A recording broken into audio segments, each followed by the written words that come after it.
let's go.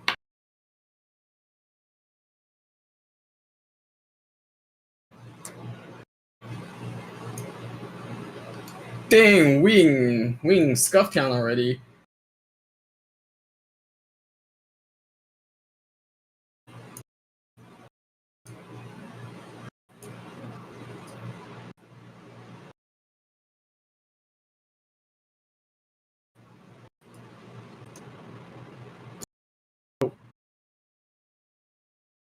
Don't die on us.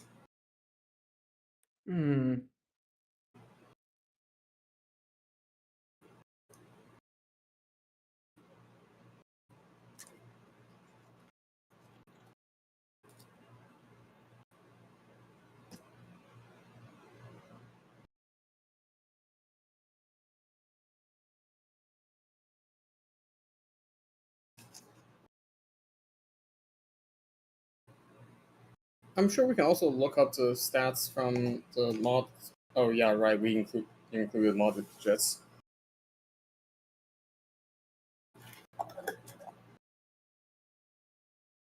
Well,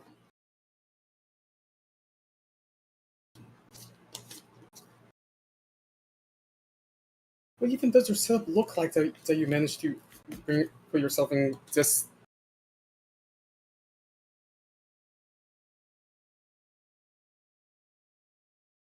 Incredible.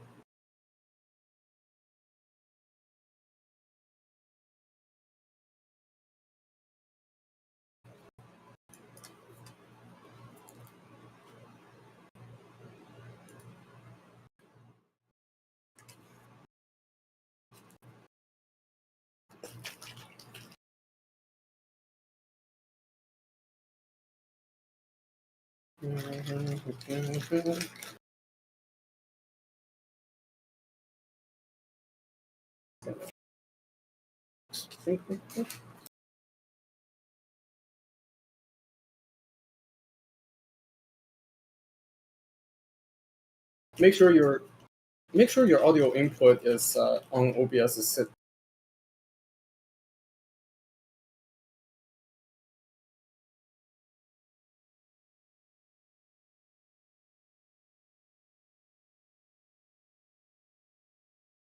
Please work. Finally, now it's working. Yes, someone is making that hand gesture again. What hand gesture is he referring to?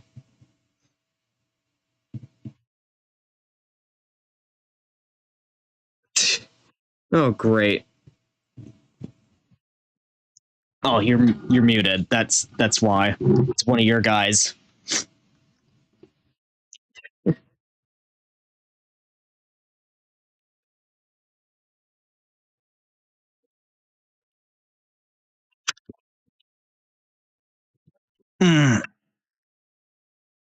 Oh man, dude, Phoenix, if you're speaking right now, at least I can't seem to hear you.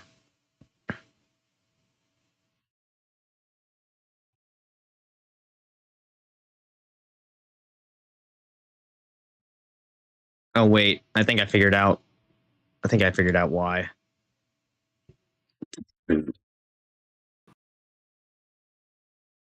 Oh, my transition is so outdated. Oh man, one audio issue fixed, another one appeared. Speaking of, I need to fix my I need to update my my transition as well. Because it's not fast enough to be able to see what's going on in the thing, but like it's got the wrong text in the logo. All right, Mine's well, just like a couple of years old. My old branding is way different. Dang. Oh, it looks like Phoenix still has the black line above him. I think I'm gonna be good to turn off my push to talk because it's kind of quiet. If you guys hear anything in the background, let me know. I'll just put it back on. All right, for sure. Well, we really are just in stuff count, eh?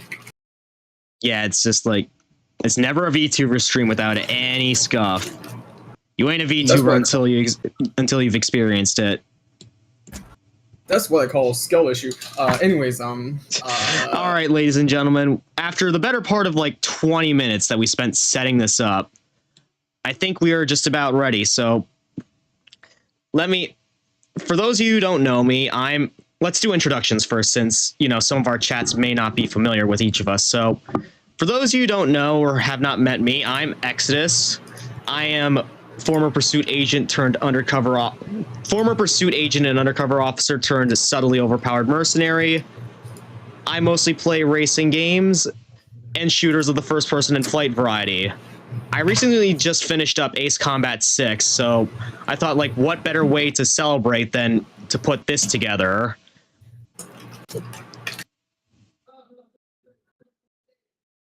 well, greetings, chat. Commander Phoenix here, your local space mercenary patrolling the outer rims of the inhabited space. Unfortunately, I've not exactly been streaming super consistently lately, but when I do stream, it's usually some kind of sandbox with a bit of with a unnecessary amount of physics. But I also tend to stream whatever game I feel like or whatever activity I feel like. So a bit of a variety there. Join my Discord if you wanna like yell at me and force me to actually stream.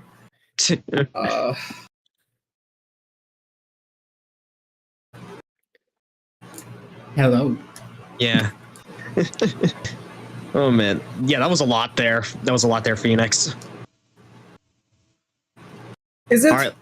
Yeah, it was. All right, Okay, Leo, you're up.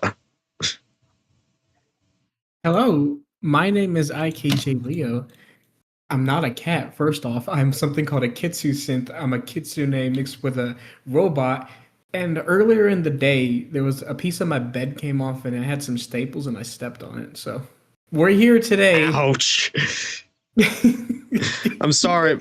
That's just, We're I'm here sorry, today. man, that you had to deal with that. It was right on the heel, too. That hurt. It didn't go in deep, thankfully, but that still hurts. That's like the thickest part.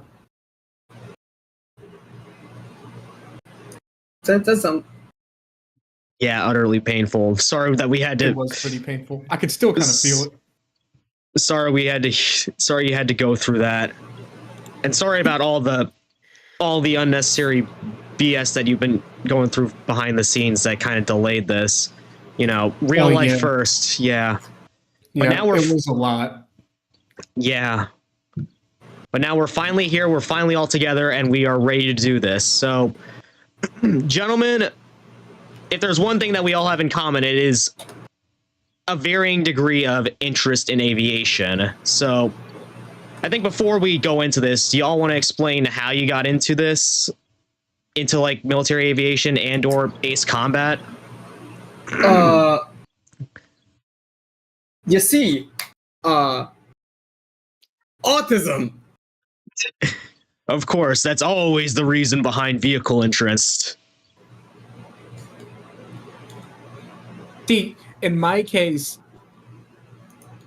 I want to say the same thing, but I'm not diagnosed, and I don't like, saying something if I'm not. Let's just say I just liked it ever since I was a kid.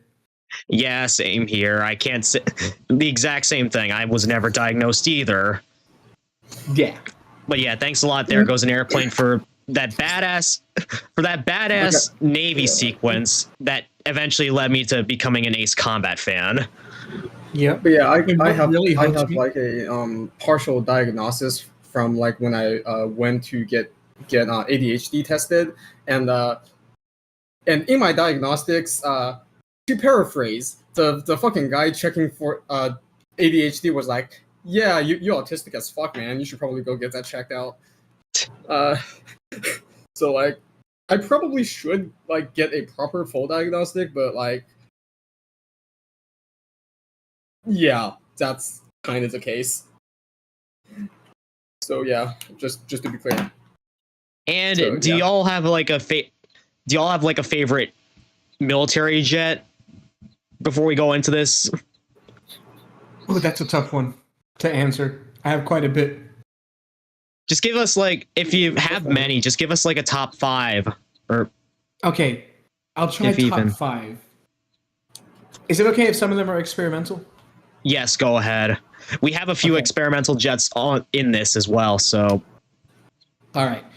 So, to start simple, the y'all know what the SR-71 is, right? Yep. Of course, yeah. The infamous My Blackbird. favorite variant is the D-21 and the M-21. Oh, yeah, the one that can launch a drone off the back. Well, you're kind of in luck since we have a modernized version in this list. So, Lucky Oh, that would be people. crazy to see. Let's see what else do I like. The F-104 Starfighter, because of how it looks. Classic. oh, another base take right there. The C5, the original C5s, because one time in New York, I was near the Air Force Base at my uncle's house, and he lived right underneath the path for the runway. So a C5 with the original engines was taken off, flew over the house, and I thought the world was ending. But it was so cool to see. Those old engines were ridiculously loud, like earth-shatteringly loud. To be fair, military aircrafts usually don't have like noise consideration built into the design compared to civilian aircrafts. Yeah, unless specifically you're for like a this one? stealth aircraft. Even for stealth aircraft, it doesn't really matter because you're not operating in a range where the enemy can hear you. Yep. Specifically, why the C5 was so loud, because the engines that it had, that was like pretty much the first ever turbofan engine ever built. High bypass. High bypass meaning that the blades on the front are like much bigger than the actual jet engine itself that's inside itself. If you want really high bypass ratio, you could technically go for an unducted turbofan, but that gets absurdly loud to the point where like you just can't use it in most situations because of how loud it is. Yeah, they're so pretty though. But yeah, they are. That lets you They are. achieve some insane efficiency using a unducted turbofan. Turboprop is what it would be called, if I recall correctly. For me, my favorite aircraft isn't actually military. It's because like I focus a lot on the engineering side of the aircraft rather than just purely vibes. Because I like the.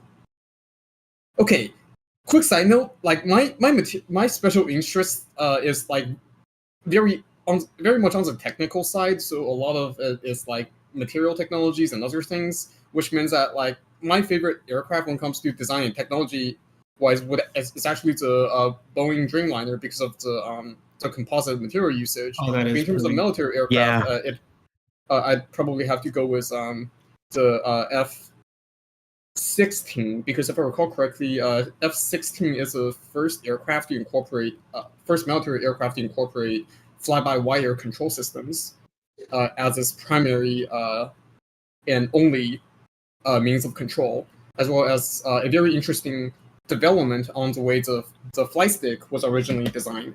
The flight stick originally had no movement. It was a purely pressure based in terms of like how much pressure you put into the stick. I think that's so cool that it was pressure based, because like in a way it becomes a part of you. Yeah, it is incredibly cool. One But step. the problem is that makes the stick incredibly sensitive and incredibly hard to like control precisely because you are very bad at telling how much pressure you're putting on something, but you can tell how your hand is holding, but you can tell the position of your body parts way better. Which is why in later prototypes, in later versions, they went back to a moving stick, but the control is still based on pressure as opposed to the position of the stick. It's still based on how much pressure you're putting on it, but the stick now moves just so that you have a bit more finer control and is less and it's less shaky because of just how hard and dangerous it would be to fly that thing, especially during takeoff and landing, if the stick is that sensitive. Yeah, one step closer to coffin-based aircraft. Yikes. Depending on also as another side note, depending on oh yeah, speaking of coffin based cockpits, for obvious reasons, it's never going to be practical due to the amount of extra weight displays would add.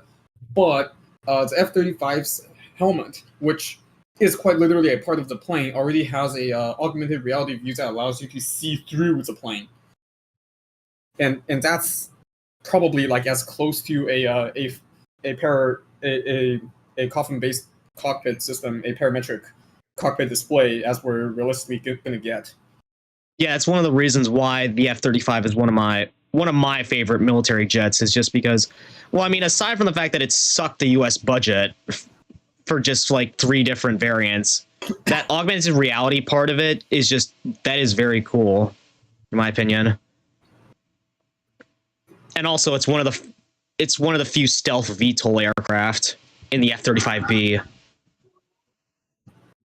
The F-35 is a ridiculously powerful and versatile platform. Yeah, and I have a feeling it's Sorry going to be... if you just heard a really loud whirring. If you just did, I was raising up my desk. Okay. We heard nothing. Yeah, Okay. we didn't hear it, so yeah, remember, you have I thought, oh right, you turned off push to Noise talk for cancellation now. works really well nowadays. Yeah. I have a feeling that we're going to be including the F-35 for quite a few of our squadrons here. So, yeah, ladies and gentlemen, cadets and citizens. Oh, by the way, Leo, Ideas Fever from Phoenix's chat says Leo gets head pats. Really? Yeah, that's what he said. Well. It's up to... Okay. Anyways, ladies and gentlemen, cadets and citizens, we're here tonight to basically build the ultimate fighter squadron for a war that lasted approximately 201 days. Just put that into perspective.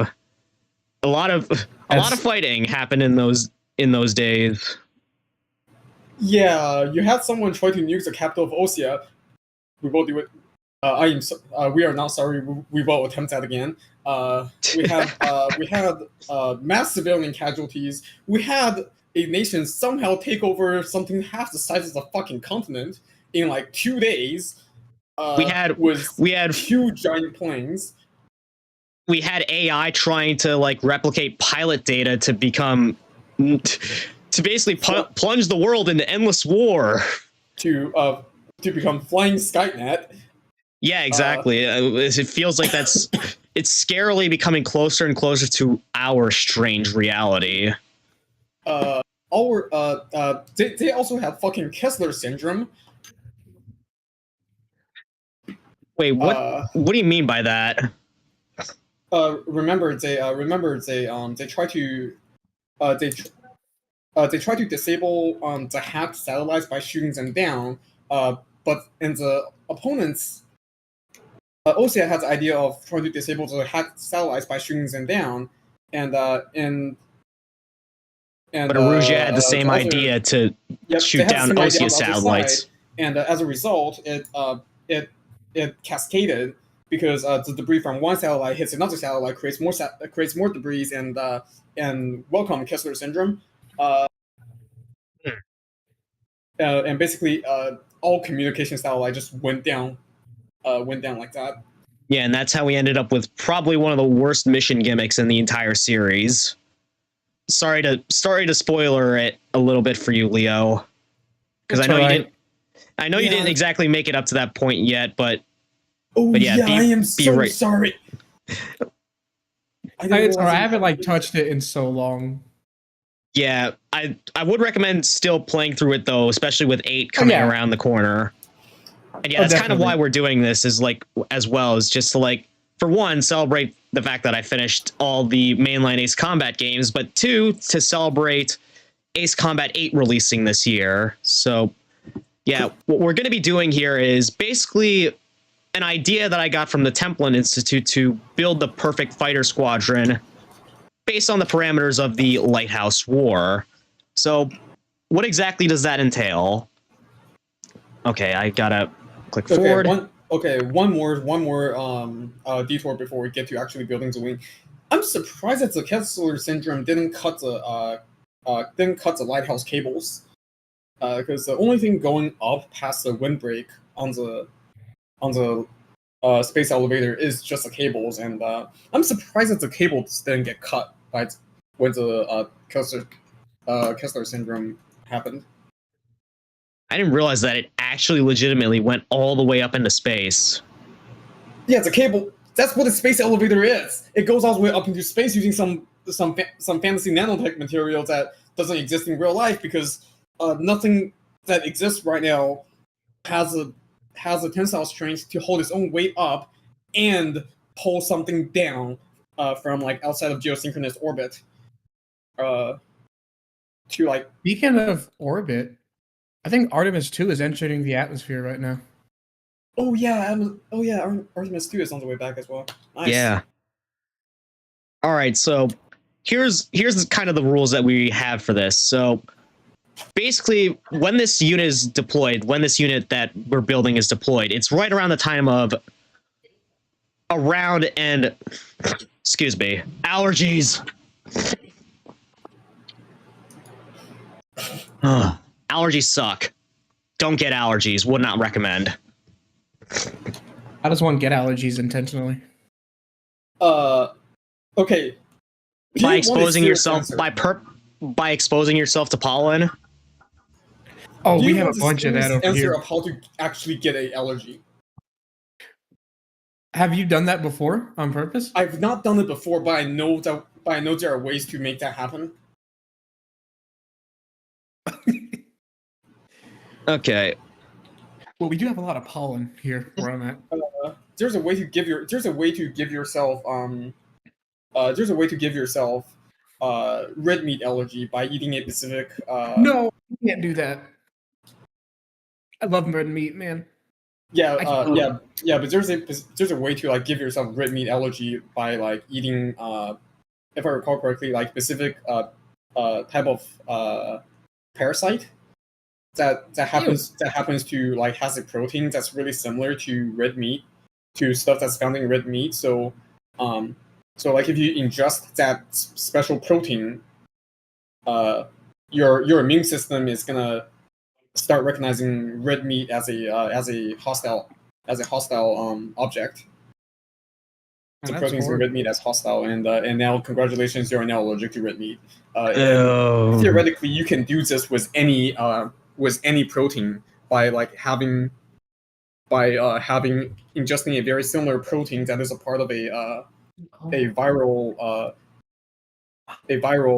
or bacterial or parasite that your immune system would react to, and that will basically make you allergic to whatever protein that you designed it to.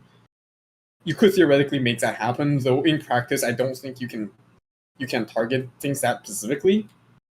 At least not yet. So, yeah, you're welcome. Yeah, we really didn't need to hear that. All right, now I will use that against my enemies one day. Okay. Clarification: that was a joke. I'm not going to do that. Yeah, hope you don't have enemies that you would want to use that against. That's a work. Anyways, man, funny how my failed reading of the parameters that our battle group is going to be operating under ended up into a conversation about how to give yourself allergies. But yeah, anyways. Going to the next slide, I see. Yeah. First, we're gonna say for our unit, it was deployed right around the midpoint of the war, around or before the destruction of the Arsenal Bird Liberty, basically when Trigger was accepted into the LRSSG. We're going to be operating under one airbase with an 80 aircraft limit, which Phoenix pointed this out to us, is a little less than how much an aircraft carrier would be able to hold. Yeah, modern super carriers can hold a stupid amount of aircrafts, especially considering that in addition to fighters and bombers, they also have to carry support carry support aircrafts and other things. So we're probably just going to assume that that the additional aircraft that the airbase have are logistic or support that does not going to that does not like will constitute not into be, our like, aircraft limit here. Yeah, And plus, that's not gonna also be keep in our- mind that most roster. naval aircraft nowadays are designed to like fit into a tight space with all the folding wings and such. Yep. All right, So and so we're not like counting logistics and dedicated AWACS because they usually because that's pretty standard. or tanker aircraft. Yeah, tankers logistics. Yeah. The second thing is we're limiting ourselves to 4 air. Well, we're going to require a minimum of 4 aircraft for each squadron, and 1 squadron to fulfill each role that's given to us, which are air superiority, ground attack, interceptor/base defense, support/escort, reconnaissance, electronic warfare, and naval ops and experimental. And we can only have a maximum of 8 of each aircraft because we don't. As funny as it would be, it would just be. It'd be a little bit overpowered if we just loaded our entire squadron up with F-35s or F-22s. Unironically, you could probably have only F-35s and be able to achieve all of those goals because F-35 is built different. And also, again, the same with the experimental aircraft. The CFA-44s with the stupid ADMMs. We hate ADMMs. If I see it, I will. If I see it, I will use a Stonehenge railgun on it. Well, it is on the list, unfortunately. But you don't have to. We're not forcing anyone to pick it as their experimental aircraft. Plus, the experimental I will use Stonehenge on your airbase. Plus, the experimental aircraft, we're not allowing ourselves to use it for any other squadron except for experimental, and that's dedicated to the strange real super aircraft that we have available to us. And as you can see down at the bottom there, we can only have 3 squadrons, 1 for each of us, each containing 2 aircraft. For the experimental ones. Yeah. And lastly, probably the most important, is that the aircraft that we're given is aligning with the time period continuity. So no Delphinus, no XFA-33 Fenrir. Honestly, if we did include those, there'd probably be like another third of the list. So thank goodness we didn't include those. And no cross-universe planes like the Project Wingman or the Gundam mechs. To be fair, Gundams are, I believe, supposed to effectively be the parallel to fighter jets in our world because of what they're basically built like, as well as their size. They're like actually fighter jet sized. Fair enough, I suppose. But again, we're trying to keep everything within universe right now. I'm just mentioning this cool fact about it. Yeah, fair enough.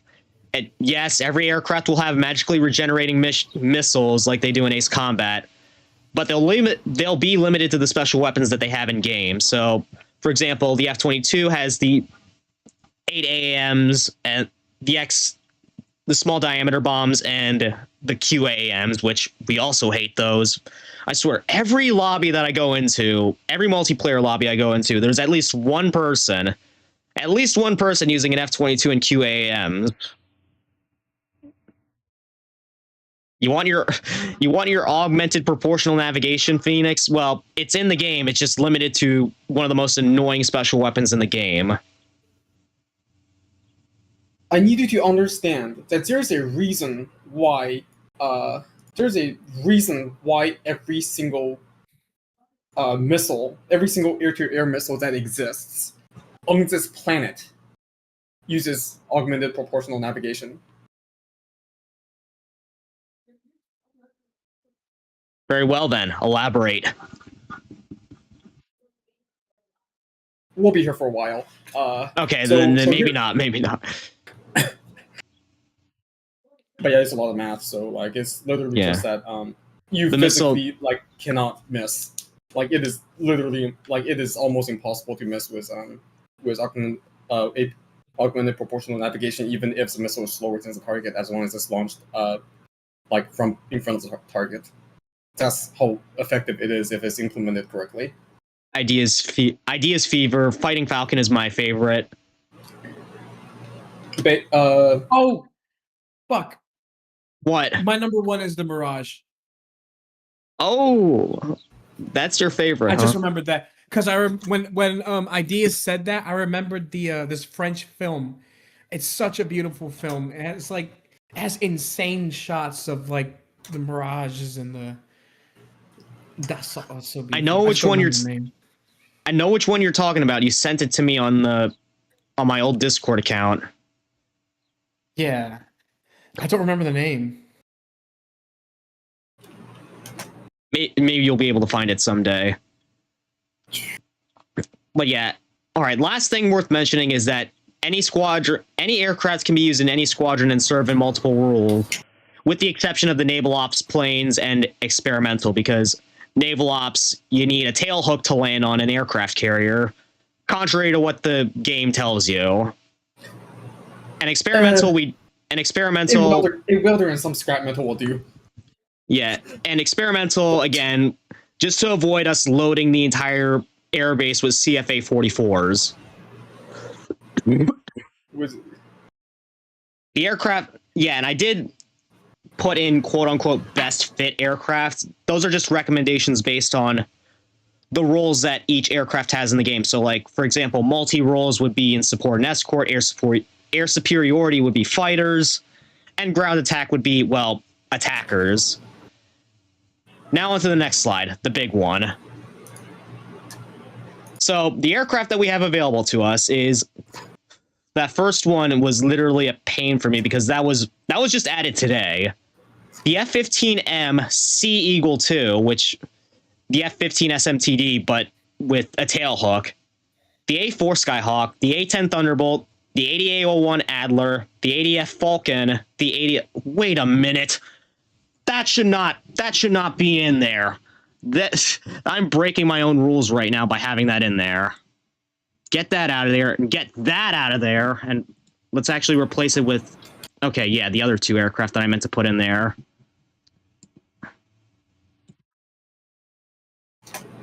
Man, I should be watching the Artemis 2 splashdown. Yeah, instead they got quite a ways still, I think. No, yeah, they're currently on the way down.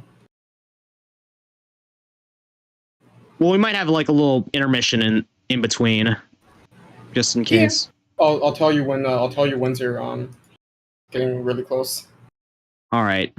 Now that little error is fixed, the Su-30 MKM Flanker H, the S-75 Checkmate, the 80FX Morgan, the 80FY Geyer, the MQ-20 Avenger, Comanche, Shinden 2, B-1 Lancer, CFA-44 Nosferatu, UAV-45R Malabolgi, Dark Star, EF-2000 Typhoon, Electric Lightning, F-4 Phantom, F-5 Tiger, F-20 Tiger Shark, F-14A Tomcat, B Bombcat, D Super Tomcat, F-15C Eagle, F-15CX Eagle 2, F-15D Eagle, F-15E Strike Eagle, F-15EX Eagle 2, J Eagle, NC Eagle, Silent Eagle, SMTD Active, F-16C Fighting Falcon, F Fighting Falcon, VX Silent Viper, F-16XL, F-2A Viper 0, Super Kai, F-18C Hornet, E Super Hornet, E Super Hornet Block 3, F Super Hornet, F Super Hornet Block 3, E-18G Growler, F-22 Raptor, FB-22 Strike Raptor, 22C Raptor Plus, 32A Alibika. Actually, I'm not even sure how that's pronounced. Albacela, I think. F-35A Lightning 2, B Lightning, C Lightning, F-35D Lightning Viper, F-86F Sabre, F-104C Starfighter, F-117 Nighthawk, Ipavia Tornado 3, Tornado GR2, J20 Mighty Dragon, Mjolnir R40, J35J Draken, JAS39D Vigan, JAS39E Gripen E, MiG-15 BIS, MiG-21 BIS, MiG-23, MiG-29, MiG-35, MiG-31, MiG-31 M2. Allergies. Oh, man. Bless you. That was just a cough, but thanks. MiG-144, Mirage 2000-5, RCO-1 Rafale C, Rafale M, RF-71 Oxwagon / SR-71 Blackford, D-21 Tagboard, MQ-4 Scopehawk, Su-25 Frogfoot, Su-27, Su-27UB, Su-30M2, Su-30M3, Su-30S 8-man, Su-30SM, Su-33, Su-33 UBM, Su-32 / Su-34, Su-34 Full House, Su-35 Super Flanker, Su-35S Flanker E, Su-35SX Ferry, Su-37 Terminator, Su-47 Berkut, S-32 Proto Berkut, KF-38 Black Eagle, Su-57 Felon, Su-75 Checkmate / Femboy, XO2 Wyvern, XFA-27 Yak-141 Freestyle, YF-23 Black Widow, and the YF-36 Aquila. Yeah. Okay, so yeah, you heard okay, me. You heard me. Phoenix, care to explain why the Su-75 has that name? Su-75. Okay, so 75. So for F, the NATO reporting name for Eastern jets. These Russian jets have a very specific reporting scheme. For example, one of them was literally named used. The NATO reporting name was literally faggot, because it's for like a, which by the way it's a slur and you should not use that. Because yeah, the thing with just it is want that, to. We're just saying that for educational purposes, okay? Because the thing with NATO reporting name is that it has to start with a specific letters that correlates to the role, and then it has a specific syllable count, and that specific name happens to work with the scheme. Also, as another thing, side note, as funny as it is, I don't think we should actually include the 75, mostly because it's really not a real jet. Like, it's not even remotely close to being real. It was a fucking plywood mock-up. It's flyable in game though, so that's like, you know what? That's fair enough. Yeah, and so is the. I don't know why they decided to do this, but they made a drone counterpart in the S-75, which is up by the Morgan.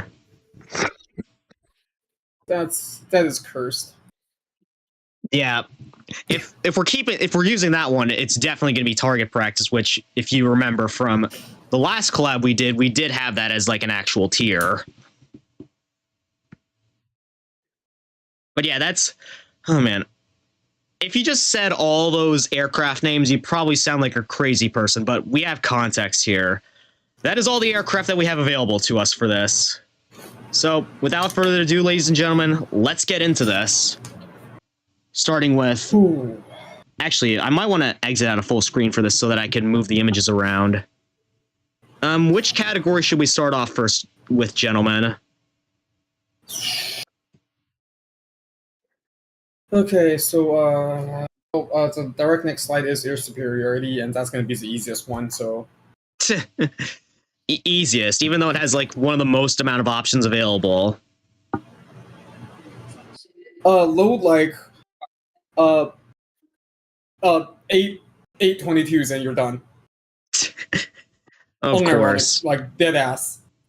All right, well, before we like nail that down, let's actually go over what I thought would be the best picks. So, for air superiority, the options that I came up with were the 35 Super Flanker, the 37 Terminator, the Felon, the F-22, of course, the SMTD, the the J Eagle, the F-15 active, the Sea Eagle, which that's the aircraft that we're trying to replace here because that's literally what LRSSG is using. And as cool as and effective as it is, they really needed an upgrade, especially in those last few missions.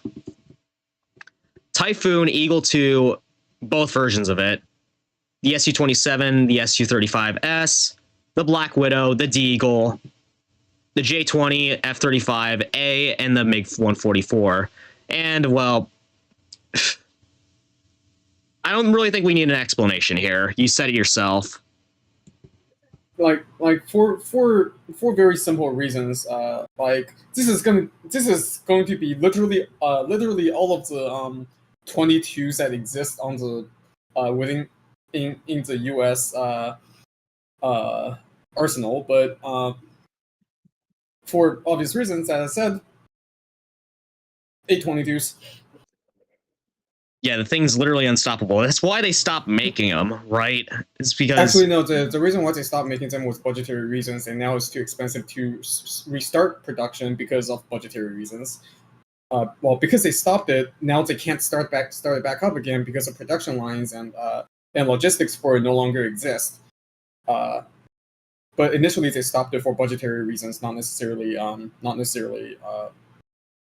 fears that the aircraft would get shot down and reverse engineered.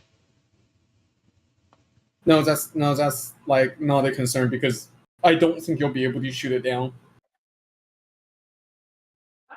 Not with conventional means. You might be able to get really lucky and get a missile up into the air during just short amount of time the weapon base open. But the problem is, once the weapon bay closes, you're going to lose tracking and you're not going to be able to shoot it down that way. And when you engaging in close dogfight is going to be very difficult. In number one, they would have to let you get into close dogfight, which that doesn't happen. At least not on the terms of the F-22 pilot, and also the ridiculous thrust to weight ratio plus the ridiculous thrust to weight ratio plus 2D thrust vectoring and the two engines means that it can very much just casually tell physics to go fuck itself. Yeah, real life post stall maneuvering. It is built in a way that will quite literally just let the plane tell physics to go fuck itself. Yeah, and also worth mentioning that in the game excuse me. Damn allergies. I'm never gonna get over this, am I? Nope. You're in it for life. One day, I swear. Hey, but yeah, in the context of Ace Combat, this thing has some of the stupidest special weapons in the game. First off, it does have BVR weapons in the 8 air-to-air missiles, which I hate those. I hate those so much. The QAMs also hate those things. That basically prevents you from going into close quarters with the thing. And it also has the small diameter bombs, which you just drop 4 of those and a cluster of targets is just poof, they're gone. But yeah, I think that pretty much speaks for itself. If we do have any spare slots later, I think we might come back to this. But for now, 8 Raptors is a solid air superiority wing. Yeah. That said, in terms of close combat, the Su-35s could potentially compete with it in terms of close combat because Su-35s do have 3D vectoring, which means like if it is able to get close, it would be able to compete. So we might want to like pack a few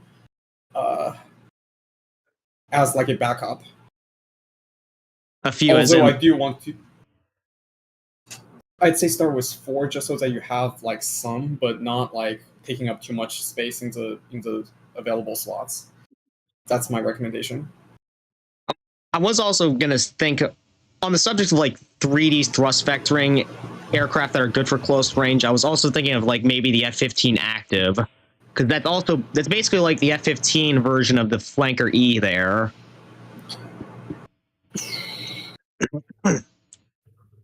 Could be a good alternative if you want to stick to American planes only. Again, we might come back to this later, but the main wing that we have right now of 8 Raptors, it's solid for now. Mm-hmm. 35 is gonna have to go into the float. Anything that you want to add to this, Leo? Or sorry if anything came through. My USB dock went out and my PC tried to shut itself down. I think I got it working again. I heard what you were guys saying. I think it's pretty good. Solid so far? Yeah. All right. For strategic flexibility, I would prefer having like extras that can like fill in or take other positions, and would allow us to reserve the 22s for the most critical missions. Yeah, and also we're going to be trying to do this in theory for our missions. We don't want to try to replace any planes that we have allocated right now. So those 8 Raptors are all 8 Raptors that we have. No replacements for the most part. More or less. These are the best performing ones for the role, I guess. Yeah, and I was thinking like another alternative that we have here, maybe better suited for long range combat, would be the Black Widow. Because it is, I mean, sure, it did lose to the Raptor, but it is faster and it has longer range capabilities. The in comparison. YF-32, if I recall correctly, did not lose to the Raptor due to performance. They have first of all they use the same engine system. They have the same engines. Well, very similar anyways. Variations of the same engines. 2, it has more or less the same, if possibly better stealth capabilities than the Raptor. I'm not entirely sure on that because there's a lack of information on these aircrafts for obvious reasons. Yeah, one of the reasons why the Raptor won was because it could stay at Mach. It could stay above the speed of sound without using an afterburner. The YF-23 didn't exactly have that ability. Oh, speaking of supersonic flight, there's something very funny about the flankers. What is it? Because of shitty Russian manufacturing, the canopy of the flankers have air bubbles in them, which means that if you go supersonic, the canopy explodes. Yeah, that is kind of that is kind of funny there, but also quite tragic. So if we did use the Su-35s or any of the other flanker variants, might apply to like every single Russian jet due to because at least newer Russian jets that's being produced. Because like that's a manufacturing technology issue, not necessarily a design issue.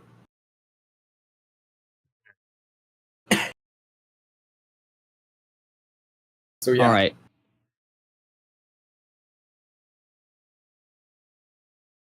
Anyways, all right, gentlemen. Where do we?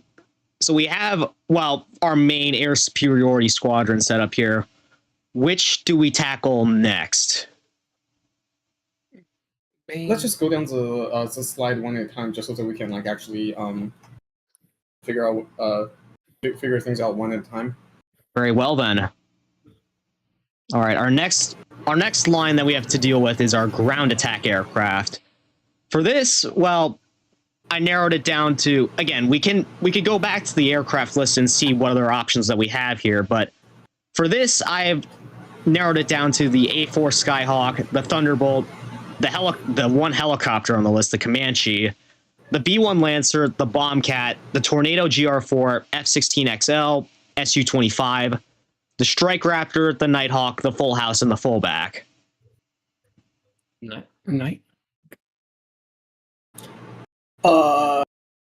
For for mean reasons and mean reasons only, packet Frogfoot.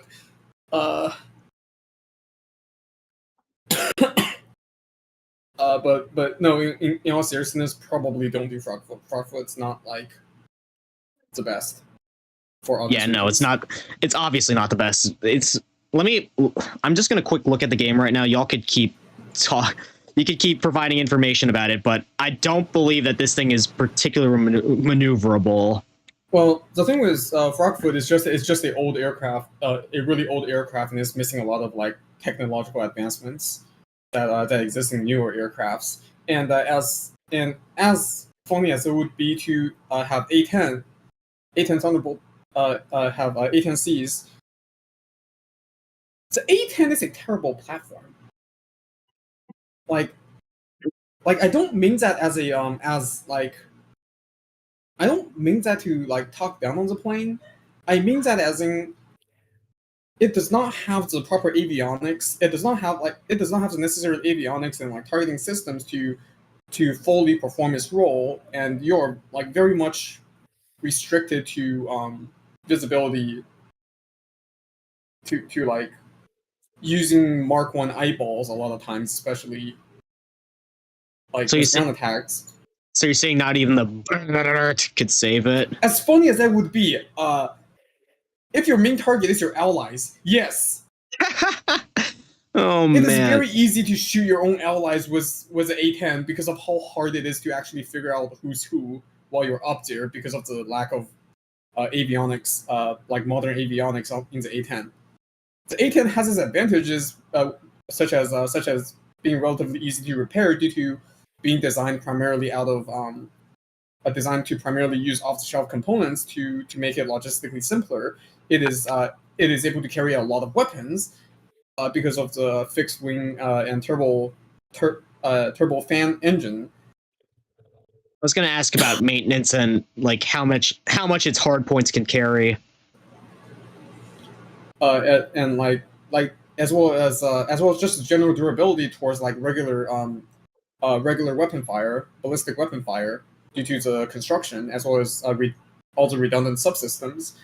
Like it is a very well designed plane. But the problem is it just doesn't compete with modern aircraft, is what you're saying.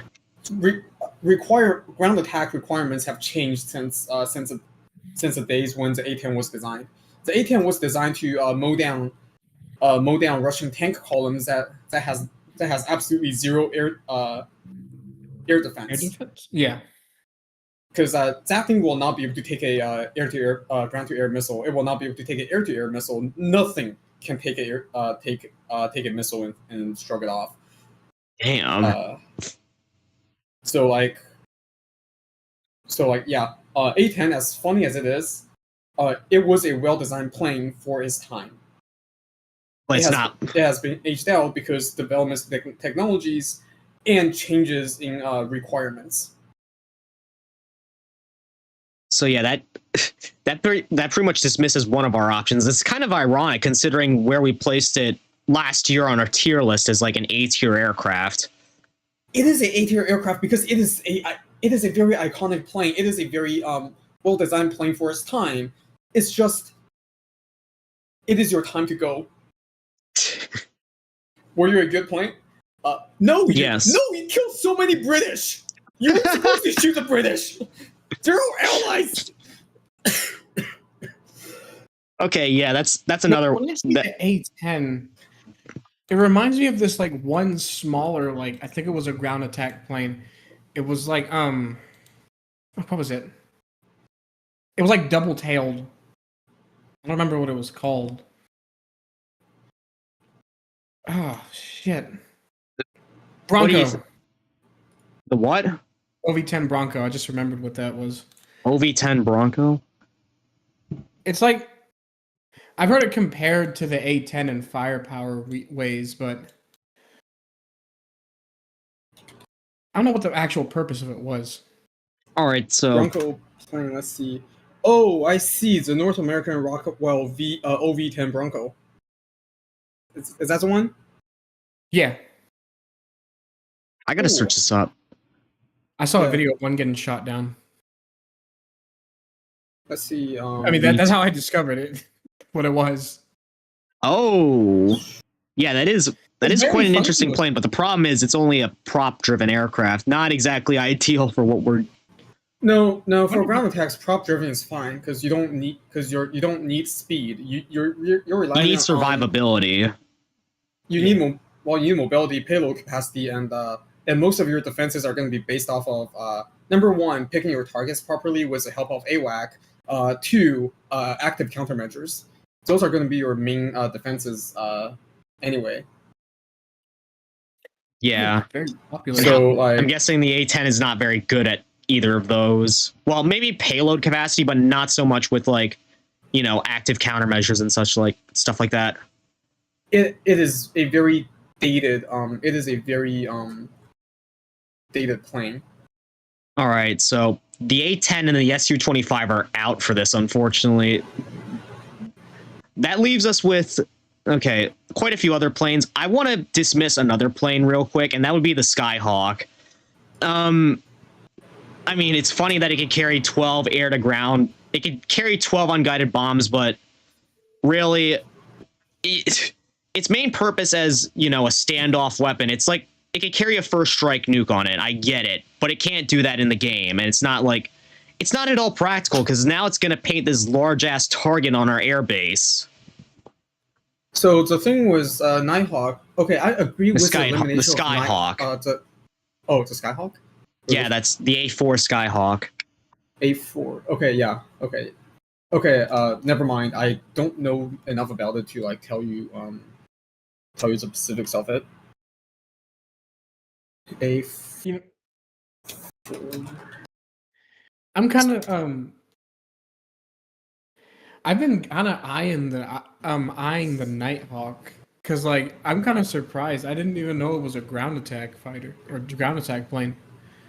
Yeah, that was its primary purpose, is to like deliver like guided bombs into like heavily fortified areas without being detected.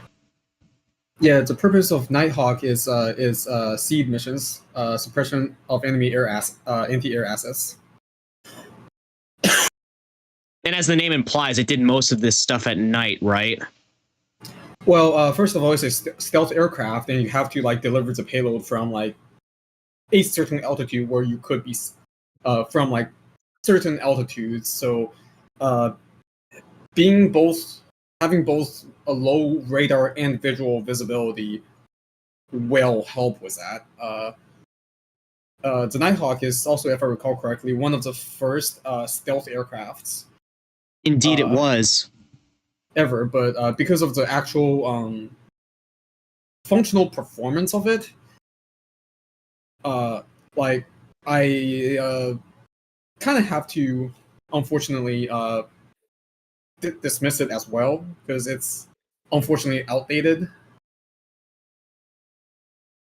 A lot of things are outdated. Indeed, unfortunately. Man, our procurement sucks. Well, for ground attack at least, yeah. Yeah,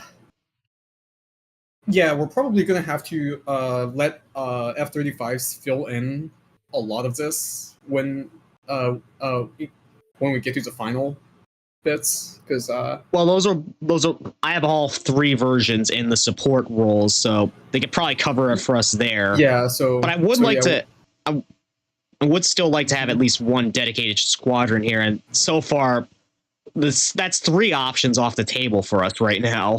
Yeah, we're eliminating a lot of planes. Yeah. It might be fine to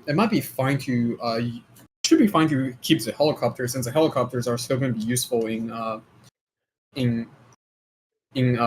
ground attack missions, and even though they're technically more vulnerable, but they should also do a lot better in terms of target designation and whatnot. Also, what about what about the B1 Lancer? The B1 Lancer is incredibly funny. I really like the plane. However, it is I feel like that it's closer to a strategic bomber than It a is ground pretty attack big. aircraft. Because the main thing with B1 Lancer is that it can fly really low, and fly really fast, which allows it to like fly effectively fly right on the radar floor uh, at unreasonable speeds while delivering a payload. Basically, the modern day equivalent of Rolling Thunder. More or less. Uh, that said, flying at radar floor is no longer necessary due to stealth. Due to stealth technologies and the F-35 existing. Whoops. That said, Oh man, I'd say keep that in mind and like keep it around for when we get to the bomber dedicated bomber wings. Do we have a dedicated bomber wing? no, it's just ground attacking. I kind of Okay. like lumped those together, considering the fact that we literally have the Tornado up there, which has the infamous bomb dispenser special weapon on it.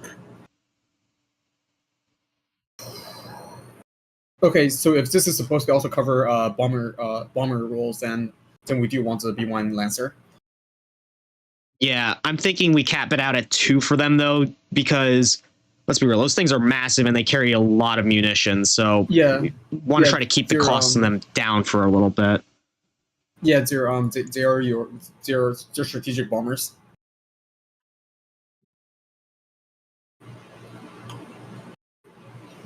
Yeah, but that still leaves us with 2 slots that we need to fill here. Full back and full house might be fine. Just that I'm not too sure about their if they have the proper avionics. I'm biased against the Strike Raptor because it is just a cursed plane. It does look pretty funky. Yeah, it's literally cursed. It's even more of a flying Dorito than the F-22 base version.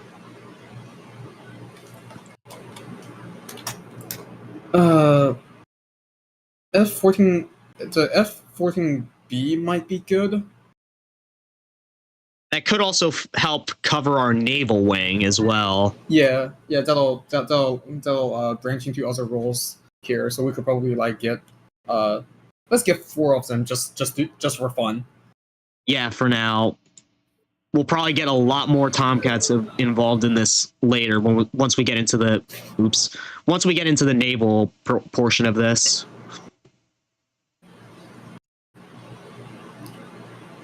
Even if it's just to spite our maintenance crews.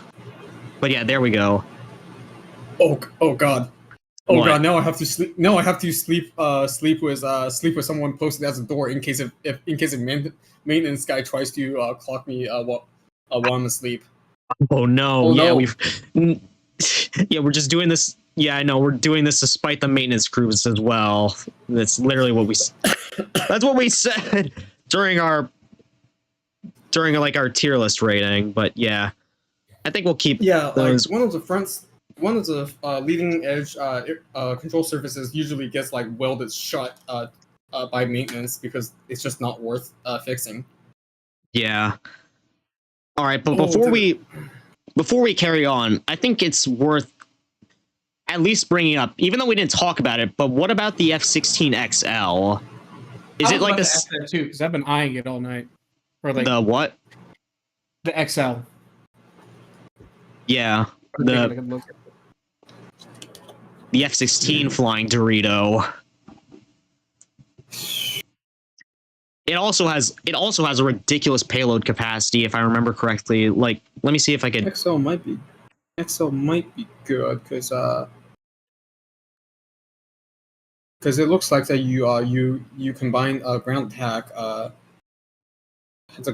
you combine the bomber ground attack with CAS as well. Yeah. Oh my goodness. I'm looking at the actual in-game model, and it could carry a ridiculous amount of bombs under those wings. I think it's like what, 12 bombs total. And let's see what the missile situation's like. Okay, maybe the game is not doing it justice. It could carry way more missiles than that.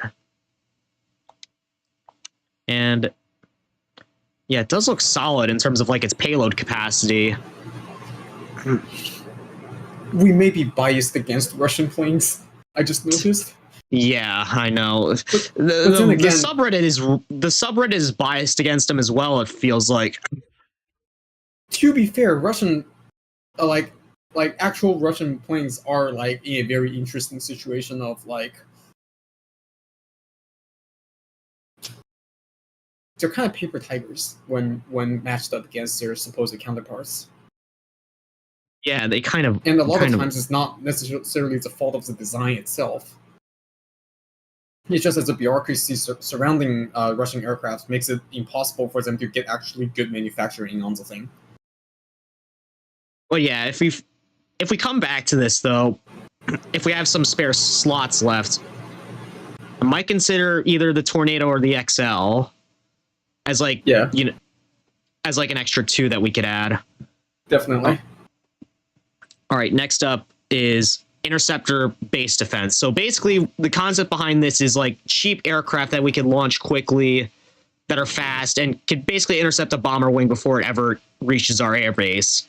And it can also serve as like a frontline spear, as for like a warning force, or even just deployed, even if it's just like deployed into our combat zone as like the first aircraft before our air superiority wing arrives.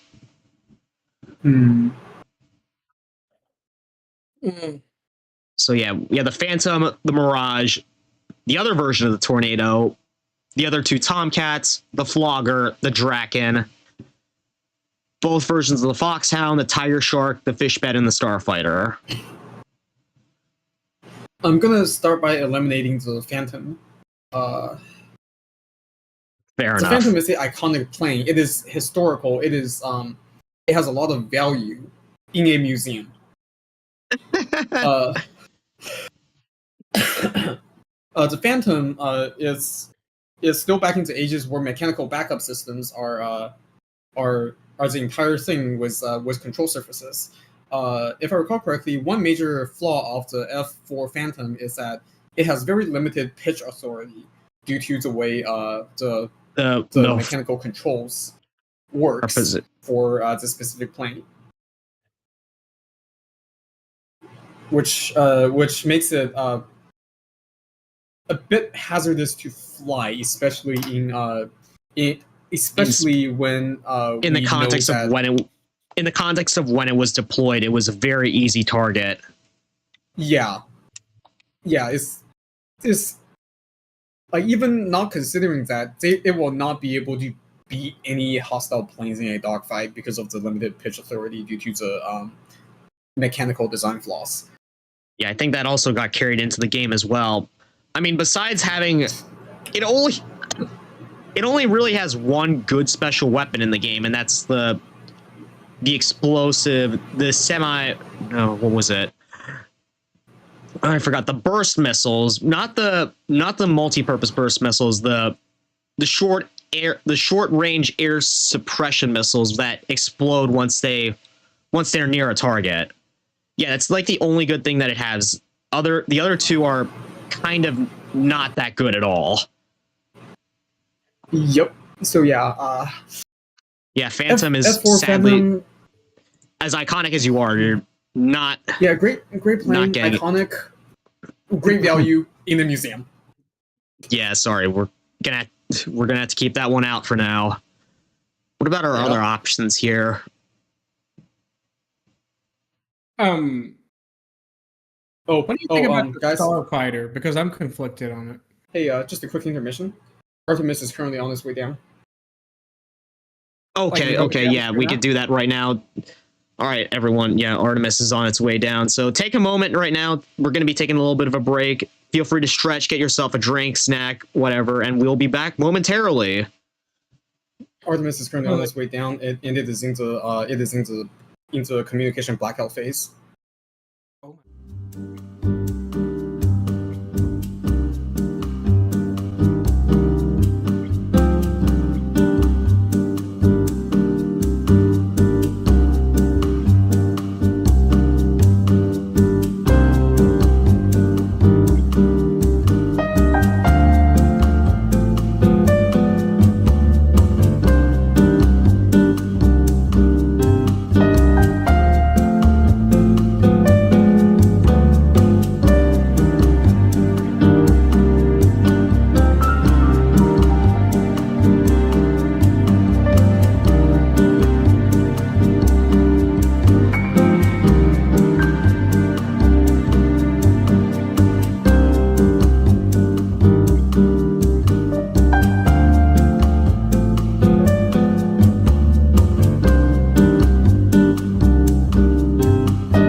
Yeah, I'm looking at this right now too, guys. So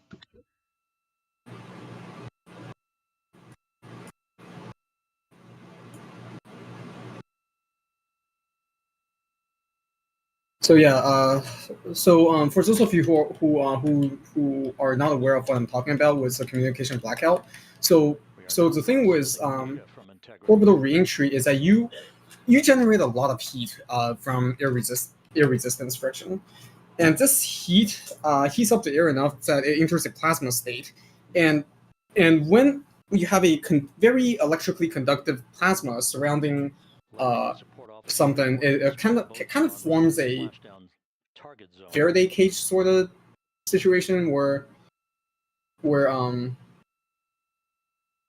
it's very hard to get a signal in and out. It also like very heavily reduces radar signatures, which funnily enough, Russians in Russian propaganda they claim that the hypersonic capabilities of their hypersonic cruise missiles, creating the plasma envelope, allows them to achieve like plasma-based stealth.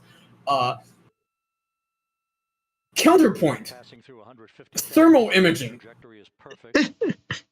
yeah, it's gonna appear like as like I don't even know what color it would be. Just like very bright, warm colors. So yeah, that's a very funny thing about the whole plasma envelope from supersonic flight. Your trajectory is nominal. Recovery teams have visual. They're on the way down. Yeah. Oh, dude. I think the last time we saw it, they were like, last time we saw the visual was down to like 36 miles. Yeah. They're probably at like 30 now. Yeah, that right there. I think this camera angle is the black and white camera is the thermal. Is the thermal. Yeah, it's getting so bright right now that even the camera's having a stroke. Yeah, that's kind of how. Okay, so the amount of energy that goes into a rocket launch, that goes into like putting something in space, is absolutely terrifying and it's absolutely incredible. So like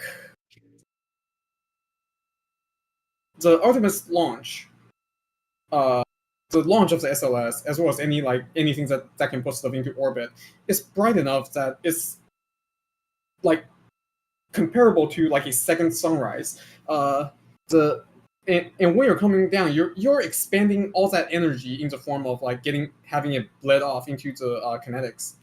Oh. Up here, I think that's it. Oh, looks like that little white dot is it. Yep. They've switched to visual camera now. They're on their way down. My YouTube music playlist was auto playing shit. And it just picked the perfect song for this, and like it's synced right when we got like visual. Yeah, they're currently on their way down. Drogue chutes and parachutes should happen at any moment. Once they get low enough. But yeah, it looks like they've bled off a good deal of energy by now, since they don't have a visible fireball anymore.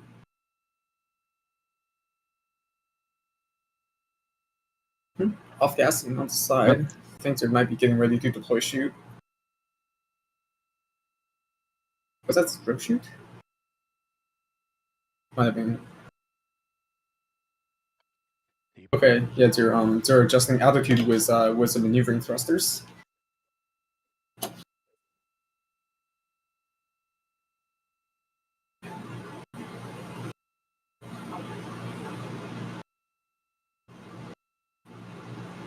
Drogue chutes are out. Oh, there it goes. There we go. There we go. Drogues are out. They just need to bleed a bit more energy. Two good drogue chutes. Next up, we copy. We see them. Well, next up, the deployment of. I never realized just how strong those parachutes are. Just like not break off. 10 seconds. Okay, so I did the math for this once before, but because of so the thing is, because air resistance force is exponential, Perfect descent uh, according to flight first you have to bleed off a lot of kinetic energy before you can even consider deploying parachutes. And even after that, you have to like start with drogue chutes and to like slow yourself down even further, because drogue chutes are small and doesn't like pull with as much force, so they'll actually survive being at the higher speeds before you can deploy the big ones, because the exponential irresistive forces are exponential. Oh, there we go. Drogue chutes away. Pilot parachutes are out, and Ming parachutes. Main shoots are out. Come There on, you go. inflate. Deploy. 5,000 feet and Okay, they're coming inflating. down. Yep, they're inflating. That's good. That's good. If it fails to inflate, that would be a goddamn tragedy. It's fully inflated now. Good. Good. That Good. camera Good. angle Good. just gave me a good fright. Oh, look at it just soar. Good 3 main chutes. Good refit. Oh, yeah. Good descent rate. Good rates, and we see 3 good-looking parachutes. Damn, what could it go? Oh my god. Oh, the that is awesome. picked up even better. But yeah, parachutes have to be like very carefully engineered to not rip apart. One, and they're also very heavy This is a because of their perfect size. descent for integrity. Interestingly It's cruise safe. enough, one of the studies that NASA did at some point was a rotating parachute that uses less material but has the same effect, because a rotating surface, when it comes to air resistance, has the same resistance as as a flat surface with the same radius, or at least like very close to it, meaning that you can get a comparable parachute size for much less material. But in the end, they didn't go with it because it is very difficult to deploy a spinning parachute consistently. And the main the main idea with parachute is that it needs to deploy consistently, otherwise you die. Yeah. Ooh, look at that temperature. Thing or two Yeah, about it's that. very fast. Oh, they're still firing maneuvering thrusters. I'm guessing they're trying to control the splashdown altitude for things. But yeah, this is like really awesome stuff right here. Passing through 1,000 feet. What if we get something like this in 8? We Like, have we had to- not had someone go to the moon and come back for a long time. This is history right here.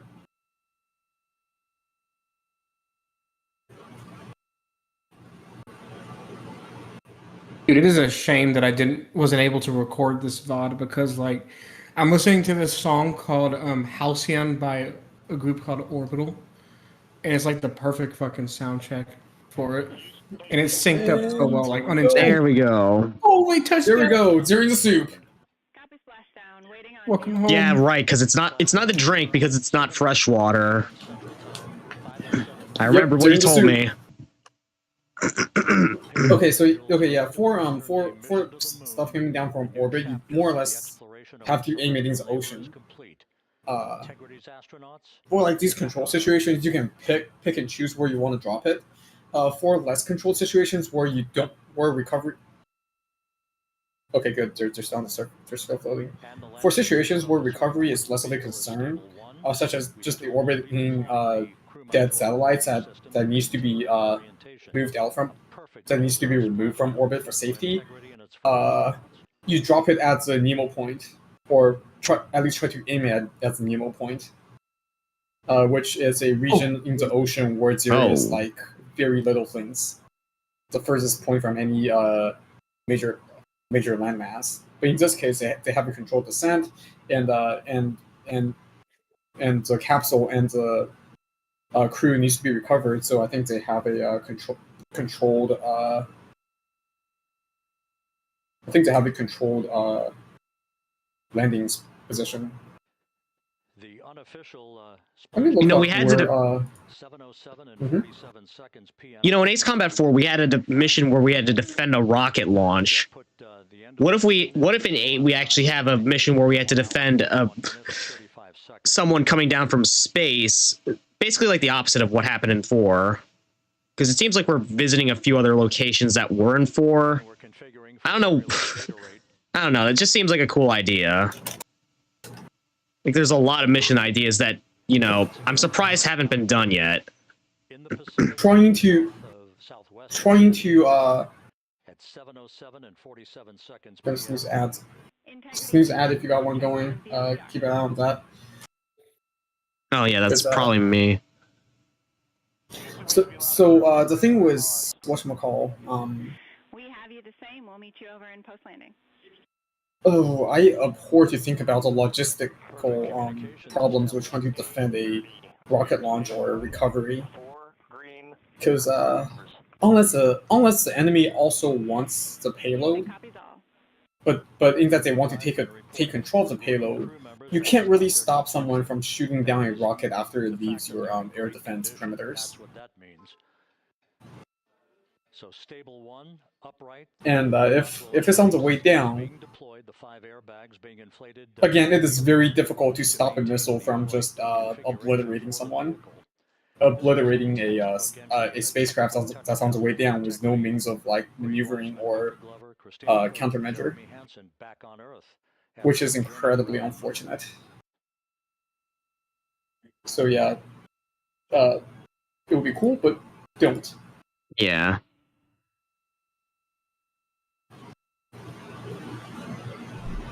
All right, boys. Artemis has landed. Are we cleared to return? Yeah, let's return back to. Yeah, we can. We have witnessed our historic moment. I'm gonna keep an eye on it on my second monitor in case if something interesting comes up, such as like the when the crew is ready to get out of the cabin. I'll let you guys know when that happens. All right. But yeah, I think we're good for now. So that's one option. I know it wasn't too long ago, but we dismissed the Phantom as one of our options here. But yeah, what of the other ones that we have? I was gonna say that I'm very conflicted on the Starfighter. Oh, right, the Starfighter. It is another historically important plane, I believe. Yeah, it's like extremely historic, if you know what I mean.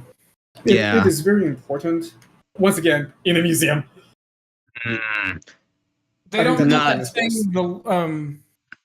Fuck, they have a nickname for it, but I don't remember what it was. Besides the Starfighter. Now, yeah, it's like I know it was really hard to control. Yeah, I swear, I'm pretty sure that this plane is actually like one of the worst in Ace Combat 7. I'm sorry. Yeah. I'm sorry. I had to break that to you, Leo. That's why I was conflicted on it. Yeah, I'm looking at the. I'm looking at the stats right now. Literally, all that it has is speed. Mobility, stability are crap. Air to air and air to ground are pretty bad, and it only has. It has one of the worst special weapons as well, the guided rocket systems. I mean, if the rockets actually locked onto individual targets, maybe it would be good, but no, they only lock onto one. I remember this from my Ace Combat 7 playthrough, but yeah, they don't lock onto multiple targets. The nickname, one of the common nicknames given to it was the Widowmaker. Oh. Take of that what you will. What? Widowmaker, because I take it that not many people survived flying this thing. Yeah. Oh, didn't the Germans build a variation of it that added additional control surfaces that fixed the maneuverability problem as a cost of it being even more fucking dangerous to fly?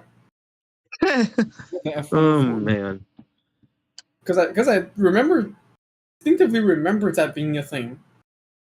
And no, we're not counting Avril's version here. That's literally The mod version here is not the one in game. So no, we're not including that. Huh. Yeah, I think it's safe to write off the Starfighter. Yeah, we're gonna have to cross it off just Yeah, because generally I like my people alive. Yeah, and again, we can I know Wiseman says we can replace planes, but we can't replace pilots. So we don't want a Widowmaker in our midst. Sorry, Starfighter. Yep. Very unfortunate. Actually, I'm looking at the MiG-31M2 right now. I remembered it being, I know it's a fictional derivative of the MiG-31B, but I remember it being pretty solid. Let me scroll up to it in the game. Let me look up some more additional info on it. Where's my extra windows I'm using to look up things, not just my classwork? Okay. Oh. Okay, it can actually carry cruise missiles in this game.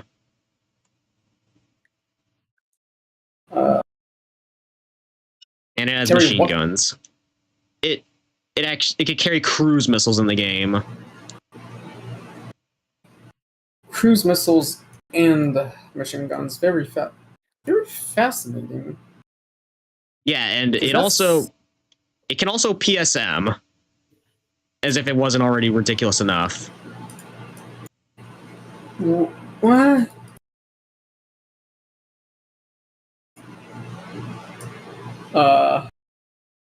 Let me think for a moment. Yeah, think about it. Think about it for a moment. Mirage might be good. I do like the Mirage.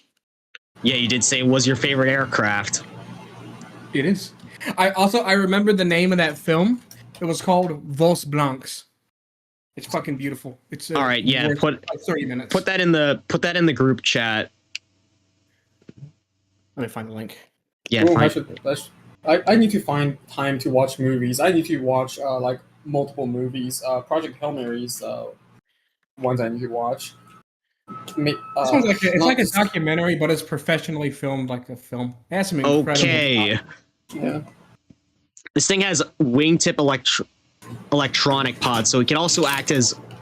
Wow, this thing is actually better than I remember it. It actually has ECM capabilities on its wings.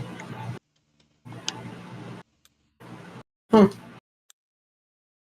That would be very good. Yeah.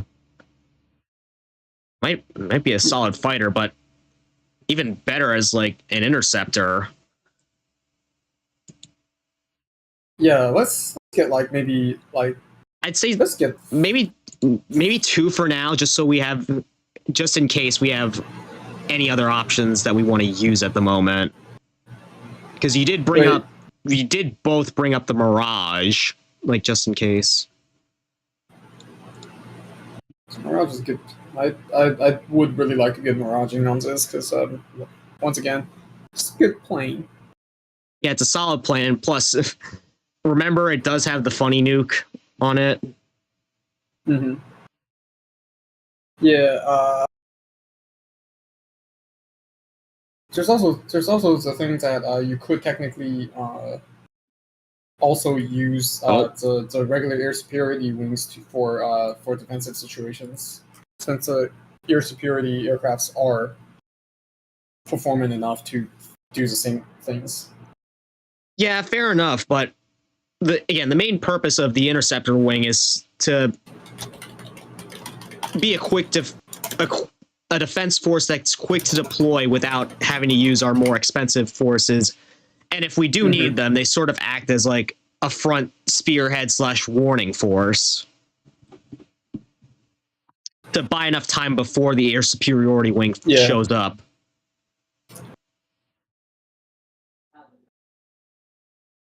Well, no. If we're attacking a position, we start out with seed missions, which suppression of enemy air asset, which would be the bomber / ground attack forces.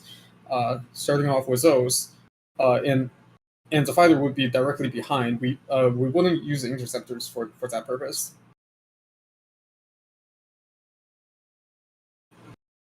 Because by the time the interceptors can fly up there safely, the bombers at those seed would have already flown through the area.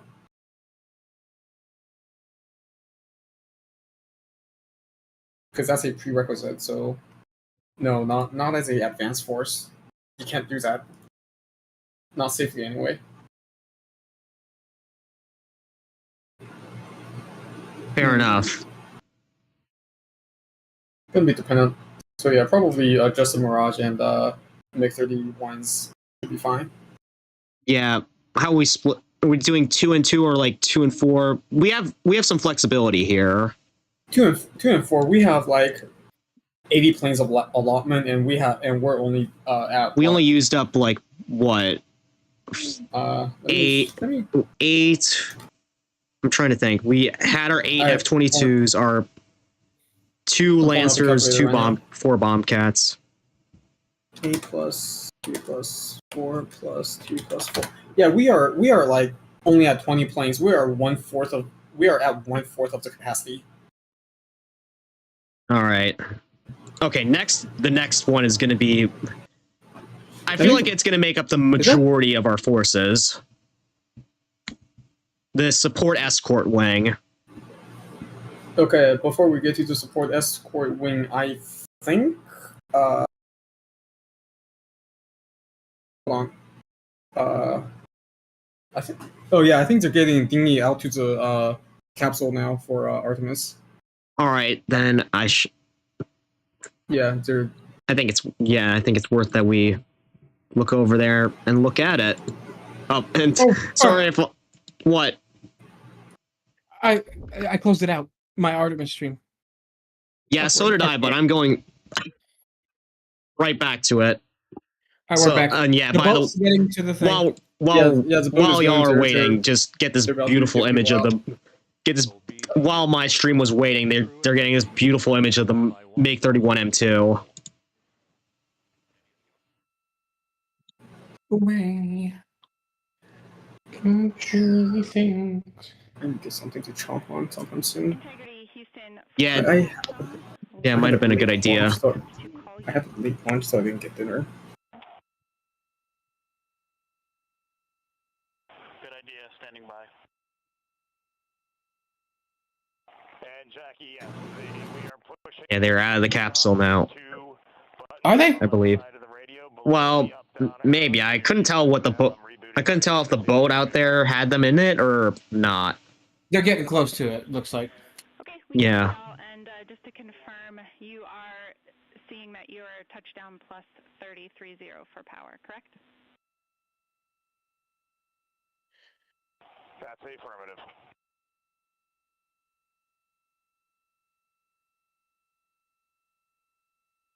Looks like a Merryweather mission. Oh my goodness! Don't even get me started. I'm just gonna say this real quick. Fuck Merryweather. Me and my homies hate Merryweather. What did Merryweather do to you? They existed. They ruined, like, I don't know how many sail missions they sabotaged for me so far. But it was enough for me to. It was enough for me to remember.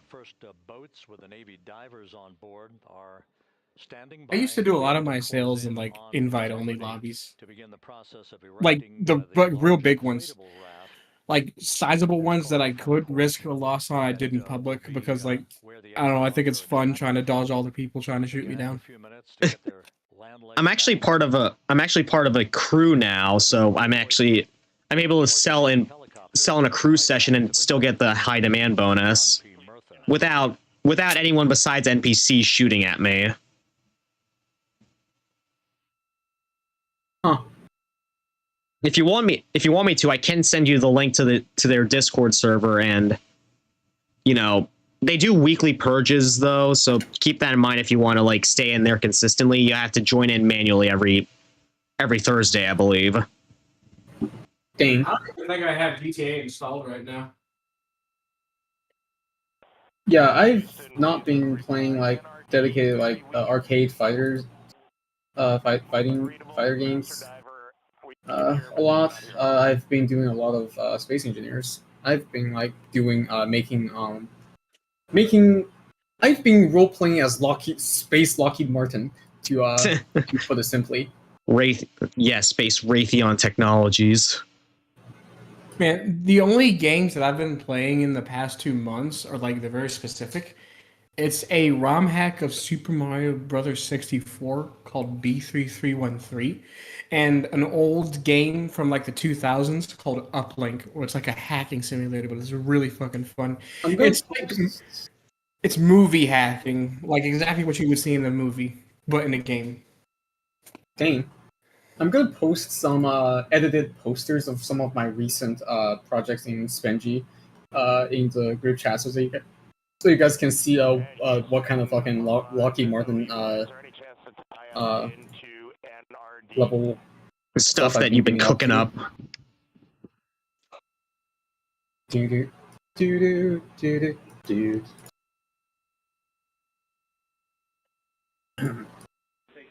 Let me grab the files. I think I haven't finished that poster yet. That's why it's not letting me upload. Zooming out of the okay. I was gonna say it looked like they were zooming out of the. Mission Control Houston, while we stand by for the establishment of communications between Integrity and the recovery team that is basically standing by very close to the spacecraft. There we go. I've put it into group chat. With Administrator Jared Isaacman. Oh, I thought they said Heisenberg. Oh my goodness! Oh man, I'm getting PTSD from Lethal Skies 2 looking at these. Good. The propaganda is working. Oh. I hope you don't mind if I use some of these for my, because I'm doing retrospectives now, and one of them that I'm doing is Lethal Skies 2, and these would be perfect for it, just to represent what I'm facing in those games. Yeah, feel free. Feel free. Just remember to credit me. Yeah, gladly. If you're gonna reuse these, because these are some of like my recent best builds, and it gets some of them gets very ridiculous in context. Did they? Are they boarding? Oh no, they're not there yet. Yeah, the recovery process takes a while, and it takes like a bit. And if like if I called you guys right when they're like getting the door open, it would have like y'all would have missed it. Right now, these recovery forces are getting out to our Orion spacecraft to Integrity, get our astronauts back on the ship safely. Yeah, and this is not just an accomplishment for NASA. This is an accomplishment for humanity again. I once did something similar to this, but it was like I guess you could say it was a fan art for fucking and you gotta like bear with me here for SanDisk, the hard drive company. Absolutely professional astronauts. I mean, wonderful communicators. Almost. They recently did a rebrand and it looks so fucking good. From humanity to the stars that we send. Like when everybody goes like all like flat and shit, they just decided, hey, let's make our whole company something straight out of Cyberpunk. Right now, so yes, it's a huge moment for everyone. You can turn on captions because I just realized that I don't have sound for the thing. No. Hold on, I'm gonna go use the restroom. I'll be right back. Go ahead. I'm actually. I actually just realized for now, like again with the whole squadron merging thing, we could theoretically have our F-14s as like our naval wing and also our interceptor wing. Absolutely. So I mean that's part of me. And we're all kind of Tomcat fans. Off of Integrity right now, but also getting I like the Mirage on this ship so we can start taking a look at it because all that data is. Yeah, we know. That's why we made sure to include 4 of them for our interceptor wing as of now. It does make a kind of fun interceptor. Like I love like fucking around with it in when I was playing Ace Combat, but I always tried replicating it in Kerbal Space Program. Did you know that was actually, it's actually had the capability to act as another standoff first strike weapon? getting ready for I wouldn't be surprised. And last question, Yeah, it has this. people, Phoenix actually told me about this. It has this funny thing called Air Sol Moyar Porte, what do you, which is a French nuke. the fact that we're going to keep doing this more and more and more. It's incredibly exciting. I mean, yes, it's the contributions, like the best and brightest across the NASA workforce. Did I miss anything? in the country are They still getting out of the thing? They're still circling it, I think. Guys Yeah. talking about it. Yeah, they're still talking about. They're still trying to get out of it. I told Leo what you told me about the Mirage and the Air Soil Moyor Porte, or however you pronounce it. Ah, yes, the funny air-to-air nuke. Oh wait, no, Yes. air-to-ground. The funny air-to-ground early warning nuke. Yes. We are going to master the skills on the surface of the moon, so someday we can undertake missions to Mars. It's just an Okay, so incredibly exciting time. okay, We're so not alone. We're bringing everybody along with us. Absolutely. And speaking of everyone, one more time, we're going a very terrifying thing was the whole nuclear weapon policies and whatnot. Awesome. I love that. So for Thank you so much, Administrator, very for you being initial over bits in of the context, stand to watch the crew get extracted from the actually, where should I even rocket. fucking Thank start you, with this? and Because this we'll is see like you soon. genuinely terrifying and like a lot of information. Okay, let's start with French early warning nuke policy. French have this absolutely batshit insane escalate to de-escalate policy, where they will just outright fucking nuke you if they think you're being a little too silly. This is because they are working by a philosophy that nuclear threat is only effective if you demonstrate willingness to actually use it. So if you're getting a little too far in an attack against France, they will just outright nuke you with a very small tactical nuke to demonstrate we will use nukes to defend ourselves if necessary, which is incredibly terrifying and incredibly dangerous for multiple reasons. Because you see, this is a tactical nuke that ideally is going to be aimed in a way that will cause like only military damage in like unlike the battlefield. But the thing is, once a nuke goes flying, the other side has like every reason to retaliate, even if it's like not good. Bad. Mutually assured destruction. When you get to nuclear retaliation, the delivery method is either via bombers or via ballistic missiles, and in both ways you have very minimal, if non-existent, warning times to detect it. Hey, Duval, thanks for resubscribing. 13 months, good lord. And also, we have a little bit of a problem with. There's not really many methods of nuclear deterrence at the moment. Yes, there is. Don't be stupid. Don't fuck around with nukes and wars. And people won't nuke you. Yeah, that's all we have right now. Just more. Just don't be. Just following Wheaton's law. Don't be a dick. Don't be a dick. And there won't be a reaction. Mm-hmm. But yeah, because a strategic nuke delivered via ICBMs will be launched on a very flat trajectory, which means that by the time it enters your radar horizon, it is 30 seconds away from impact. If you have a larger network of radars like the U.S., you might get like a bit more warning time, since the U.S. has military bases with radars and whatnot all over the place to detect this kind of thing. But once that 30-second clock starts, you have zero possibility of being able to intercept it because ICBMs are also going to be carrying independently multi-targeting reentry vehicles, MIRVs. Yep, and the MIRVs are also going to have a lot of decoys. So the decoys will be indistinguishable from the actual thing on radar. So you have to use your limited interception asset to try to intercept to intercept however much you can, and pick and choose which ones you intercept, because you're either going to be defending your large population centers or your military facilities. Sometimes both, because the U.S. for some reason has population centers situated very close to military bases.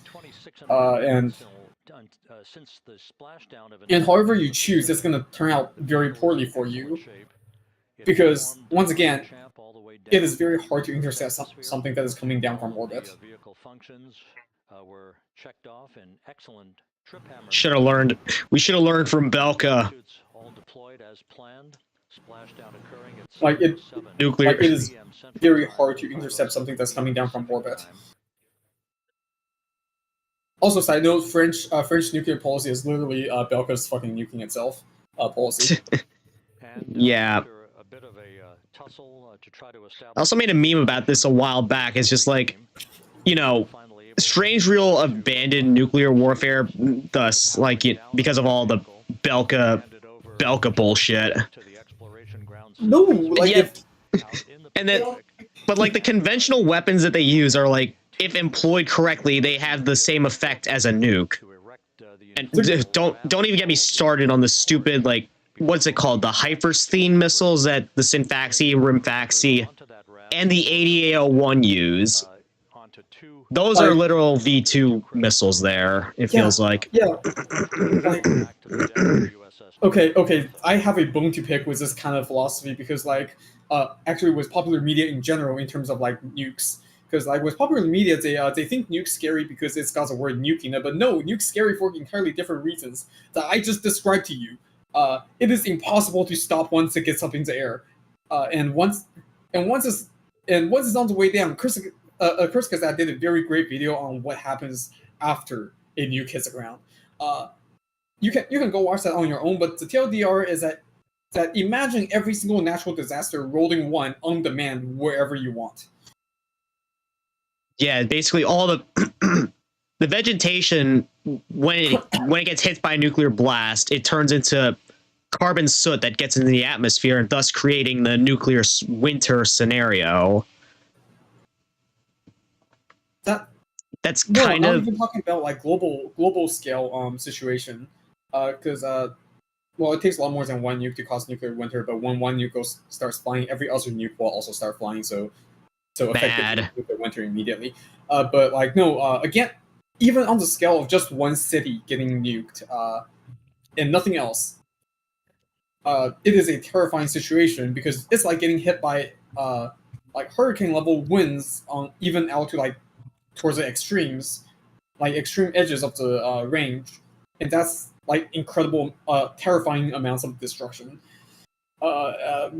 Much closer is going to be like within much closer ranges. There's enough thermal radiation to set everything that can catch on fire, and also set everything that can't catch on fire also on fire. And that stuff lingers. No, it wouldn't actually linger nearly as much as the nuclear fallout. Depending on how it's detonated, nuclear fallout is actually a surprisingly small problem when it comes to nuclear weapons, because nuclear weapons are not designed to spread contaminants. They're designed to use the fissile materials they have as efficiently as possible. So a airburst detonation of a nuclear warhead, which is what militaries will usually go for when deploying nuclear warheads, because you get more destruction out of it, carries very little fallout risks, because the fissile material will mostly get launched upwards into the upper atmosphere, and by the time it comes down, it will have decayed enough to be mostly harmless. It becomes an issue if they detonate the warhead on the ground level, because if you detonate the warhead on the ground level, the nuclear fissile material can get attached to larger particles that can then fall back to the ground much faster.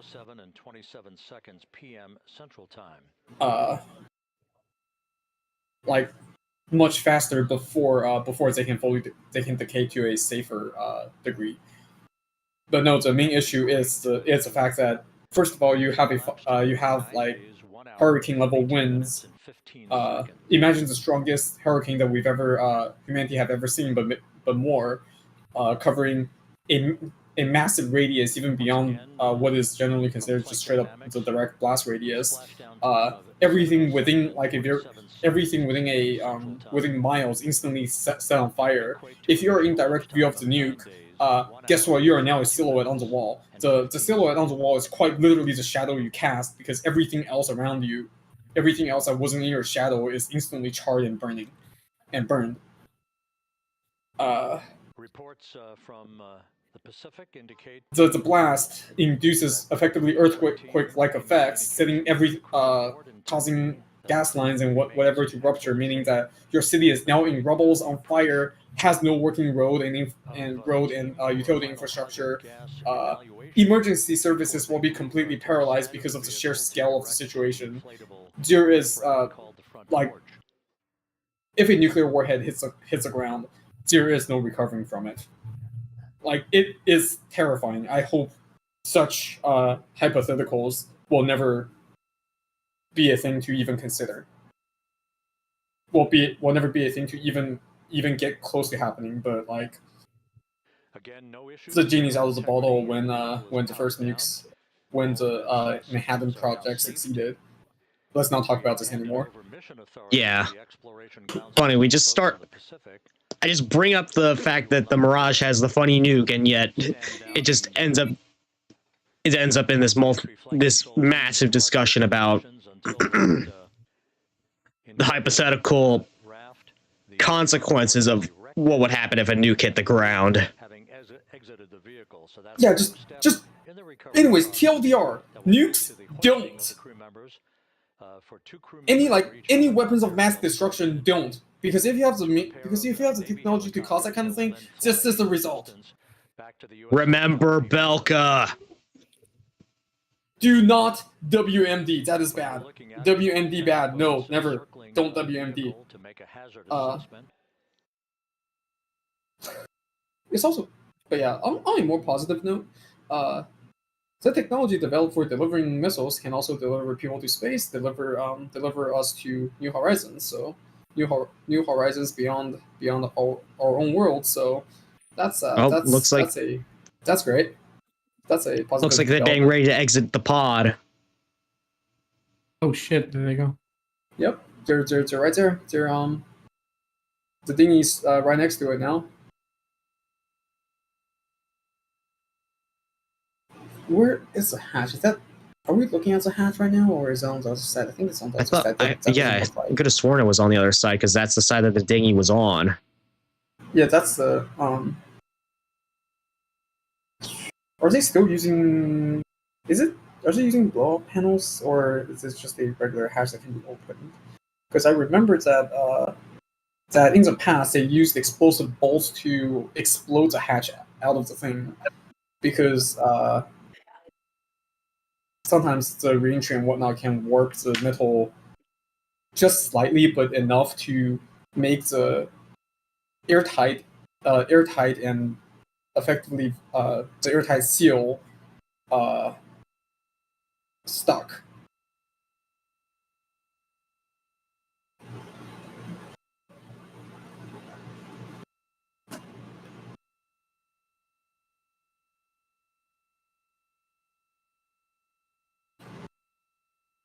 And there's also vacuum contact welding that can happen if the hatch was ever open, but that's not a concern in this case because the hatch was sealed the entire time.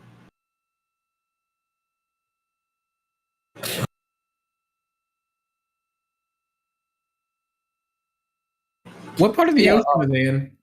Huh? Where are they at? Let me look this up for you. Where's my mouse?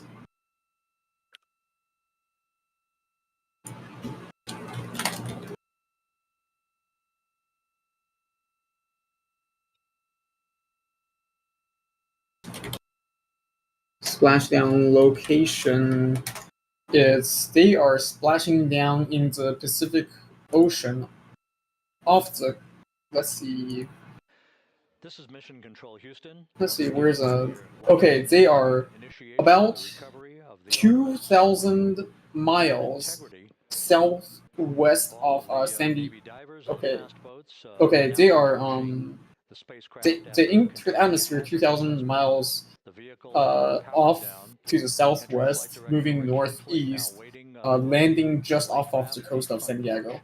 To be erected along the side of the vehicle so that the hatch can be opened and the crew members extracted from integrity, soon to be hoisted one by one into a pair of Navy helicopters. Oh, they're going to be taking a helicopter back. To the USS John P. Murtha. If you missed it earlier, we talked to Flight Dynamics and received a more official touchdown time or splashdown time, as it were, of 7:07 and 27 seconds p.m. Central Time, 5:07 and 27 seconds p.m. Pacific Time. That would equate to a mission elapsed time of 9 days, 1 hour. Where were we at before this? We were at Interceptors. We were at Interceptors. Yeah, we just finished up the Interceptor wing.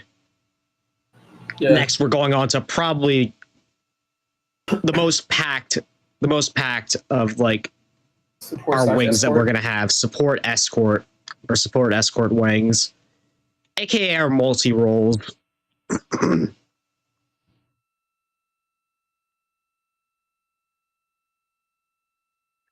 Yeah, I'm gonna have to make a very funny comment on that one. Oh man! Don't tell me you're just gonna pick all 3 F-35 variants. Yes. But no. Probably only the carrier and only CNA most likely. Wait, no F-35B, no VTOL version. The VTOL version is cool, but you sacrifice a lot of capacity. You sacrifice a lot of functional capacity. The VTOL element has its advantage in that if you VTOL, you can technically land and take off from anywhere. But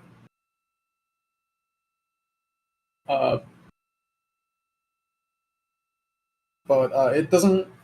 But that's not considering in our case. The VTOL capacity is good if for like the Marines, since that allows it that because the Marines aren't always going to be operating in an environment where they have like airstrips or any amount of airstrips at all. But because we are not the Marines, I'm not going to be considering that.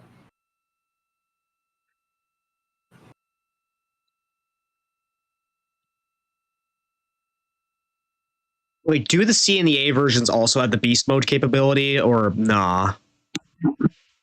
I think the whole beast mode thing was just that you sacrifice the VTOL capability by overloading the hell out of the pylons.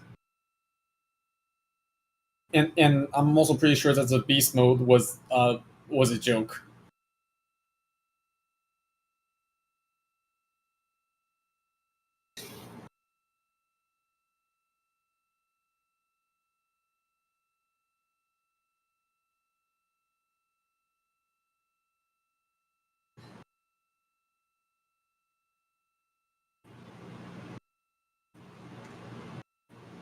It's hard to tell. Is that hatch open or nah? Actually, no. It might work on the C variant because we continue to get good reports from the other bomb truck planes. Who's in contact with the recovery team that the crew is in excellent shape, no issues. They're just I could pull up the other bomb truck planes such as 15 and 16 are not carrier capable. We have no hazardous. We have no hazard gases. So yeah. And no hazardous situation with the vehicle. It performed perfectly all the way down from entry interface to its splashdown in the Pacific at 7:07 and 27 seconds p.m. Central Time. And as you can see, the first recovery personnel now pulling up alongside of integrity. This includes Navy divers and Navy flight surgeons. and other recovery personnel who have trained. Wait, do they have a surgeon just in case if some guy needs surgery on the spot? Jesus. Yeah, Maybe. all facets, just in case. I mean, yeah, it is an incredibly terrifyingly dangerous process. Like the kind of like energy and whatnot involved is like absurd. Get Also, them- as a side note, we don't have to consider beast mode in our context because beast mode is only useful if you don't have other aircrafts to fill the similar bomb truck role. At this And hour, because we do have other aircrafts to fill that role, we don't have to consider that.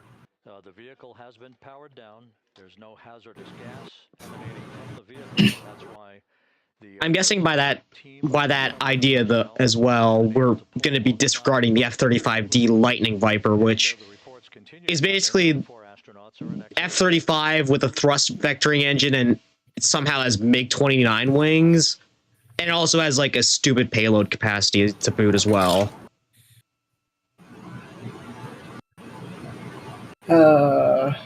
I'll show you once we get back to it.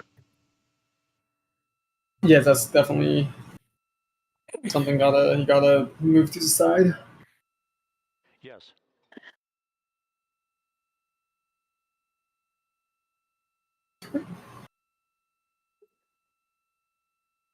They're hesitating. 35's hardly a real plane.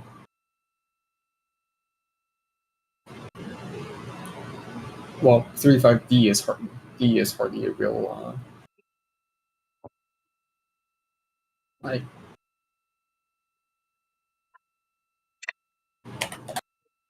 because the other ones are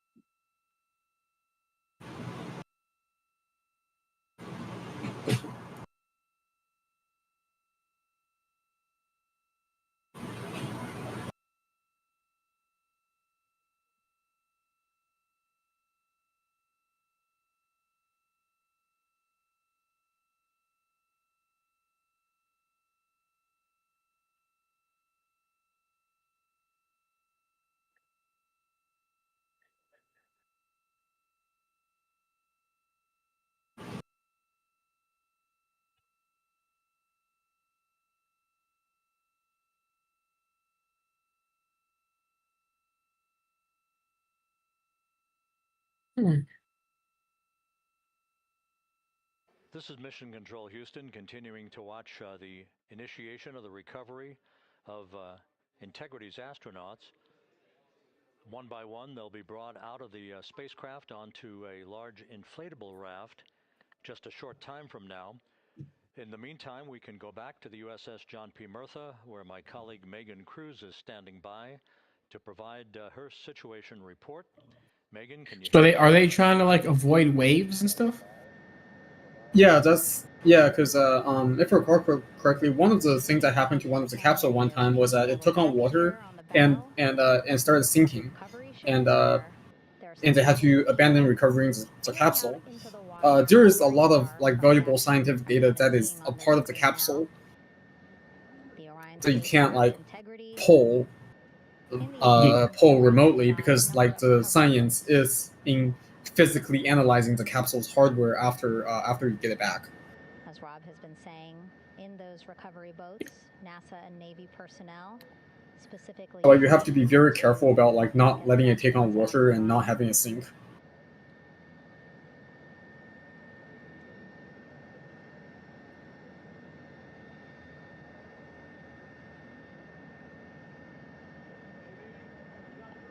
In some of our wide shots, you can probably see that. Oh, I hear commotion. I think they're boats out in the water.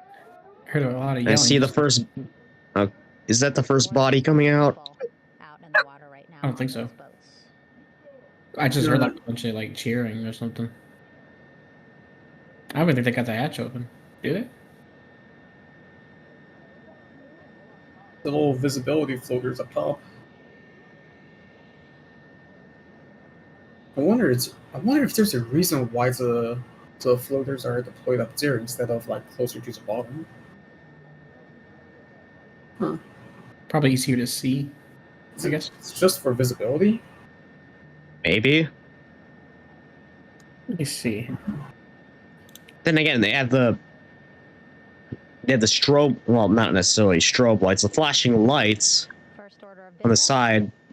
is Yep, to so currently. set up Yep, that's a hatch. You can see the outline of it. and the Things are open as a hatch now. You might also hear it referred to as Yep, that certainly looks like basically just to make sure that Orion stays upright, doesn't sway in the water too much, again, to make it easier for recovery forces to get the astronauts out. yeah, orbital recovery is like. This is hell of a thing that's going on here. Again, we Yeah, it's a splash down into the Pacific process. Ocean just after 5 Oh, hold on, I Pacific time here. opened up a different thing. It's a requirement by NASA to be able to get the crew out of Orion within 2 hours of splash. So doing great. Plenty of time. No rush either. You know, I was speaking to NASA Flight Surgeon broadcast, and he said to me, no rush to get the crew out.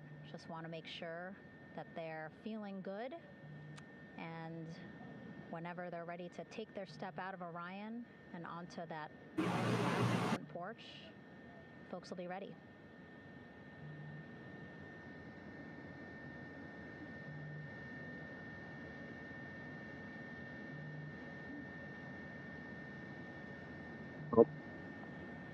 Hatch is opening.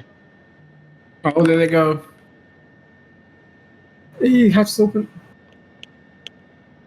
And as They're coming the out. audio loops in mission control in Houston, there is a mission audio loop here on the ship, and it was just reported out that the side hatch is open. Side hatch of integrity is open. Getting these beautiful shots from our aerial assets. The ship itself, where I'm on, just 3,000 yards. Oh, I thought I saw something. Plenty of people What? on the boat here. Thought I saw another person's hand coming out, Where but they can see all this action. No, they're heading in, I think, to collect all the Separating us. Great views from Yeah, it's all not the data it's inside not the easy craft. moving around in a spacesuit, so they gotta get stuff out of the way. Side hatch is open. One of the Navy personnel. I am having a really hard time trying to find out the purpose of those red balls in the top. Like, I'm trying to search it, but I just get images of it and no explanation. Yeah, that is. I would assume that is to keep it upright, but you would think that would be on the bottom. No, just keeping it upright is already designed into like the structural thing with the mass distribution. Because so interesting thing about these capsules, their mass is a little bit off center. You know, their mass is off. Their center of mass is off center from the center of the spacecraft, because like that's off center from the center of the spacecraft and placed specifically in a way to make it so that it aerodynamically stays at the optimal reentry angle on the way down, because you have more or less no way to control the thing while it's on the way down without using the RCS thrusters, and you have very limited RCS fuel. So you basically have to make it so that it is aerodynamically stable all on its own. And reaction wheels do not have the kind of power it takes to maneuver a spacecraft on the way down. Okay, so I found out what those balls are called. They're called the CMUS, or the Crew Module Uprighting System. What it does is that they inflate just in case the capsule lands upside down. Oh, Does that make And if sense? it lands upside down, those balls will push it upwards because of the buoyancy. Oh, that's right. That's awesome. And so as we wait For some reason, my Discord is not loading. Here it is. Get their assessment of the crew inside of Orion. Oh. Toss it back to Rob for an update. Yeah, thank you, Megan. Here in Posted that in the wrong Discord. Rick Henfling and the Diego flight controllers still on duty. The vehicle has been powered down for some time now. There are no hazardous gases emanating from integrity. That, of course, allowed the recovery personnel to approach the vehicle and then open the hatch to begin. Yeah, so basically like another, almost like another way to prevent the thing from sinking. Now we're standing by for the erection of that inflatable. Oh my goodness. Every time I hear that, I'm gonna just, my mind's just gonna take that out of context.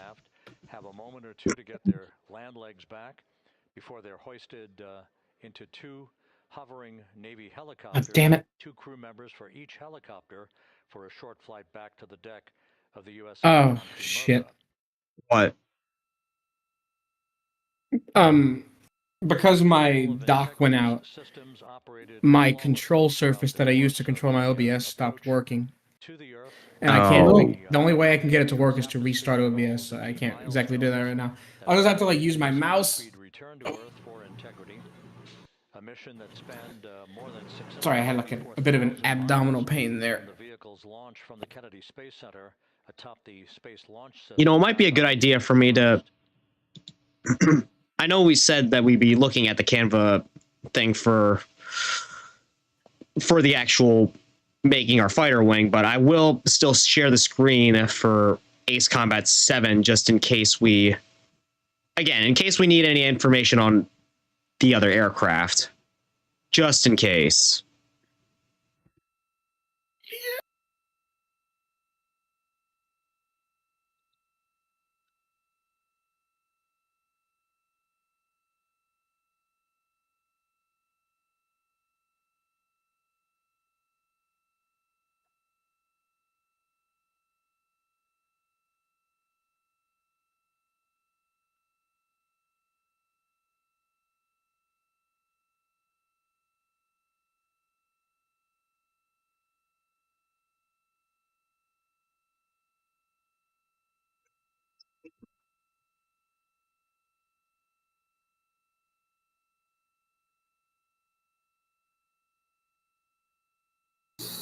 No, man, just... What happened? Did they drift away from it? Yeah, I think there's... I think they had to, like, as we mentioned at the top of the broadcast, last time.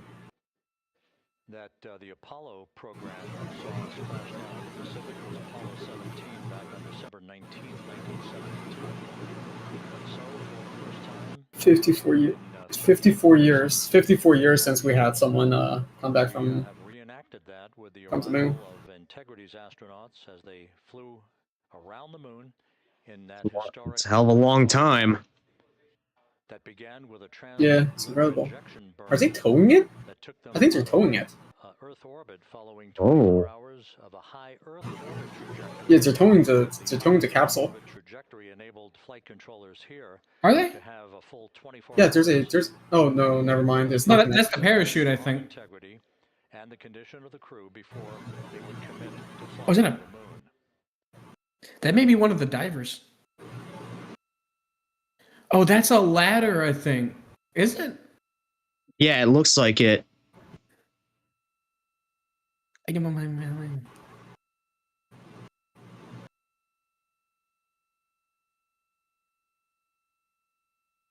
Listen. 9 o'clock.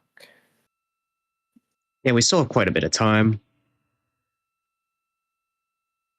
I still have a few other things that I want us to get our perspective on. After we do the actual, like, building our fighter wing component. Yeah.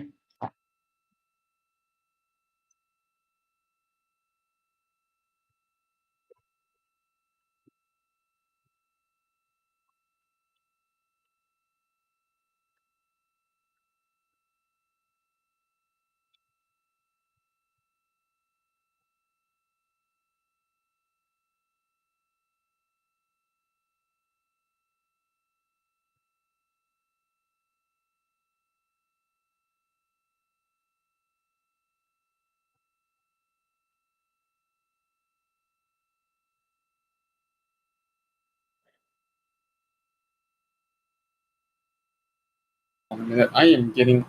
I am getting special I am hearing some special news. Some special Uh, what? Hold on. Let me verify this information.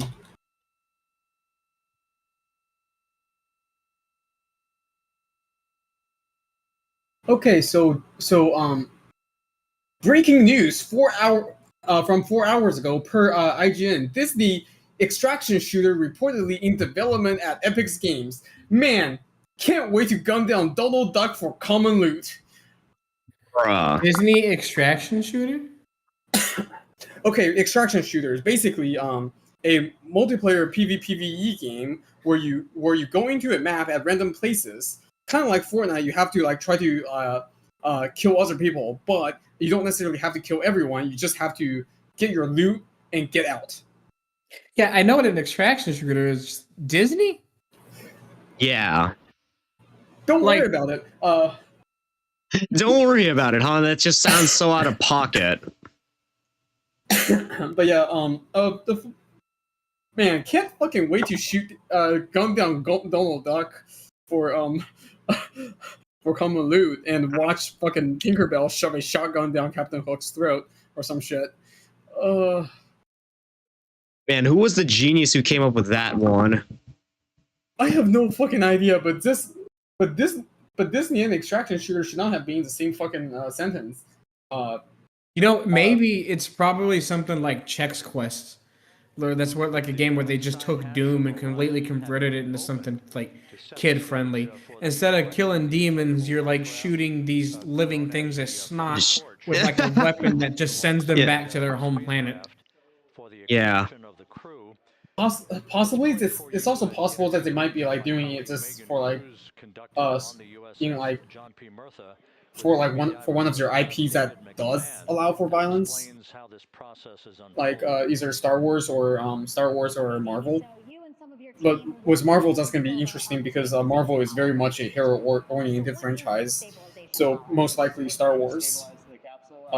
Especially with Mandalorian, they're starting to have focus on a lot more like individualistic contexts that's not necessarily hero or grunt. So basically, this is a float that Yeah. around Orion. I'm assuming that what they're doing right So now it might be is related to that. the collar onto Orion. That is correct. And so what are they doing here?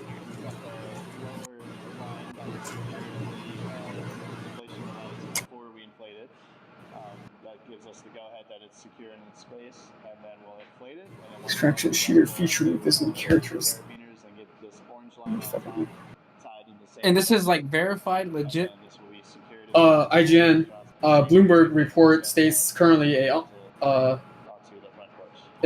unnamed spin-off. Set up the stabilization We collar. should definitely be able to handle this in under 10 minutes. Situ Fortnite. Okay, per IGN, Disney extraction shooter reportedly in development at Epic Games. Disney partnership continues. Fortnite developer Eric Games. Eric Games? What the fuck is that kind of name? Is It's reportedly Epic working on a Games. new- Epic Games is the people who developed it. Epic. I- Right, fuck. Fortnite Why- developer Epic Games. Eric. And then what happens here? I somehow misread that as Eric. no. Anyways, Fortnite developer Epic Games is reportedly working on a new extraction shooter featuring Disney characters that is set to launch later this year. Oh, man. Per IGN. So, yeah. A Bloomberg report states that the currently unnamed spin-off is expected to launch November of 2026, as well as two other unnamed titles, which is supposedly the result of a $15 billion investment Spin-off. that was made back in 2024. And let me check the Bloomberg report to see if they're reporting from a primary source or secondary source. We should see that life raft, the front porch erected alongside the side hatch of the vehicle. Well, people are clapping now. Guess something's about to happen. I think you could see one of them in there. Yeah, you can see the dudes. Yeah, one of them's poking their hand out, I think. A number of flight Isn't like fall 2026 around the time that GTA 6 is supposed to be launching? That's some pretty bad timing. But we're going to stick with our Ooh. operations in the Pacific Yeah, launch timing can make or kill games. Of the 4 crew members who are reported to be in excellent condition. Well, anyways, first of all, extraction shooter. There is like, I've played multiple extraction shooters in the past. There is exactly one extraction shooter that I enjoyed playing, and that's also like a entirely like separate separate thing with like actually unique mechanics. From the look of things, and Megan Cruz. Megan? From the look of things, like it doesn't look like that there's going to be like any innovative mechanics with a Disney extraction shooter. It's just a novelty. It sounds It's like they're just looks like that they're just hoping that the Disney name carries the thing, which is not how this works. Communicating with everyone out on the water. Like multiple big name titles from big name studios flopped because they were going into a oversaturated genre with no reason to with no reason as to why they were made besides just money. No reason for the player to switch over to the new game, because the new game has like nothing new with it. Hindering the teams just a tad.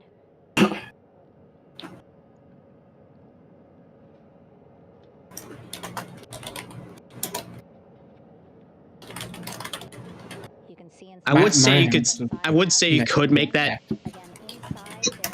I would say you could make that argument for Ace Combat, because let's be real, the base skeleton of the game has been roughly the same since Air Combat in 1995. Well, the playing focus for Ace Combat is the story missions. Yeah, definitely. But even then, even then, over time, they did gradually start to build on it. What? Yeah. My monitor went like completely. Like remember, Ace Combat is to put it in the most derogatory way I can. A nearly 695,000-mile journey around the moon. If you think you Call of Duty of arcade flight. Of flight shooters, yep, as I like to call them. It is a fucking COD of flight shooters, like arcade flight shooters, because like outside of stories, it's hard to put innovative mechanics in a game that's all about featuring real aircrafts and a few fictional ones in mildly concerning situations. But even then, they managed to pull it off, because like, take the jump between 4 and 5, for example. 4, you only had like what, 2 super weapons, and they weren't. Let's be real, they weren't really that hard to fight. 5, on the other hand, you had the freaking Arc Bird, which, man, I might have beaten it on my first time on stream, but Lord, that thing was terrifying to fight because the ridiculous laser at the bottom. Mm-hmm. Yeah, but either way you get my point. Like there's very little room for innovation in this genre, at least not in this genre and with a specific setting Ace Combat works with. Also, the clouds. That was like the big thing for 7. Yeah, they added cloud physics, or is it, well, icing physics. And now for 8, the big thing is like collateral damage. Like enemy AI jets can now get destroyed by like falling debris and stuff like that. So you could theoretically get chain kills. Like if you shoot one plane and it happens to crash into another. It will also teach you to stop jousting. Because guess what's still moving at you when you blow up the enemy plane? The enemy plane. So stop jousting, you dumbasses. Yeah, this ain't Ace Combat 0 anymore. And onto the USS John Murphy here. That's also something that I want to like bring up at once we finish up the building our fighter wing component. Is just like what features would you like to see brought to 8? But we'll get to that when we get to it. Yep. Yeah, it looks like they're finally recovering the important stuff from inside the capsule. Gotta get the people out. It is some incredible some pretty incredible stuff going on with these. Four members are green. All of our 4 astronauts, Reed, Victor, Christopher, Well, Jeremy, green. This marks the start of humanity's venture into the rest of the solar system. And ready to be extracted. Yeah, Hey, let's hope it hello, continues. sir. Oh, hey, Leon. Welcome to chat. Or,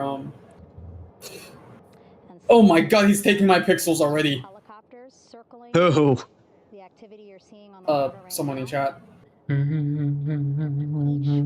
It's just me. I'm not sure if shared chat is actually working on my end.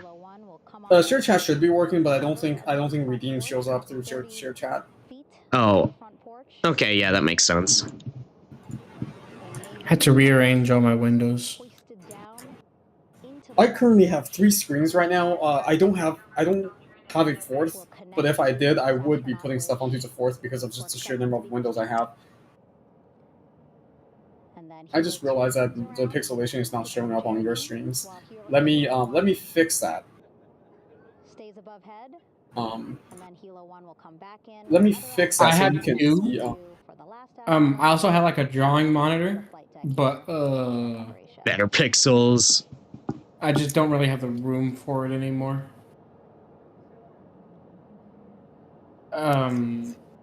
What else? I had I would be 4, but like 2 of these monitors. I had 2 twin monitors that I got for free from my last job. One of them, that's pixels, died. Oh no! And so I was left down to 1. And my main one is like how do I say it? It's color calibrated. Pretty fucking expensive. Like I got it on sale for like 200 something. It's called an Asus ProArt. Ooh, the Pro. I do Asus Pro. I need something good for color since I do like a lot of graphic work. Yeah, the ProArts are really good. Those are like incredibly good. Yeah. I don't have a colorimeter to like really get the best of it, but it's good as it is. Very clear. Oh, great. Artemis Compared to froze this on my Dell one screen. that I have right here, the color is like night and day. Like I'm looking at my model on our stream, my model looks blown out, but I'm watered on my end. If I like, looks clear as day.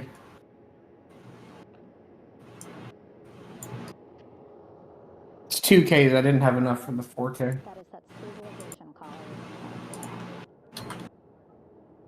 It was also a tax write-off too. Yay! We love our tax write-offs. I forgot to pay my taxes. Well, I mean, I didn't forget. I literally couldn't. Big rip. But it was only $30-something, so like, there's gonna be like, you know, they fine you for like each day and shit, but it's like such a minimal amount. I have been told to drink water via waterboarding. Oh, Yeah, I need to do that as well. In fact, I need to refuel. If you want to, I can send you the blueprints. Oh, tax they didn't even pass yet. I already have the hydrate stuff set up for me, so. Oh, I don't have that. All I got is I got like a cup of water over here, and like I have like a biscuit that's just like warming up because we had to throw away our microwave. Also, dude, the sink water here is actually like drinkable.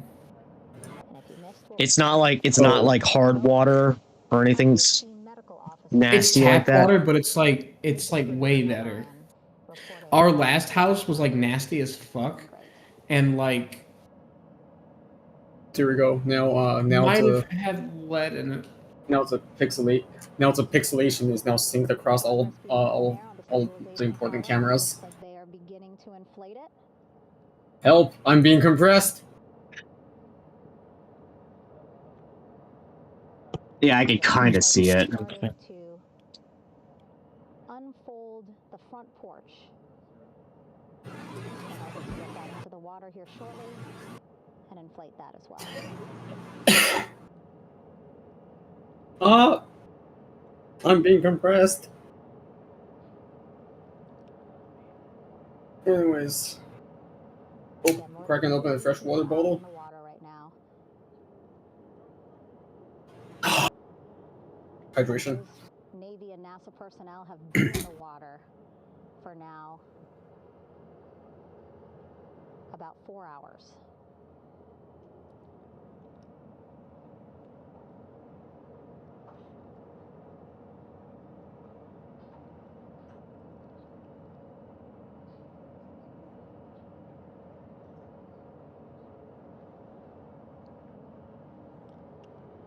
The reason why they had to get out so early is just to stage everything.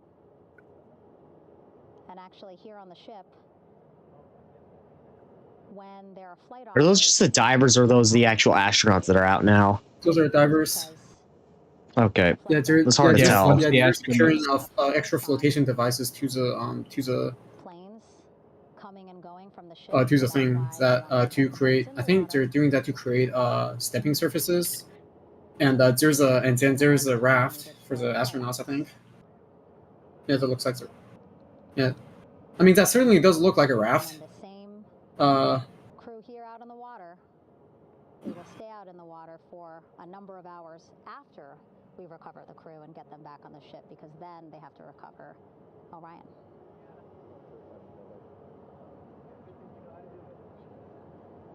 All right, that stabilization collar looking good around Orion.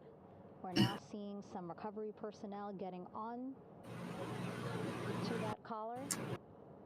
Again, we need to further attach it to Orion to make sure that it can really prop up the spacecraft. It's basically lifting it up off of the water just a tad. Again, so it's not so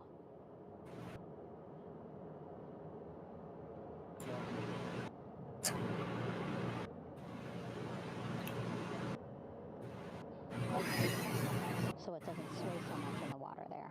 Imagine being an astronaut with motion sickness. That would suck. I don't think they let you get on there if you're motion sick. Yeah, they actually. I'm pretty sure like one of the tests this is like designed to test if you actually have motion sickness. You know the giant spinning Yeah, like thing. That's part of the training to get motion sickness down under control. Yeah, you have to be able to take like a certain amount of G's in order to like get inside the spacecraft. You need to be like physically well trained enough so that you survive the way up, and also the way down. So you need to first of all be sufficiently physically fit for that. Second of all, there's a spinny training machine so that you don't, because you can't see outside, and the main reason why you get motion sick is because there's a disconnect between what you're seeing and what you're feeling, and that causes motion sickness. It appears teams now are about, and that is like something specific to humans, if I recall correctly. As well, specific to humans as well as like some mammals, but not all mammals. Interestingly enough. soon see astronauts Did you know that rats don't get motion sick? come out of Orion. Oh god. No, what? Oh my. Look in chat. I couldn't see because there was an ad coming. Imagine how annoying Ace Combat be with bird strikes. Yeah, you just randomly That would suck. engine fire because you fucking hit a bird. Okay, GTA Online has freaking bird strikes, and it's annoying when it happens. Imagine that happening in in a flight shooter where you're literally flying at the speed of sound, and then all of a sudden, bam, you get an engine fire for like no reason that you could have prepared for, because the bird was flying at towards you at the same speed, and you couldn't avoid it. I would Well, imagine it would also be cases, annoying all if they those birds clapped missiles, again. but yeah, but like imagine just fucking random bird strikes because for some reason the birds then gets a fucking memo from the gunshots and missiles and loud ass jet engine to get the fuck out of the way. It's not safe. Oh man, it's contagious, I swear.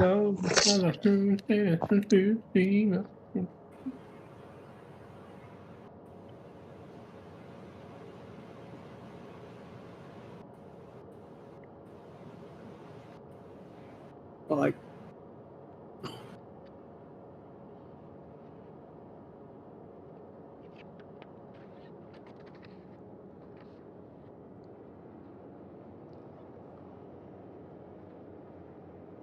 Oh, they took the thing. I guess that means they're coming out soon. Yeah, they are. You want to have a like good stable platform. Imagine how Ace Combat would be if they actually had APN guidance for the missiles. You probably would not survive. So, fun fact, that game exists. Okay, saw a thumbs up. It's called Nuclear Options. I was gonna say maybe. Yeah, nuclear. I was gonna say Digital Combat Simulator or whatever. No, Nuclear Option. Well, first of all, they have a lot of cursed planes. Well, that's gonna be a whole nother stream. But they also have like semi-realistic models for how to shake incoming munitions. For example, for semi-active radar homing missiles, you can just you shake the missile by flying perpendicular to the radar, because by flying perpendicular to the missile, because the missiles tracking relies on missiles tracking algorithm and whatnot relies on being able to see movement, and if you are flying perpendicular to the missile can't see you moving because it can't detect distance change, and when it can't detect changes in distance, it loses you to the background. It loses you to the radar background, and that's how you shake a semi-active. And that's how you shake a semi-active air-to-air missile. And that's how you shake that. Shaking IR missiles. Shaking IR missiles involves basically throttling down or maneuvering to like face your exhaust away from the missile and hitting flares, so that there's a hotter target for the flares to go after, for the missile to go after, instead of you and your engine. But yeah, there's like actual countermeasures and techniques that you can do to evade missiles and whatnot in Nuclear Options. Nuclear Options also embraces BRV combat. So you're going to be doing a lot less dogfighting. You're going to be fighting more at ranges of being able to see your enemies on radar and designating via radar, as opposed to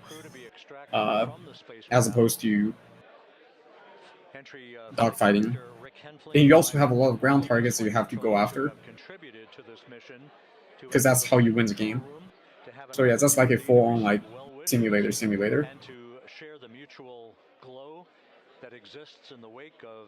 Not everything's fully modeled yet, I think. They're still working on it. But if you want to, we could probably like arrange a time to play Nuclear Combat. Nuclear Options. Yeah, it's not. I don't have that on my Steam library yet, but maybe someday. Yeah. Even as we await the crew being extracted from the vehicle to be hoisted onto Navy helicopters for the trip back to. But yeah, it's also like co-op and co-op or PvP. You can like play with or against each other for the missions. Actually, now that I think about it, there is actually a mod for Ace Combat 7 that adds APN guidance for missiles. Only for the player, though, not for the AI. If the AI had it, The game would not be Lord. possible. You would need a lot more flares. You would need a lot more than 3 flares, which is a hilariously small amount of flares. Yeah, you only have like what? You have 6 in the F-10 in the Starfighter, which, funnily enough, the lower tier aircraft get more flares, and then for the F-22, I think you only get like 2 or 3. You only get 2 because there's no way you're surviving that. You can maneuver dodge missiles very easily in Ace Combat. Flight control room. This is the old shuttle flight control room.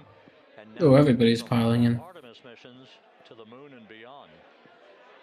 Once again, Yeah, I feel like that's one thing Project Wingman got right. It's like you have an infinite amount of flares, but you have a cooldown, and then for certain planes, you have the option of the AOA limiter, which allows you to basically PSM at any speed. Splashdown occurring an hour and 22 minutes ago, as we stand by for the completion of the extraction of the crew. Mm-hmm. And ultimately, But yeah, there's like a lot of stuff that to the USS John P. Murtha. Splashdown occurred at 7:00. Actually, you know what? Just so that just to distract you guys for a moment, I'm gonna send you the page to all of the nuclear option planes. He said the trajectory of integrity coming through the Earth's atmosphere was so precise. All the nuclear option aircrafts in the Discord VC and you can react to it 0.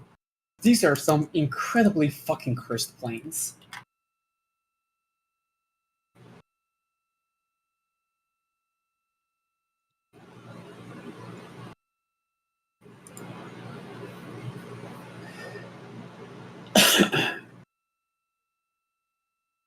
Yeah, might as well while I'm waiting. You can hear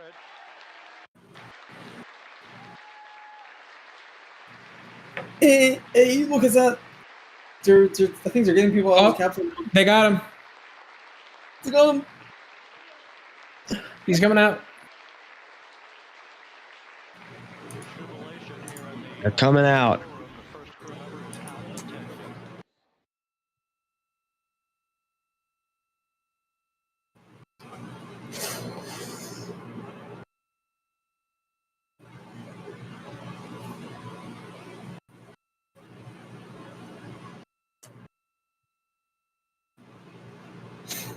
I swear, some of these aircraft, I'm looking at the nuclear option stuff right now. Some of this looks like stuff from, I mean, first off, some of these look like helicopters.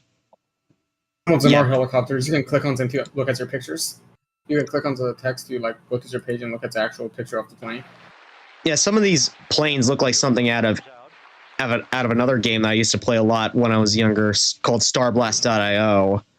Some of these look right at home in that game. Like, take a moment and take a look at the planes and take a guess as to what they're based off of, because these are like partially based off of they are partially based on real planes, or rather inspired by real planes, but they also often take like multiple inspirations. Out. Yep.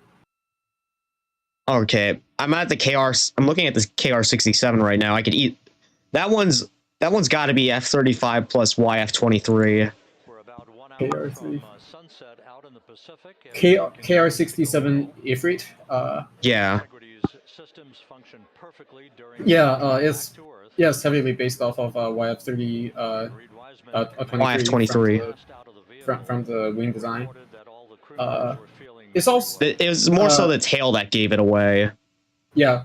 That said, the internal weapon bay is and the curved nose cone, as well as the tail boom, are actually based on Russian planes. The weapon bay is from Sukhoi Su-57, and nose cone is from Su-27, which makes this incredibly fucking cursed. right, gentlemen. And now standing by for The commander of astronauts Orion are out. of his ship. Yep.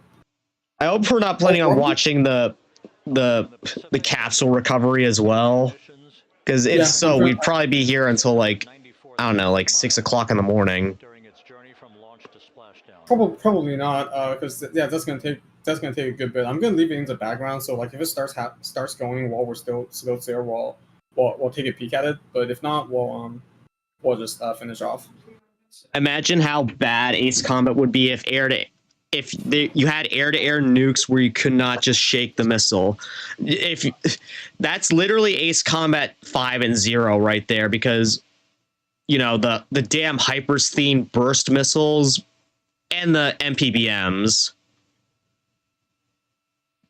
Like, I get it. Those had pre-selected detonation points, but it's not like you could dodge the detonation points if you flew into them. Reed Wiseman out of the vehicle, all 4 Anyways. now out of integrity. There Yeah, I goes think- all the astronauts. Yep. Let's get back to it. Yeah, let's get back Welcome into it, home. ladies. Let's get back into it, gentlemen. Yep, sounds good. That was a nice We're- long, that was a we're big, escort now, that was a right? long intermission there. It is a very historical event. Yeah. And once again, if y'all need... Okay, it's not showing the Ace Combat screen right now. I'm going to have that open for y'all just in case we need to take a peek at any of the aircraft. Okay, that's not what I meant to look at. Display capture off. I meant to go to window capture, turn that on. But yeah. Okay, that was our selection for interceptor base defense. Two MiG-31 M2s and 4 Mirage 2000s. Yep. Yeah, and I did bring this up earlier with Leo, but these two we might consider for our naval wing once we get to it. For the But yeah, Navy, anyway. we might be able to get away with the actual carrier aircrafts from the U.S. because those are like decent. Yeah. But anyways, here's our support escort options. The MiG-29, MiG-35, F5, F-20, F-2, F-2 Super Kai, both F-16s, the F-16 VX Silent Viper, the F-35D, F-32A, which, remember what? Why the hell was the F-16s not in the air superiority selection? Because I thought they would be a better fit for support escort. F-16s were built for air superiority. Really, I honestly wouldn't have considered that, given how they are in the game. But yeah, might have been been worth. But okay, yeah. I also was looking at it from the context of the options that we had, because I mean, you know, F-22s, the other myriad of like American planes we had available to us. So F-16 is still like very much a top American dogfighter, even compared to his other planes. Like the 16 is where the 15 had positive has thrust to weight ratio above 1, and that carried into pretty much all future planes. And F-16 has fly by wire, which enabled it to make use of inherent instability for maneuvering, which makes it so that the F-35's limits to the F-35's F-16 the limit to the F-16's maneuverability is a human body, not the airframe or the engines. So like it is very much a purpose-built dogfighter. All right, fair enough. But yeah, continuing on with our options here, the F-32A, which is supposed to be the prototype version of the X-32, the ugly duckling. All three F-35 variants, the Su-30M2, Su-30SM, both versions of the Rafale, the Viggen. I thought I had both versions of the Eagle 2 here, but I guess not.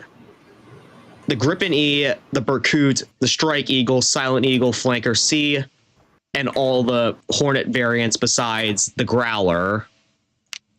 I'm also a big fan of the Saabs. Yeah, I think Ace Combat really was like the game series that made me appreciate the Gripen and the Rafale. Yeah, because I'm an official member of Gripen Gang. The Gripen is just a nice. This commercial really made me like the Gripen or the Viggen. The Gripen were just like nice planes in general. Hang on, what? Oh, an actual Saab commercial. Yeah, Saab also made cars. Yeah, I know. But yeah, I'm looking at all of our options here, and quite frankly, I know 3 of them are, or really 2 of them are standing out more compared to the rest. But what do we think about our other options here? Because, Gripen and Rafale here, I'm kind of eyeing them up. Right, so because this is supposed to be, I guess, multi-role, which the support / escort basically it's a multi-role. Okay, once again I have to slander A10 because A10 was supposed to be multi-role except back into the sandbox. A10 did exactly 1 role, and they were using the F-16s for like literally everything. Yeah, that's why I put it here in the support escort role. So like that was incredibly funny. But yeah, technically the aircraft does do everything, but it's supposed to be like designed for superiority. I guess it's just that good. Yeah, apparently. But yeah, per the usual jokes that I made earlier, 8 F-35Cs. Oh man, I am correct. It's hard to argue with that, and considering that we could use it for our naval ops planes as well. Yep, that's why that kind of saves us. It saves us a little bit of space here. Yep, 35C should also cover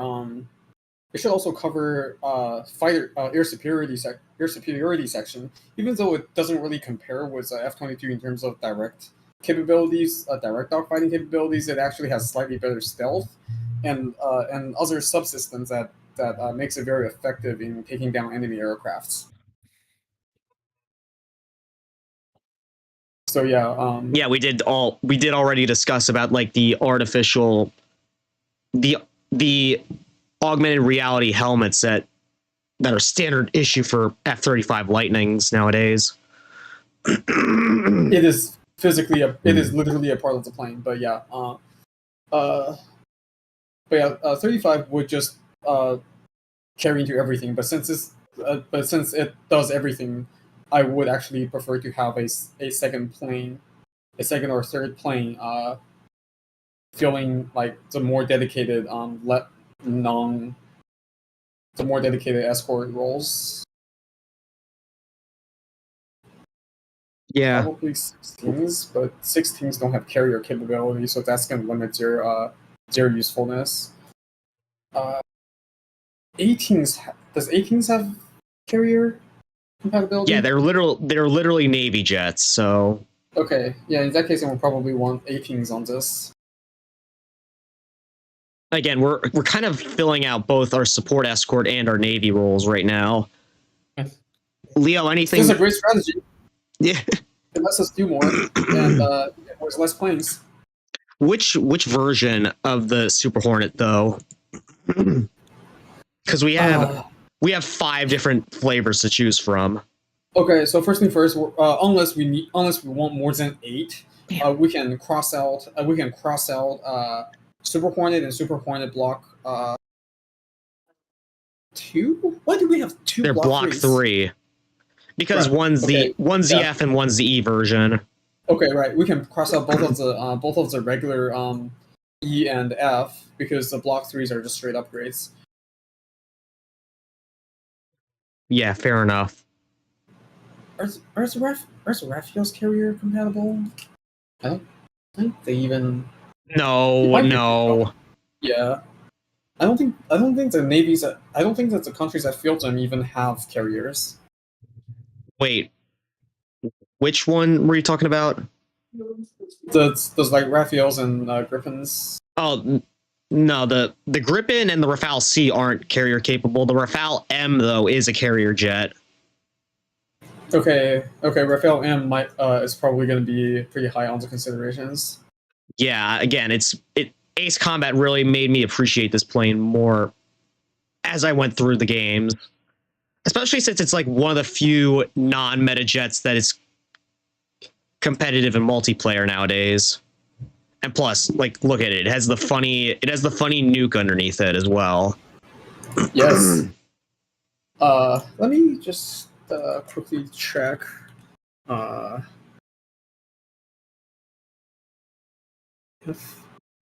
Also, just so we don't add this when we get to the naval ops section, I am going to mark this down as an ops. Let's see. You might want to change the font size. Yeah, that's what I'm. Oh, great. Yeah, that's what I'm gonna do here, and make sure that it's on the right side of the thing here.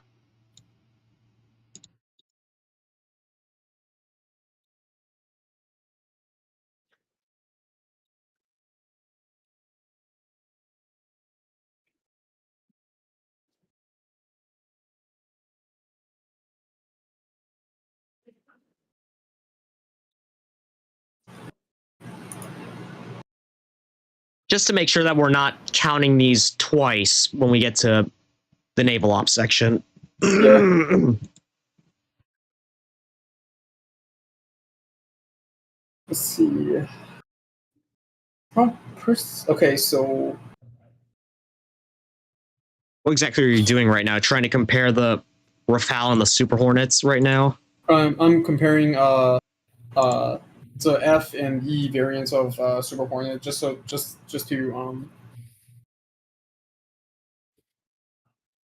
because I think one of them is single seat. What's up? BE is the single seat version. Yeah, I think I prefer.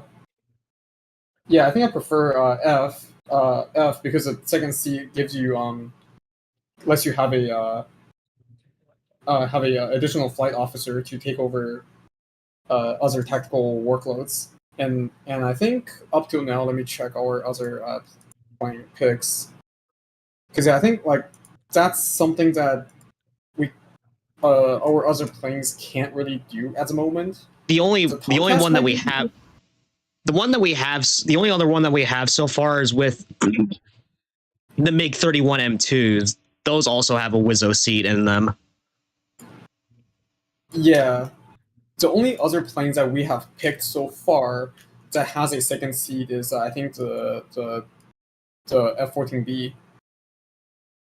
And the MiG-31 M2s. Yeah, and the M2 and the MiG-31 M2.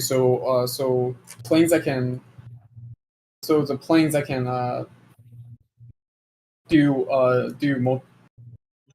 that has a second officer is limited. So we're probably gonna want one of few F-18F Fs to cover that. All right, so we'll get.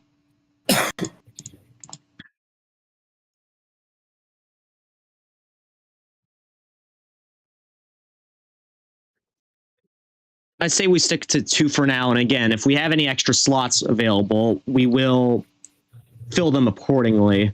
Also, while I'm at it, I might as well copy this and put it into our ground attacker area so that we don't duplicate these as well. Mm-hmm. Yep, because this all. Yeah, 18 can also covers that functionality. So yeah, we are up to 30 planes. We are halfway there. We have we have so much leftover budget. Man, I am not used to militaries having leftover budget. And you know what? I might be going a little bit ahead of myself right now, but I am also going to field two Gripens because again, it's a good jet and I like it too much. So Do you also like the Gripen? Gripen is nice. Yeah, the Canard is the Canard is funny, but yeah. Yeah, I'm an affiliate of Gripen Gang, so I'm kind of obligated to put it in our selections. You're legally obligated, otherwise they will shoot you in the back. They will shoot you in the back of the head. Yes. And plus, I'm not going to discredit it at all because it has the cruise missile in game as well. It is a good plane. Yeah. Surprisingly underrated. I've never seen many people talk about it as much as, some others. All right, now we get into an interesting one, the reconnaissance role. And well, once again here, funnily enough, we have the MiG-31 M2 here as an option, so we could technically field it as both our interceptor and reconnaissance planes, but our options here are the SR-71, the D-21, which we are allowed to actually pair these two together as like a single aircraft. Just want to put that out there because they did work together in pairs before. Both MiG-31 variants and the two drones that we have available to us. Okay, so starting off, as much as I love the 71,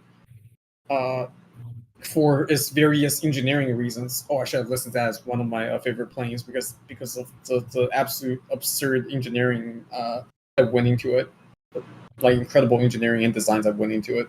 But as much as I like it, I don't want to include it for a few reasons. So first thing, feel free to list them. Okay, so first thing first, because this squadron is formed before the Kessler syndrome happened, like way before that, we do not have the context that we need high altitude reconnaissance via Blackbirds. So that won't be a reason why we would have the plane. Second, the Blackbirds, despite being impossible to shoot down due to just stupid fast, it is very easy to lose them during takeoff and landing accidents. And those are also the hardest place to save your pilot from, because they don't have any vertical altitude to eject to, and if something goes wrong, they are going wrong right there on the floor. I wanted to say two things about the tag board. As much as I love it, I can recall more than one incident. I think it was one incident or more than one where that thing just smashed into the SR-71 on detachment. Oh. Yeah, when you're moving at supersonic velocities, the fucking whatchamacall, aerodynamics gets really fucky-wucky. Yeah. I also recall, and I might be wrong on this one, but I feel like there once was a D-21 that got shot down, or I don't know, shot down or crashed, and it was captured. It was taken. I may be wrong, but I remember reading something about that. I think that was a U-2 spy plane. Yeah, as much as I love the SR-71, unfortunately, like the greatest value this plane has, the place where it can serve its greatest value, it's in a museum. Oh man, again with that one, huh? Yep. Even though that, let me actually pull it up in game real quick. The one in game is that there's a DLC. There's a DLC plane in game that's based off of the. Yeah, the Dark Star, and we both hate that one as well. Yeah, like because you said there's no counter to it. That's technically wrong. There is a counter to it. It's just that we never have it equipped when we come across it. Yeah, which basically means that there is no counter to it because you wouldn't think to equip it unless you know that that fucker is around. Yeah, but anyways, let me actually pull it up real quick. Where is it? Where is it? Okay. I know it's here. Okay, So- RF-71. This does actually have weapon capabilities on it, which I will give it credit for. You see, having weapons and versus not having weapons on your reconnaissance aircraft is the difference between, well, on your reconnaissance unit, it's the difference between being able to report back. There's enemy positions here, versus there's an enemy HQ right there because I took out the thing that was in my way.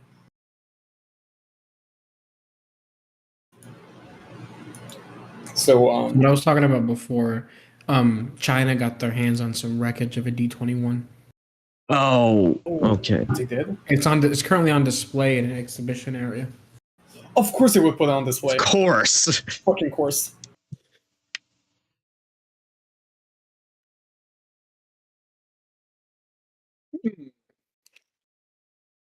I don't even get to be fucking disappointed at that.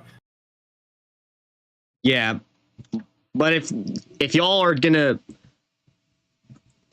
if we're dismissing the SR-71 from our options here, then I will reluctantly oblige for now. No, we're not also not including the Dark Star for the same reasons. Yeah, exactly. It's breaking our universe continuity rules. Yeah. First of all, that breaks that rule. Second of all, it's likely going to have the same technical issue as a 71 with landing hazards and whatnot, because you just can't achieve those kind of performance without performance concessions, and those performance without those you can't achieve those kind of performance without engineering concessions, and those concessions is going to cause the same kind of problems with crew safety and all that. Also, I hate the plane. Yeah, fair enough. Okay, so yeah. Adion's bringing up this. Probably disposable drones for reconnaissance, then attack the locations. Well, the thing is, we don't want to have any planes get shot down. That's kind of like, I mean, sure, it would be cheap to replace them, but it's still going to cost us in the long run. Okay, so the drones are still good options. The drones are, because like in a reconnaissance setting, where in a setting where you are forced to use aircraft for reconnaissance, you have two, and you don't want to lose people. You have two options: use a Blackbird, which we dismissed due to like other crew safety concerns, because you're going to lose your crew when they're on the way up or down, not to the enemy. You're still going to lose them on the way up or down, which is why we dismissed it. The MiG-31s, while they could do the job, they again, people on them, and they're the forward reconnaissance means higher risk. All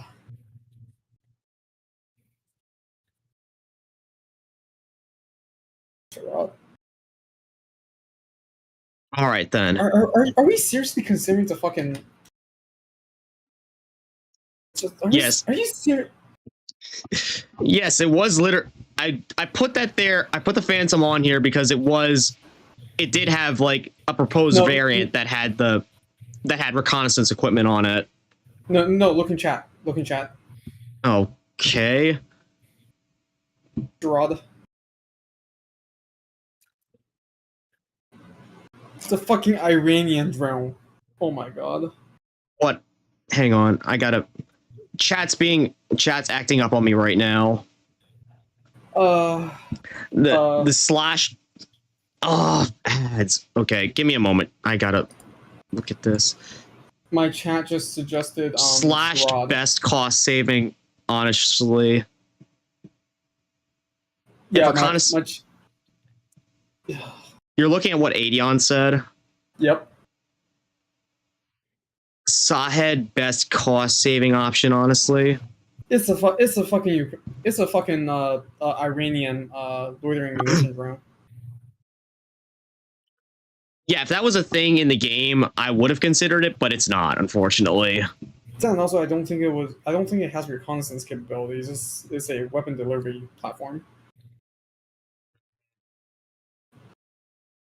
Actually, I was considering another option for our reconnaissance planes, and again, it might be a risk to send people up and to do this, but the YF-23, I've seen some people, again, I'm getting a bit ahead of myself here, on the subreddit saying that they would consider using the YF-23 as like a reconnaissance plane because it's stealthy and fast.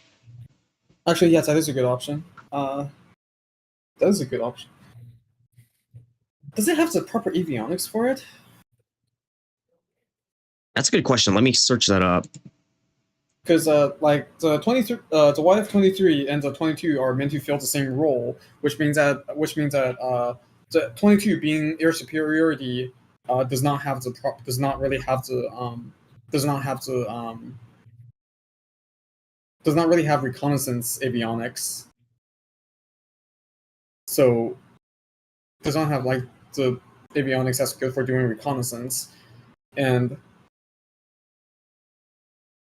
like Well, apparently, does it?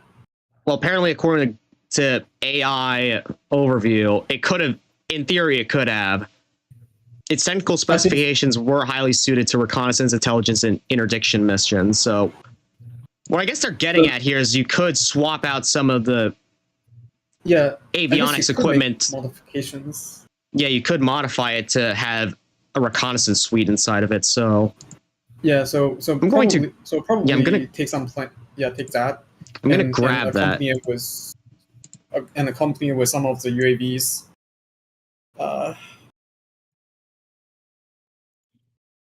Again, I don't think we need to deploy too many of these at the moment. Yeah, because this squadron is formed before Kessler syndrome. So, per timeline, reconnaissance would be currently still be done via satellite. So the reconnaissance elements we have would probably be very minimal, or like a few Black Widows and like maybe like two Marauders / Avengers. Yeah, and if the situation really did come to us where we needed as much firepower as possible, we could just retrofit these to have weapons on board them. Yeah, and then we'd have an extra layer of redundancy. Doesn't hurt. Yeah, they can be repurposed back towards direct combat. But yeah, once again, phantoms have been eliminated because. Again, better off in a museum. Leo, anything that you want to add, or is this good so far?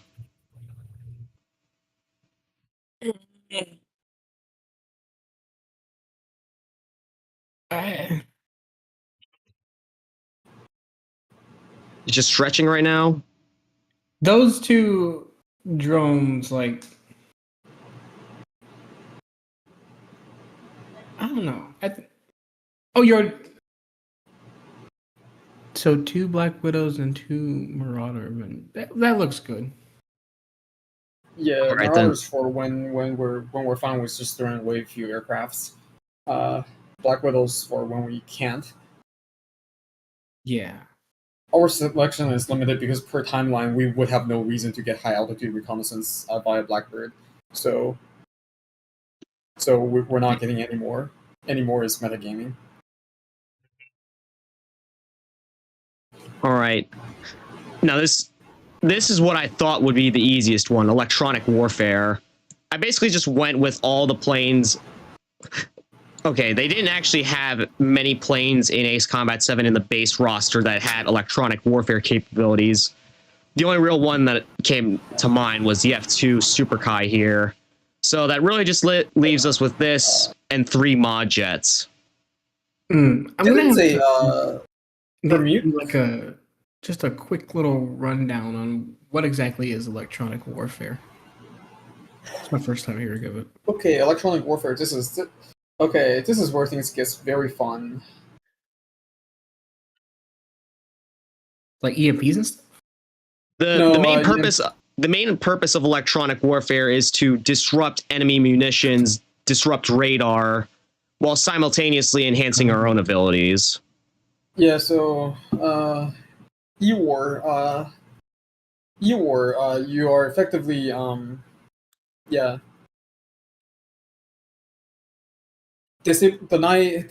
enemies the advantage of the electromagnetic spectrum, and enhancing the advantage of your forces can be applied to land, sea, air, and space by crewed or uncrewed systems, targeting communication radar as well as like other assets that makes use of electromagnetic waves. Yes. So radar jamming. Jamming like missile tracking as well in the case of Ace Combat. Jamming missile tracking is a thing. So okay, So yeah, jamming radar, jamming missiles, disrupting communications. Typically, there's like much larger, specially designed E-War planes, which I think is a part of your AWAC. Yeah.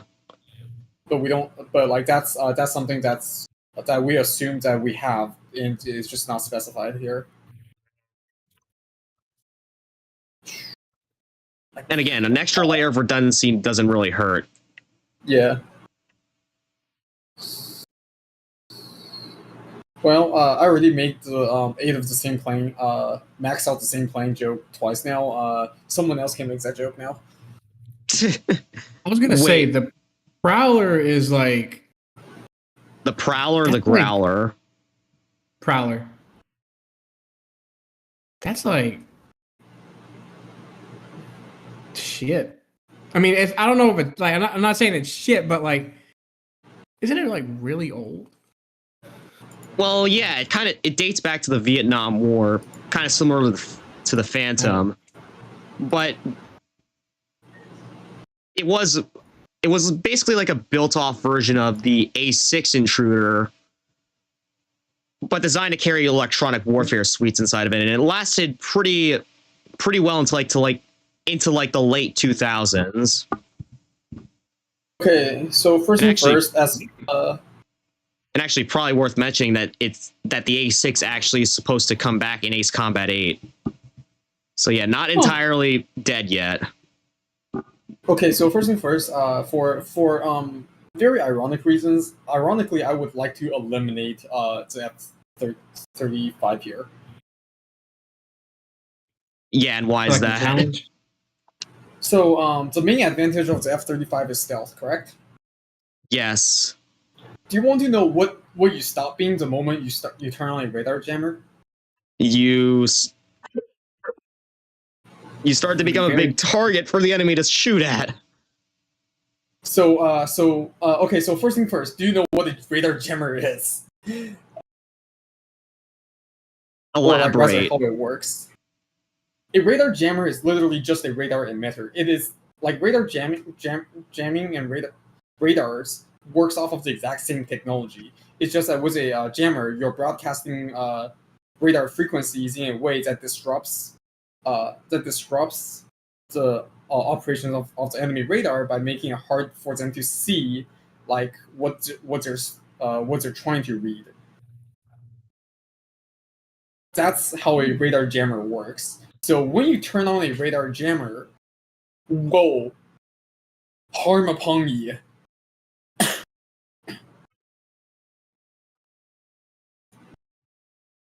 I see. harm upon ye. Yeah,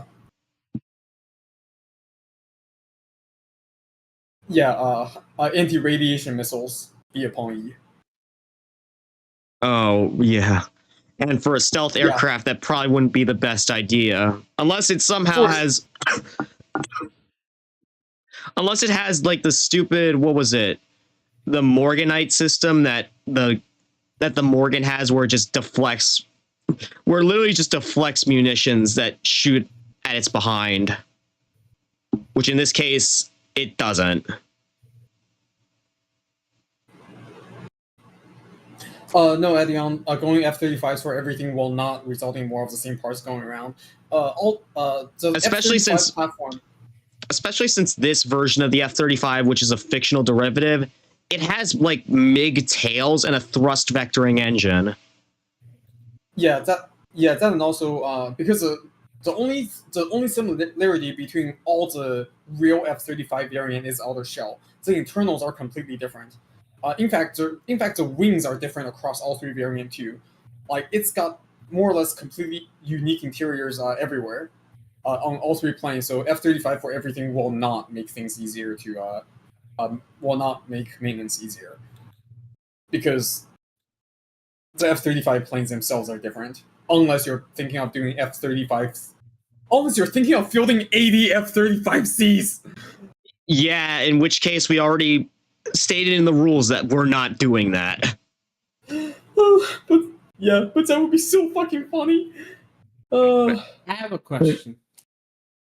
Go ahead, Leo. Is that Super Kai fictional? Technically, yes, but it was a proposed variant of the F2. Mm. It's basically an F2 with a CFT inside of it, a center fuel tank. Oh.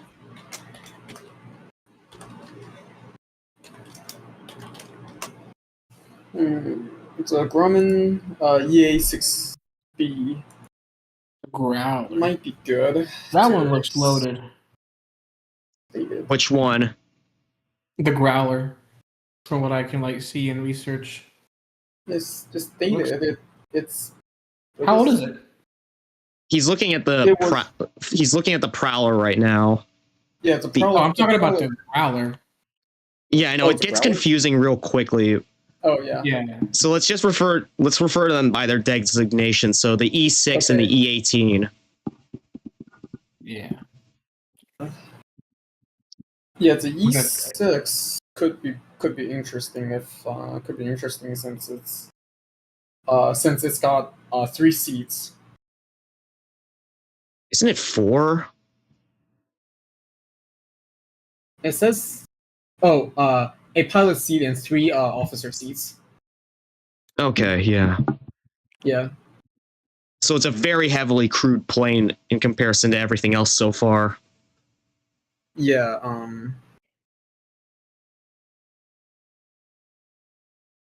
the 18 has less seats, meaning I guess lower your capabilities, but it should theoretically be able to defend itself better since it's built off of a 18 airframe.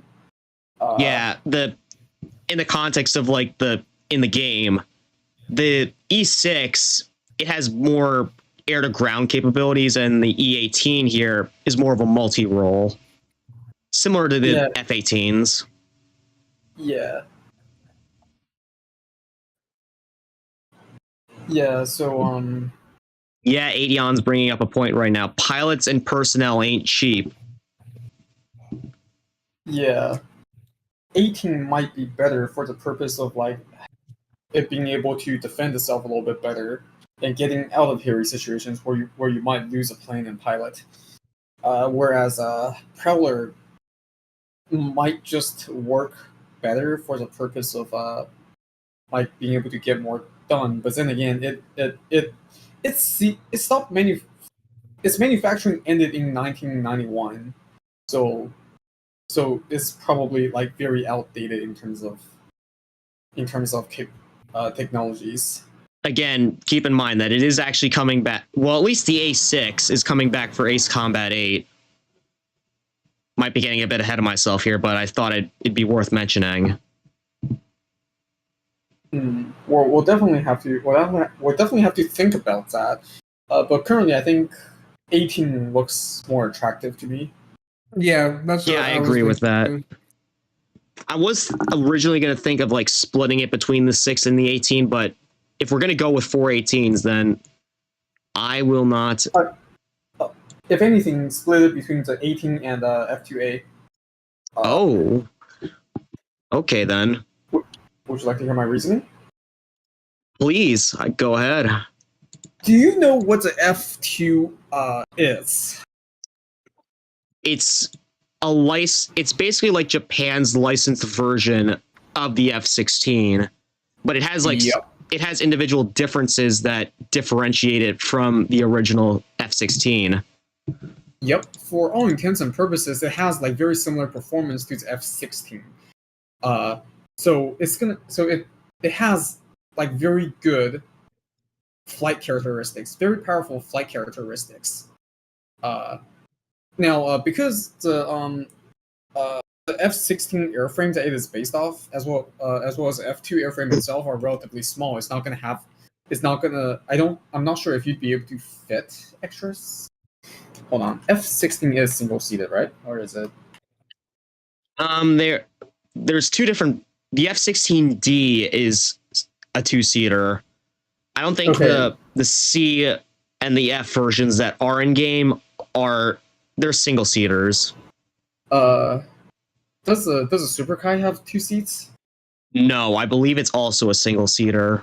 Oh, if it's a single seater, then it's useless because the pilot would have to pull double duty of flying and E-War. So like that's. I might want to. So yeah, that's. Hang on, I'm gonna search it up real quick. F2 Super Kai. Ace Combat.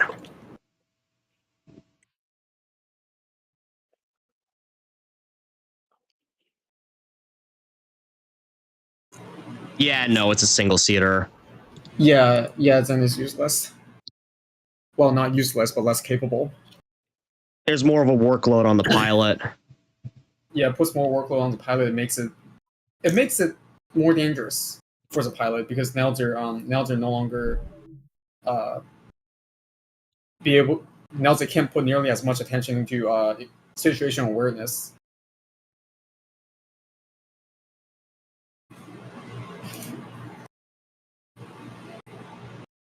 Yeah, it's kind of why. I guess it's kind of why having 4 people on board the E6. Yeah. Yes. Yeah, you need more people to do more jobs since you have more things to do up there. Mm-hmm. But in the context of being able to preserve our pilots, 18 is probably the best option here.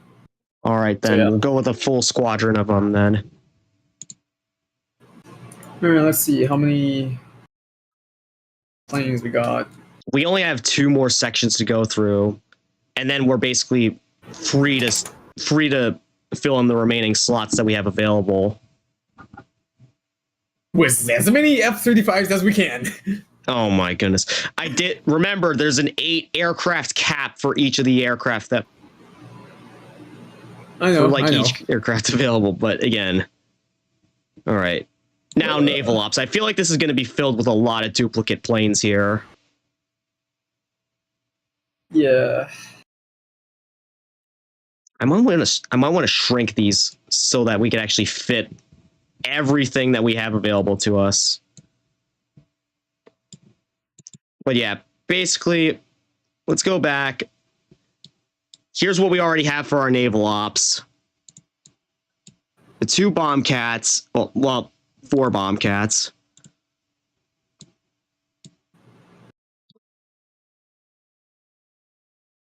Yep.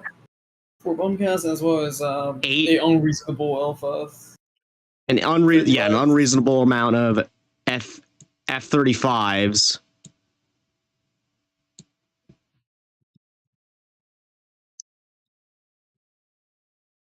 as well as some Super Hornets already put into the mix. And the Growlers, which are also, again, they're also Hornets. So Sure. Yep. yeah, so in being able to theory, we cover already have this wing filled out, but we would still want to have, again, hate to need and not have it. planes that are specifically dedicated that takes a higher priority here. Yeah. Since the other planes are already do the same jobs elsewhere. So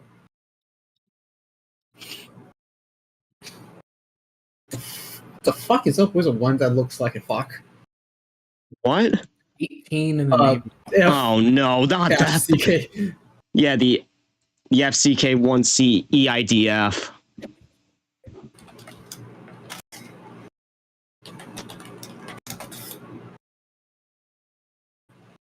The fuck? The hell is up with that? That is so. Wait. What'd you name it that? It looks like a fuck. Blame the Taiwanese. They're the ones that came up with that one. TCP, why would you do this?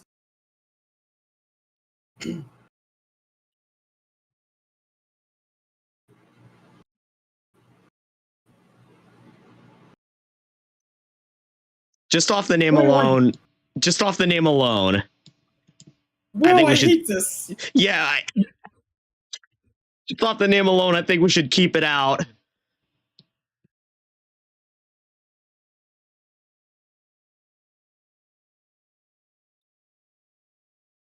It's so bad that it's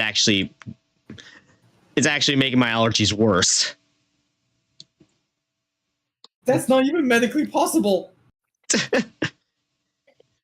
I'm joking, I know, but it's just wow.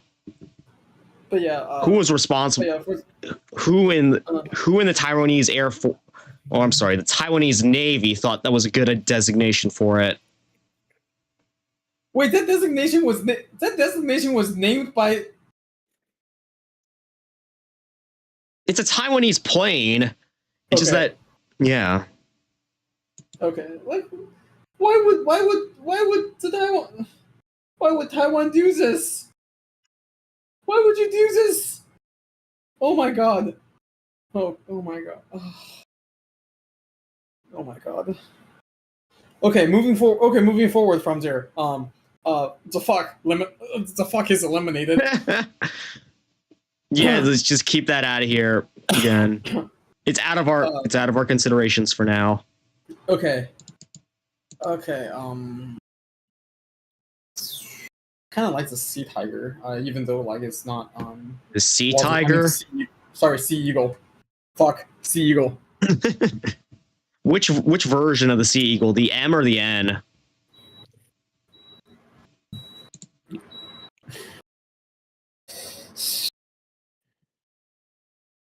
Or is it not put next to? Or is it not next to each other?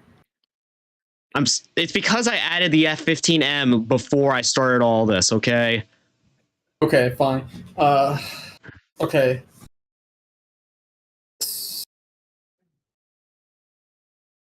So M has a canards. Yeah, exactly. It's cooler for that. We need to decide if we like canards or not. The Gripen and the Rafale kind of made me like canards, so yeah, simply yes. Functionally, in Kerbal Space Program, when I played with the this accurate aerodynamic simulation mod, canards have always done me good, especially in fighters. So I mean, these they don't have stealth anyway, so we might as well take the one with the canards, so that for the coolness factor. Performance, yeah, for a little better performance. Unless there's like a very specific difference between advantage to the N variant that the M variant can't cover. But since they're more or less the same airframe. Yeah, but since the M just straight up has more control surfaces, first of all, fuck the maintenance crew, I guess. Second of all, On the subject of screwing the maintenance crew over, are we actually going to deploy F-14As and Ds?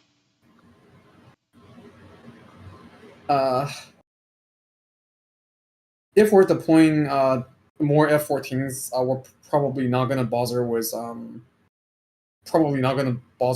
A variants unless there's a reason.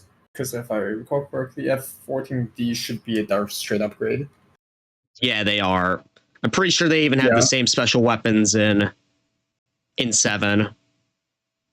Yeah, D is very heavily modernized with better engines and better avionics, and also better radar. The original the older 14A is has parts that are old to the point of obsolescence. So for the dedicated for the priority Navy aircrafts, it would be between Sea Eagle 2 and F-14D if we want to fuck over the maintenance crew. But if we don't want to fuck over the... Why not just split the squadron 2 and 2? If we don't want to fuck over the maintenance crew, I would replace the 14 with one of the Super Hornets. With additional Super Hornets. Yeah. Unless you want to take the Raphael and carry a nuke. Maybe. Again, I feel like we might come back to that one later, but yeah, I think this looks... Yeah, 14 and the F-15M look pretty solid for our dedicated naval wing at the moment. I'm actually just gonna remove this. Kind of a shame though that we didn't see those ones come in real life. I think you gave a reason as to why the F-15N never really took off when we did our tier list collab. I think I forgot what I said there for that. All right. What was my reason again? I don't know. It's probably on Wikipedia.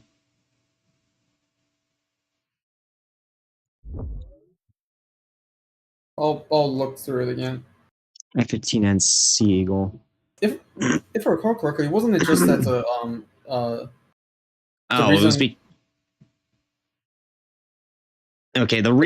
the main reason, according to some YouTube video, was weight concerns and the lack of AIM-54 Phoenix missile capabilities. I would not have considered those. I think it's mostly... Okay, yeah. F-15... Did they have carry? Yeah, F-15 by default did not have carrier capabilities, but and similar roles can already be served via other planes. So there's that. Yeah, there's that. Anyways, moving on. We have our naval ops section. Anyway, yeah, just anything you want to add, Leo, before we move on to the final main squadron that we have to fulfill? I think it's good. All right. Now on to the last one, and this is where things get interesting. The experimental squadron. Basically all the super fighters that we have access to at this point. So, XFA-27, the Black Eagle, the R-40, X-02 Wyvern, Nosferatu, Adler, Falcon, Fairy, Shinden 2, Geyer, Aquila, Stealth Flanker, and Malabolgi. How the fuck do you make his flanker stealth? I think it's probably worth mentioning for these two. Okay, so it's not technically stealth, it's just more so like a lower lower radar cross section compared to like a base flanker. But the real Reduce thing that capacity. the real thing that kind of differentiates the Black Eagle and the stealth flanker here is the fact that they have something called ARES, Ares, which is basically an automated repair system on them. So basically, yeah, it has these areas of Belka bullshit. Yeah, exactly. That's why I included them in the experimental section. So like my theory behind that is like they have some sort of like high-powered magnets that allow it to basically reform damaged control surfaces. But nanotech bullshit. Go. Yeah, exactly. But like, yeah, self-repair doesn't really exist for the very obvious reasons of why self-repairs don't exist. But yeah, nanotech bullshit. Go. Yes. Also, if any one of you pick Nosferatu, I am pipe bombing your house. Joking, of course, but still, we hate the Nosferatu because of like how much of a pain it is to deal with in multiplayer. Good gods of fucking swarm missiles! Why would you do this to? Why would you do this to people? Holy shit! At least we have this to be thankful for. It doesn't have access to the drones that it does in 6. Otherwise, it'd be a fucking shit show. The Adler and the Falcon look insane. Okay, so I think I should give a little bit of a story of the Adler. So the Falcon there is basically the evolution of, where is it? Oh wow, I didn't actually put the Morgan here, I don't think. But yeah, the Falcon there is like the first coffin jet. The Adler was basically the attacker counterpart to it, but it has this scary thing called SDBM, the Spatial Destruction Burst Missile, aka Hypersteen, which is basically the most terrifying weapon in strange real history.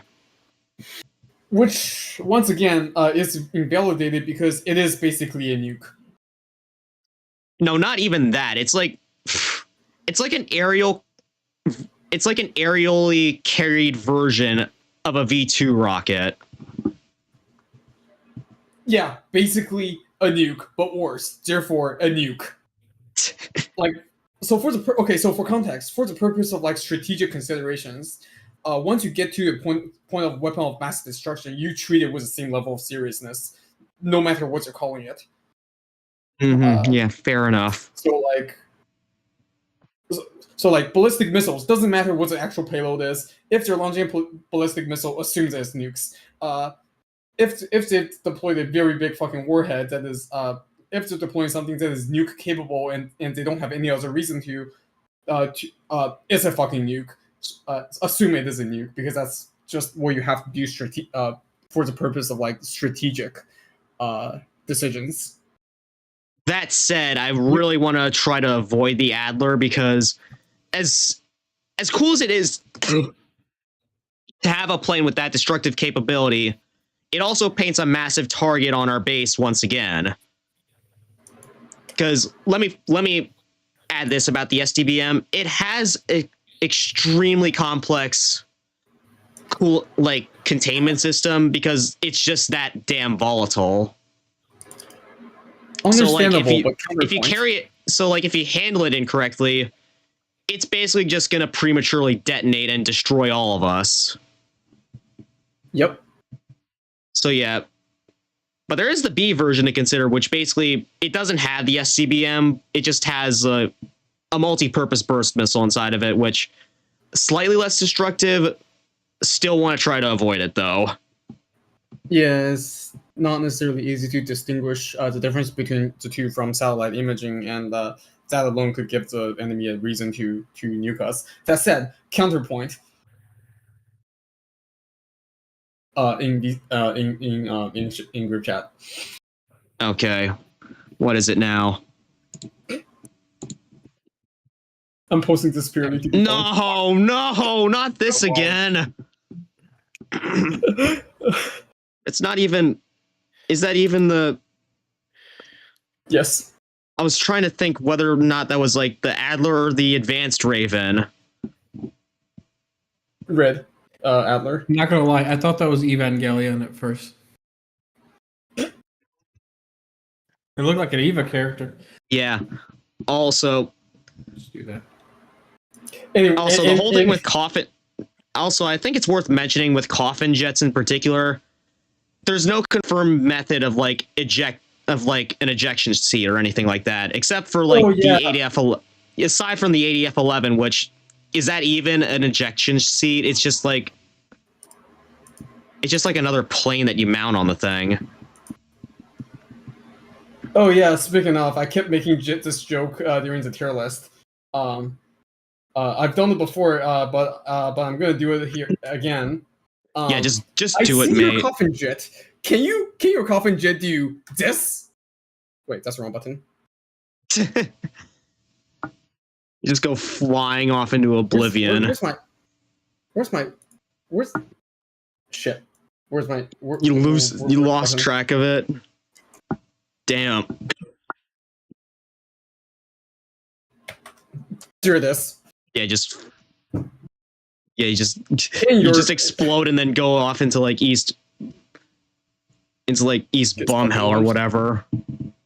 Can your ADFs do this? No, they cannot. We have no confirmed. There's no confirmation on whether or not coffin jets have an ejection seat system in them. Yeah, so yeah, ADFs because the coffin just don't have ejection seats. I'm hesitant towards like picking them for the series selection because once again they're powerful but they're not invulnerable. I do not want some mute psychopaths showing up and our pilots not having a way to no pilot immediately.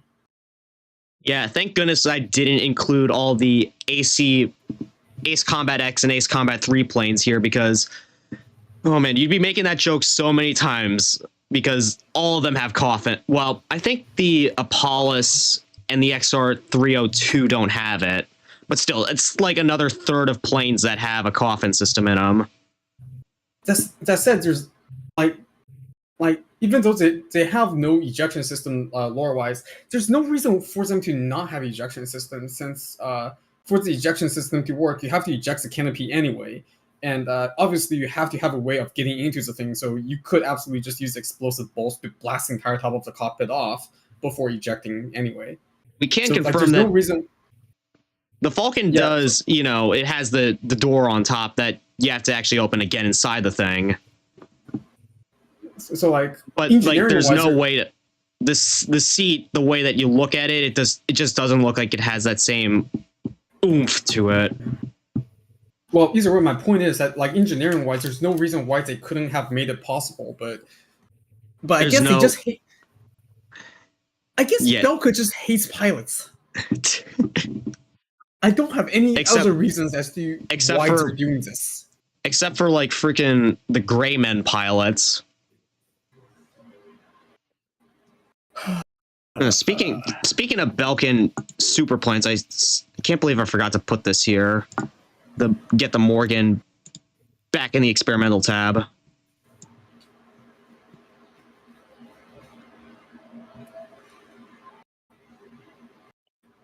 That said, we do have 6 planes that we could choose for this. What was fucking Mihai's plane? Was this a Morgan? No, I don't think. No, it was the Wyvern. Yeah, that was a Wyvern. But yeah, keep in mind the version that we have here is the XO2A, which is the early version that didn't have the railgun on it. We didn't find out about the XO2S until after we fought him over Salaji. Okay. Speaking of that, speaking of the fucking thing, it's still fucking ridiculous that like you as a player character can choose whatever fucking plane, and arriving at the fucking 444 squadron, and now Scrap King has to fucking find parts for experimental XO2 Wyvern. Yeah, Where that's the fuck does the new guy get this? Who the fuck is he? yeah, and it's even funnier with mods. Like if you somehow get a plane with a legacy like ace skin on it, it's like, how the hell did they get their hand on this? Like, I know that it's not canon. I know that there's a specific canon plane for every mission, but it is still Yeah. fucking hilarious that like there is absolutely no restrictions to what planes you can pick, and now fucking Scrap Queen has to find parts for a fucking Nosferatu or a fucking Dark Star. Morgan. Where the hell did he get this? Who is this new guy? That said, I think one of my choices for this one would be the YF-36 Aquila. It's a relatively new mod plane, but it's based off the XFA-36 game from Ace Combat 3. It's basically a non-coffin version. And you know the X-36, right? I think so. I'll have to like take a refresher because I am not nearly as focused on Ace Combat as y'all are.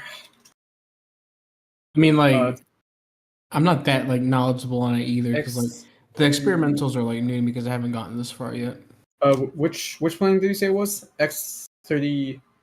The X-36 is like the plane that the YF-36 is based on. Yes, The tailless plane. Yeah, it's the experimental the McDonnell Douglas experimental prototype jet UAV. Oh yeah, it's a it's a UAV. That's why it doesn't have a fucking canopy. Yeah, but this upscaled version does. And it is piloted. Okay, yeah.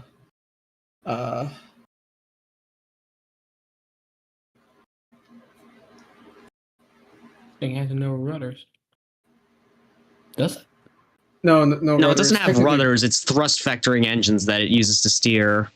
Yeah, you don't need rudders if you have either two engines or thrust vectoring engines. I mean, once you have thrust vectoring and thrust to weight ratio above 1, you can just tell physics to go fuck itself. That's one thing I was never able to achieve in Kerbal was like proper super maneuverability, but I almost did. And, like I used thrust vectoring, but like Yeah, you use thrust vectoring really- and also very sophisticated control softwares that I don't think you can emulate in Kerbal. there is something that kind of emulates it. It's a plugin. It's an add-on. And yeah, no, you have to like It's fly by wire basically. yeah, you and have to no- like implement custom fly-by-wire code for that. and no Adeon, the Hugin and Munin drones aren't here because, again, similarly to the XO2S, we didn't figure out about them until like after we built the squadron. So yeah, those And plus, we just those are- hate them. Yeah, because we have the restriction that the squadron has to happen at around the time of the Stonehenge offensive. So that's the restrictions for procurement.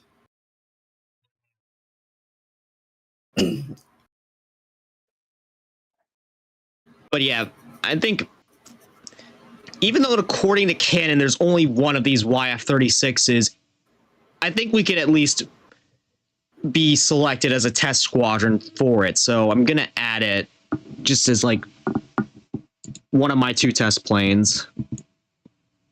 If that's cool with y'all. All right. Yeah. Sounds good. I am really biased towards forward swept wings just because of like the Yeah, they're just cool.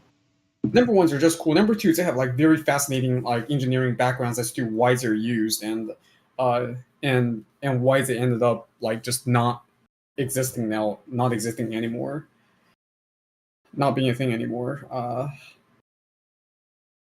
Yeah, and we have plenty of swept forward wing planes here. I mean, it's an experimental squadron. It's an experimental planes. They put fucking forward swept wings on everything.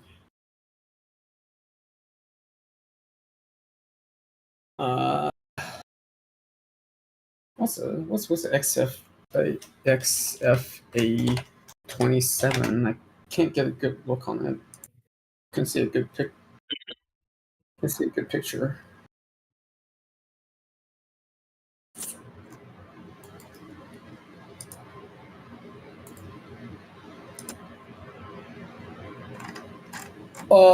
Fuck around and find out. That's what the experimental squadron serves, Edion. Fuck around and find out. Yeah, basically, for both us and the enemies. Yeah. Wait, was that your response to Adion's question, or just like your response to like finding out about the XFA 27? That's my response to Adion's question. What role would experimental squadron serve? Fuck around and find out. That's what it does. Yeah, it's basically it's the planes that we're assigned to test, and then and occasionally, like if an emergency presents itself, we're authorized to use them for combat.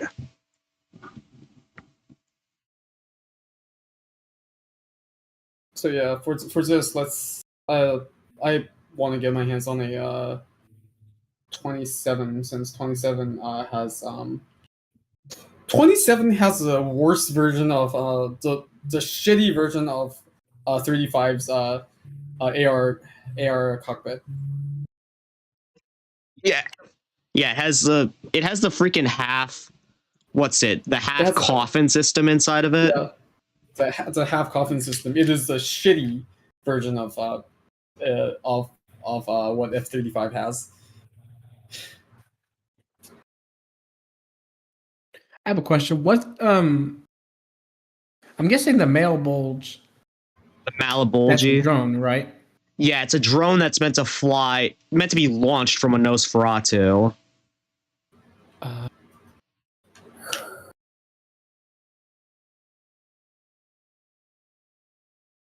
And since we're already limited to Nosferatu, we're not bringing that.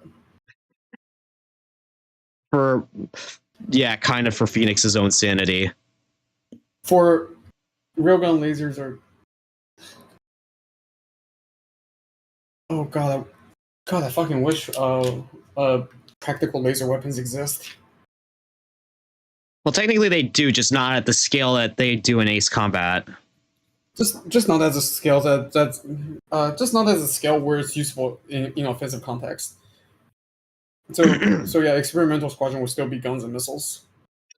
Would you use the railguns, laser, or the good old machine guns on it?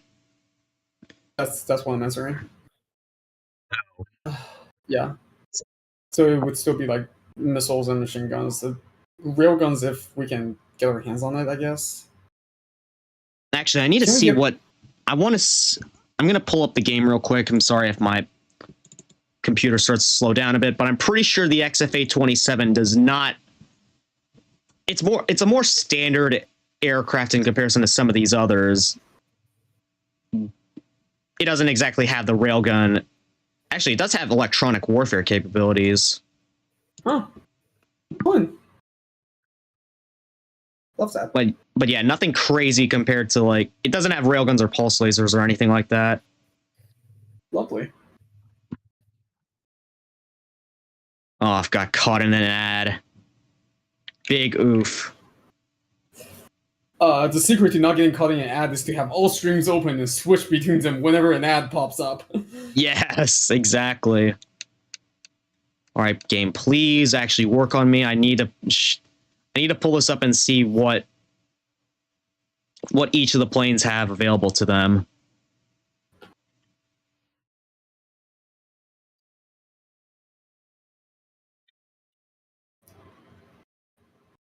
Aircraft viewer. Select aircraft. All right, XFA 27. Let's see what you got. Oh wait, no, wrong. I accidentally selected a Nosferatu there. And you know what the joke is about? You know the joke about the Nosferatu? What? it apparently costed the Slovakian government so much that figuratively and literally sucked the money out of them like a vampire would for a human's blood. Oof. Yeah, big oof. But yeah, joint. Okay, so it basically has like an increased missile payload as like its special weapon. Anyways, ladies and gents, the Nosferatu is why you don't build Wunderwaffles. Wonder Waffles. It is a German word for super weapons. Yeah, I know. It's super weapons. Wonder Waffles. Wonder Waffles. It Wonder Waffles. It bankrupts you. But yeah, preferred weapon. A good old fucking missile was APN. Was good old fucking missile. Maybe was APN. Where? Like, it is the cheapest and most effective guidance mechanism, guidance setup for air to air. To the point where there is like literally no competition. There has not. For the secondary. Okay, so the question Adion was asking was for the secondary weapon, not necessarily the main weapon.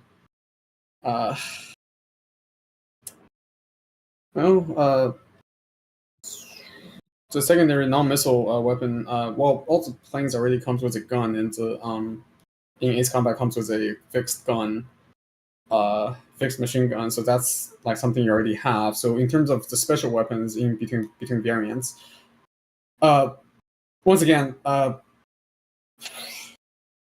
sticking with a missile just because it is scientifically the most effective weapon without functioning lasers that can take down a plane instantly. Yeah, and plus that's really the only air-to-air miss weapon that the XFA-27 has for like special weapons. So yeah, for context, current existing laser weapons need to stay on target for a good amount of time, which is bad for a dogfighting aircraft. To burn through the target and take it and destroy it.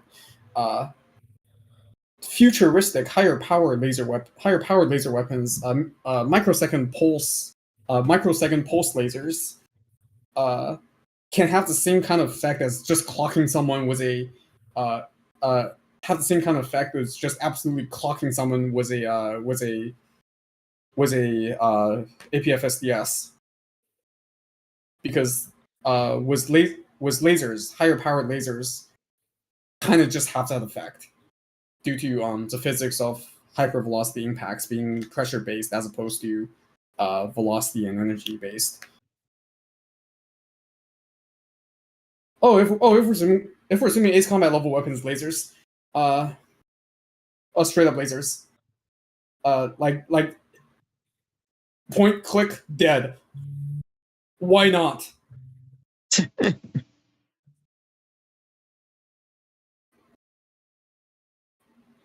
All right, I do have. I'm looking at the YF-36's weapons right now. Again, it kind of looks standard. It has a spread bomb, MIRV missiles, and air-to-air burst missiles. Almost relatively standard compared to some of the other super fighters. Once again, it's basic. It gets the job done. It does what you need it to do. Yeah. I like it for that reason. Then also it's presumably not nation bankrupting. Again, there was only one of these things built, according to like the lore behind it. I am sharing my screen right. I am sharing my screen right now, so yeah, y'all can read the description of this. Only one variant was created in complete secrecy and has had very limited usage. Thus, several of its characteristics remain unknown. Well, perfect place to test it. Perfect reason why we should be testing it then. Yes, exactly.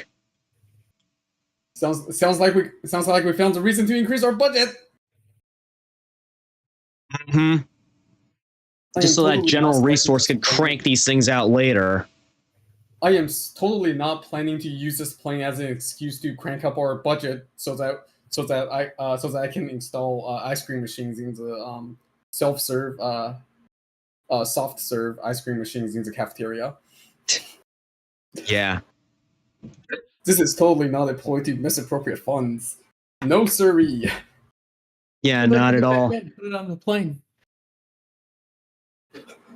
Fucking ice cream machines on the plane.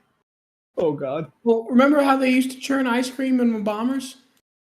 Oh my I don't know god. what country it was. Oh my god. So, imagine how demoralizing it would be for the enemy to fucking shoot down the plane, examines the wreckage, and sees that it's got a fucking ice cream machine in it. Rip. Fellas, these guys have the logistics to put a fucking ice cream machine in a fighter jet. We're losing this war. We're not winning this war. No, not not at all. Imagine Anyway. how fucking demoralizing it would be. Yeah. Like, the Germans knew that they were gonna lose when they found, like, fucking cakes on American logistic, And then they just started. vehicles. Then they just started coming. Another one. And another one. But yeah, like, Any- fucking, like, just... Anyways, Leo, do you have any... Are there any planes here that you're eyeing up or...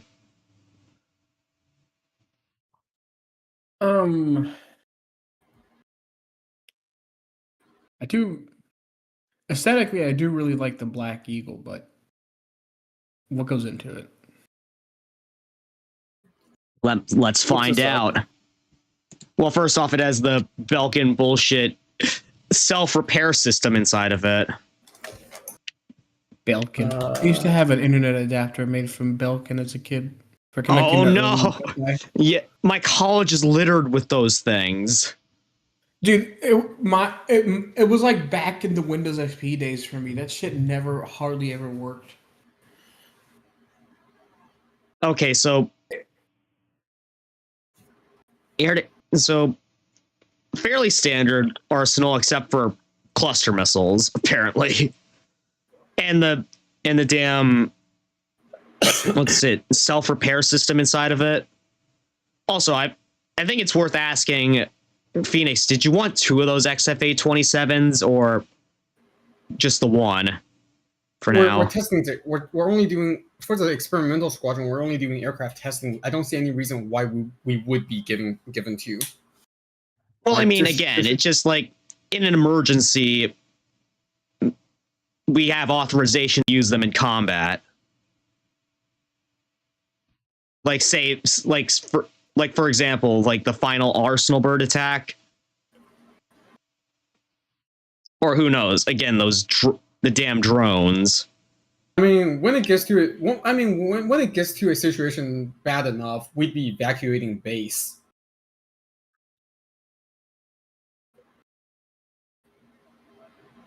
Yeah, Like, and since like the primary purpose of the experimental squadron is that we get 6 experimental planes to test, because for some fucking reason, Strange Rail militaries gets budget out the ass to build new experimental planes all the fucking time. Ooh, excuse me. yeah. We don't need to triple the defense budget here. No siree, it is already the entire goddamn GDP. Yeah, you don't know about a final Arsenal burb attack. No, I mean when we actually attack it at the space elevator, not like it comes to attack our base. I'm once again getting PTSD from freaking Lethal Skies, just thinking about what would it be like if the Arsenal bird actually attacked our base. Yeah. Or is it where I don't see any reason why we would have 2 of any experimental aircraft, because if there are more, said other air bases would probably also be called to the Pacific mission. Fair enough, I suppose. So like, if they just need the aircrafts available, the command structure will be reorganized.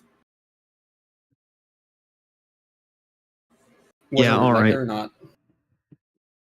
So yeah, Are we stick? Leo, you said you liked the Black Eagle. The Black Eagle. Just aesthetically, I don't really know anything about the experimental ones. I haven't gotten this far. It's Again, also a modded plane. Yeah, it's a modded plane. It's based off the Su-47. It's a highly modified version. It has the advanced repair engineering system on it, which repairs any damage taken during battle. So maintenance crews are gonna love this. Yeah, because they don't have to do jack shit.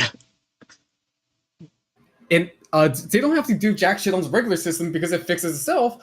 They're gonna hate it because now they have to fix a highly experimental piece of technology that no one else has ever fucking seen before. What the fuck is this shit? You expect me to fix this? Where's the fucking manual? It's all fucking redacted. Oh man, yeah, we love Belkin Black Magic on this channel. Damn, monitor's going out again. Rip. Wasn't the Big monitor? rip. It's really the cable. Yeah, the cable. Yeah, HDMI cable. All my good cables are not here right now. Oh, that sucks. For a good while, like when I first bought my monitor, I was just using the built-in the cables I came with because it was cheap, but the cables sucked. Which means that it just fucking goes dark randomly. And at the time was during the Thargoid War in Elite Dangerous, so I was occasionally flying blind for like a few seconds at a time. It is as horrible as it sounds. Yeah, it does sound very horrible. Yeah, I eventually caved and got better, actually good cables. I have to get probably 8-foot, 10-foot cables because I want to do some cable management. I want to hide all these wires. I have all the stuff. I just need the long wires to do it. Oh my goodness! So this thing has a. You said this is the last chart, right? Yeah, this is the last squadron, and then we get to just have fun and add whatever the fuck we want to wherever. Yeah. No. So we sticking with the Black Eagle for your first experimental plane? Yeah. All right then. Then we shall add it to the list. I'm gonna put these closer together for now, just so that we have the space. All right. Let's see. So we already have 1, 2. And again, we already canceled out technically 3 planes here. Yeah, it's a Nosferatu in this room, as well as the Adler. Yeah, as well as Adler because it makes us a strategic target. So that leaves us with the R-40, the X-02, the Falcon, the Fairy, the Shinden, the Geyer, the 8-man stealth flanker, and the Morgan.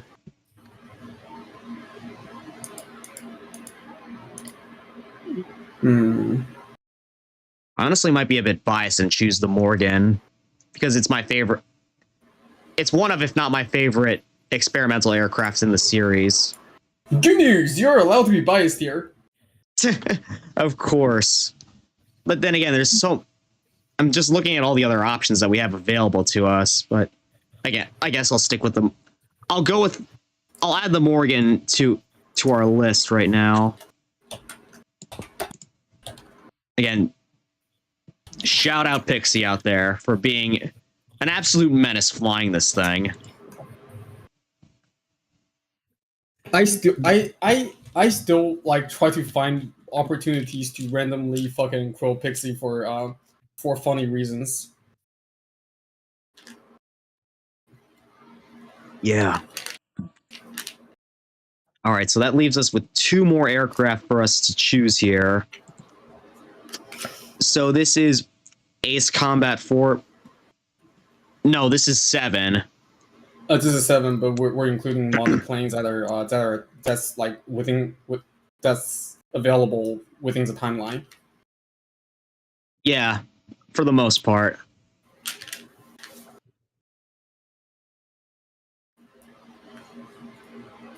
Other ones would be worth including here.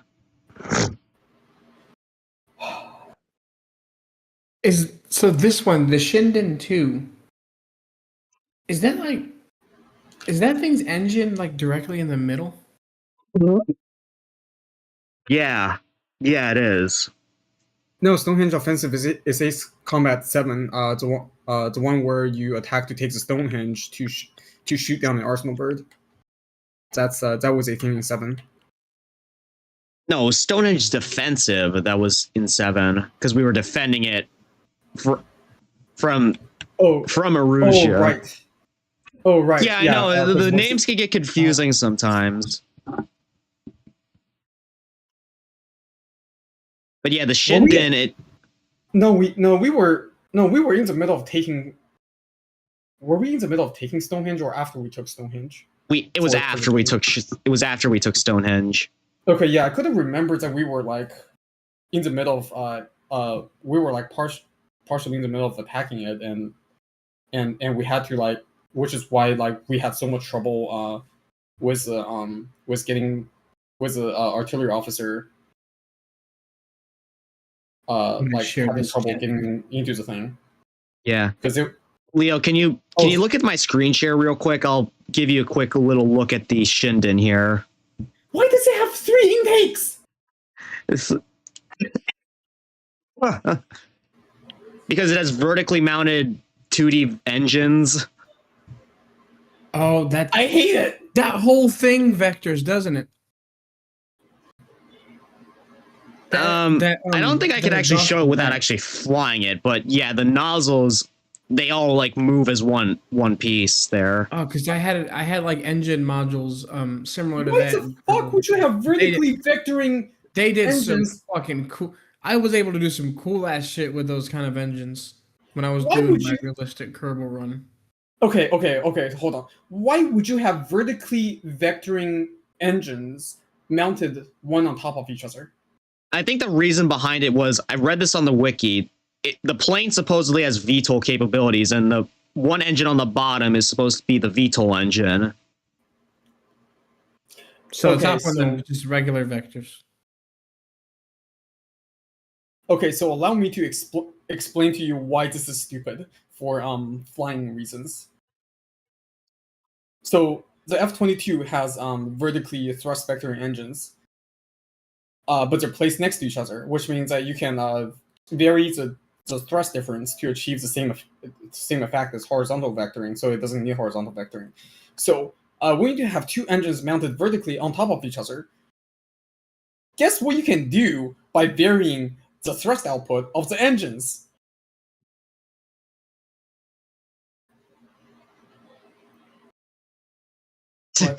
No answer. I'm shaking right now. You can't hear it but I'm shaking right now. What can you do by varying the thrust difference between 2 engines that are placed vertically? Replicate the effect of vertical thrust vectoring. Oh, I was about to say crash it. Yeah, also crashing it if you do it badly.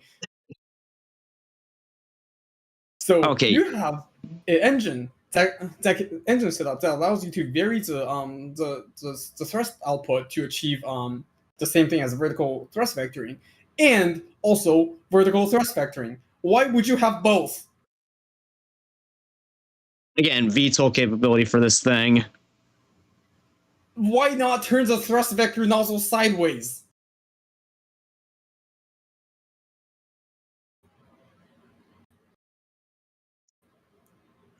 Good question. That's not one that I can answer at the moment. I am going to find whoever designs this shit and commit violence that Twitch will not allow me to talk about. Big. Oh man, I'm sorry, just coughing right there. What was the consensus on the stealth flanker? Again, it was roughly the same deal as the, or is it?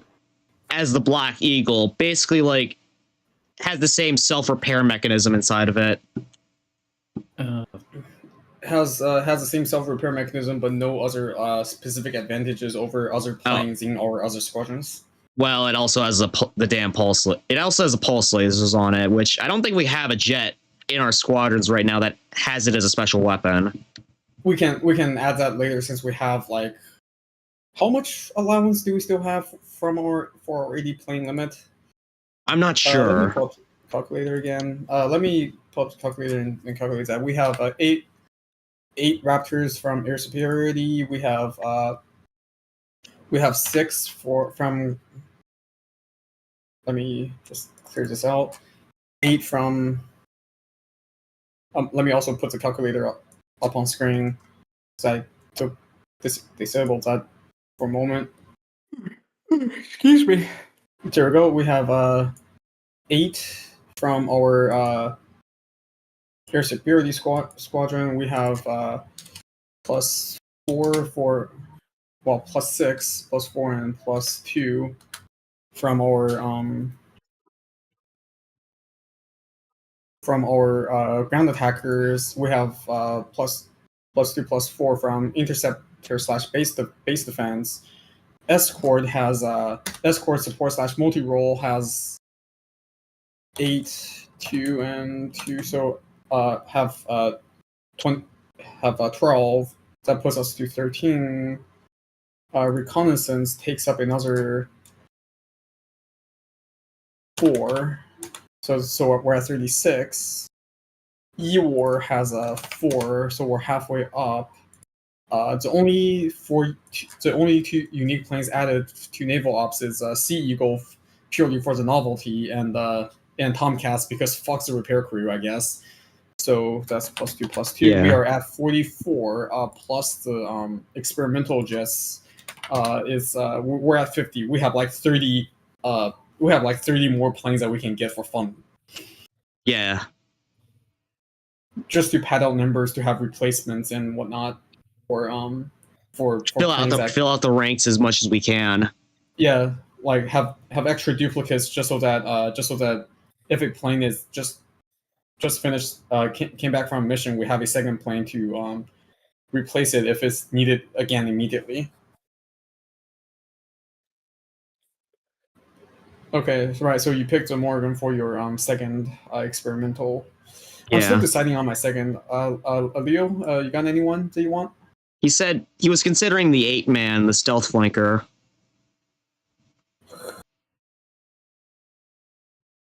What's special about the Geyer? I don't think we talked about that one yet, have we? No, we haven't. Let me see if I can pull it up. It looks very similar to. Well, I mean, also experimental just looks very similar in the ways they look absolutely ridiculous, but also in the ways they have the bat force whip wing. Yeah, the Geyer is supposed to be a bridge model between the Morgan and the and the Falcon, in that it has like the vertical tail fin, but also the main body of the Morgan and the thrust vectoring engines of the Falcon. What is that thing on top of it? The thing that's being posted up. That's a tactical laser. Damn. Huge ass fucking laser.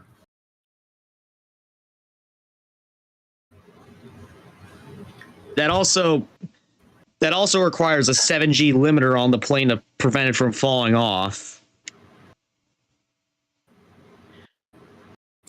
To be fair, you ideally shouldn't be pulling maneuvers more than 7G anyways. I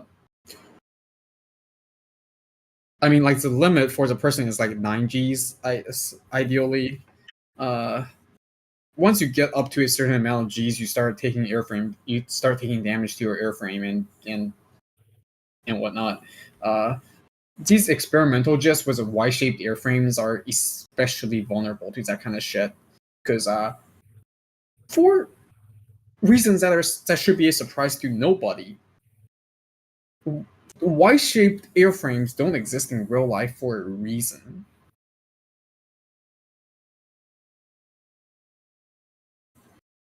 The reason is structural integrity. I see. That said, it does have a huge ass laser. Yeah, and it also has lasers. Huge. and it also has the big burst missiles.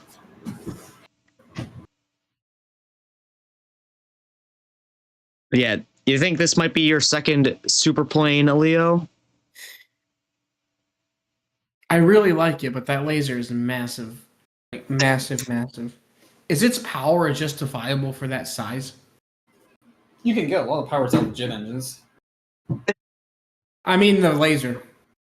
Yeah, The main limiting factor for like laser power output is whether or not the material that the laser is made out of can survive the kind of heat generated in the process. So let's find out.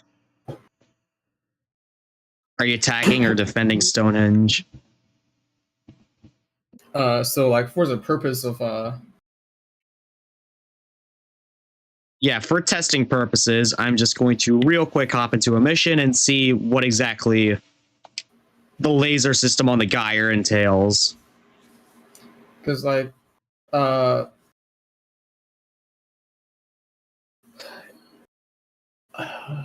isn't the Ace Combat isn't the laser thing Ace Combat also ridiculous and has like a fucking AoE?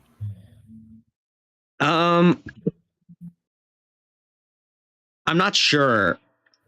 Maybe in previous games, but I'm not sure so much in this game. I do remember that the 11X here has AoE, but the Geyer, let me see.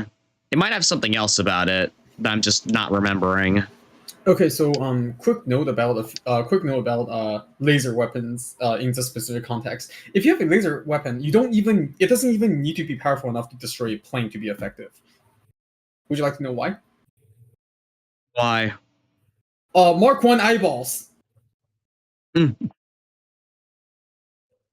Oh, Mark 1 eyeballs. Okay, the enemy's eyeballs will not survive being near the thing. Okay, so first off, this thing has a stupid amount of range. Okay. It just has auto tracking on it. It's an auto tracking laser.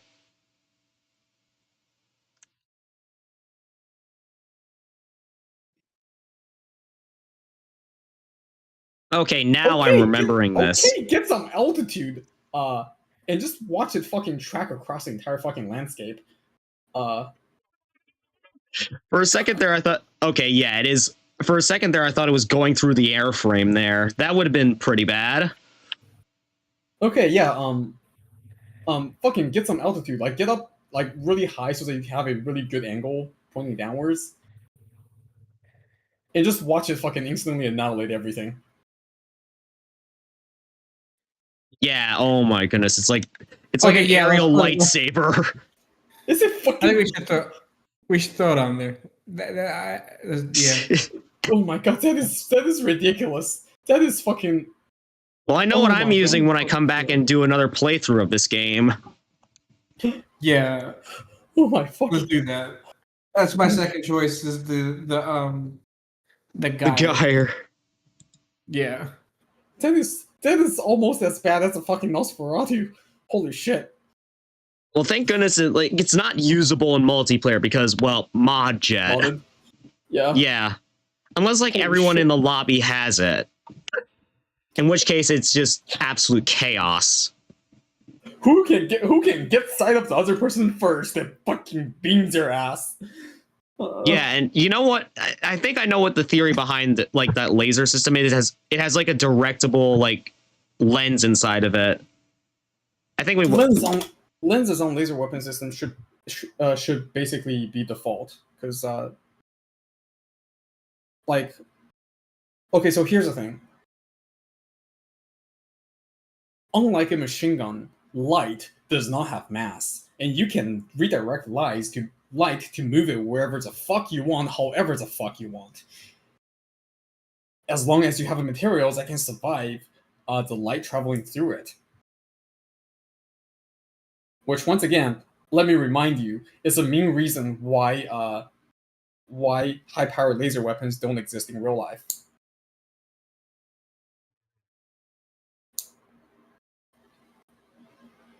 So yeah. Yeah. All right, Phoenix, it's all down to you. What's your final option? Your final option gonna be? What's with the R40? The R40? A lot of face tracking today because like my phone is just like holding on for dear life. So you know the J20, right? Yep. You have written downstairs that it seems to be based off of the J20. Yes, it is. It's basically so it was like a remanufactured version made by Macmillan Heavy Industries, and it also has like some stupid special weapons in it. Let me see if I can pull it up. Yeah, because the J20 is a very interesting plane in the design around it, as well as the specific contexts of why it was built that way. So it looks like there's two different variants of it. One of which has, well, 8 air-to-air missiles, 8 air-to-ground missiles, and fuel-air explosive bombs, which, yeah. The other has a machine gun pod, unguided bombs, and, oh, great, ADMMs as well. Eliminated! Eliminated! Wow, that didn't take long at all. Fuck ADMs. Even when you're the one using them. Because it's a matter of principle. Fair enough, I suppose. That leaves you with wow, it leaves you with the Falcon, the Shinden, the Fairy, and the Stealth Flanker. Oh, and the Wyvern. Wyvern just to bully the mechanics crew. Okay, then. For no reason other than to bully the mechanics crew. It has so many fucking extra moving surfaces. The fucking wing switches from Delta to backward swept in flight via fucking. No, not even backward swept. It just becomes like an F-22 wing. Like it goes from forward wing to Delta wing. The forwards, like the F-22 wing is a Delta wing. Like most modern fighters are Delta wings. Oh, okay. Yeah. It goes from fucking forward swept to Delta in flight via fucking black magic. So that's a mechanical and then the system tails. Then it goes from like Y tail to tailless configuration. Yeah, absolute bullshit. Hence, it is the ultimate fuck the mechanics playing. Right then. So that leaves us with how many planes available for us to fill up the roster with? 30. 30 planes, huh? Yep. So yeah, now it just comes down to what else do we want to add to just fluff out the squadron and basically make it unstoppable, even more than it already is. So first step is I'd go back to the support squadron and max out the F-16s we can have. Max out the F-16s and F-2s because those are pick between them more or less. That would be 32.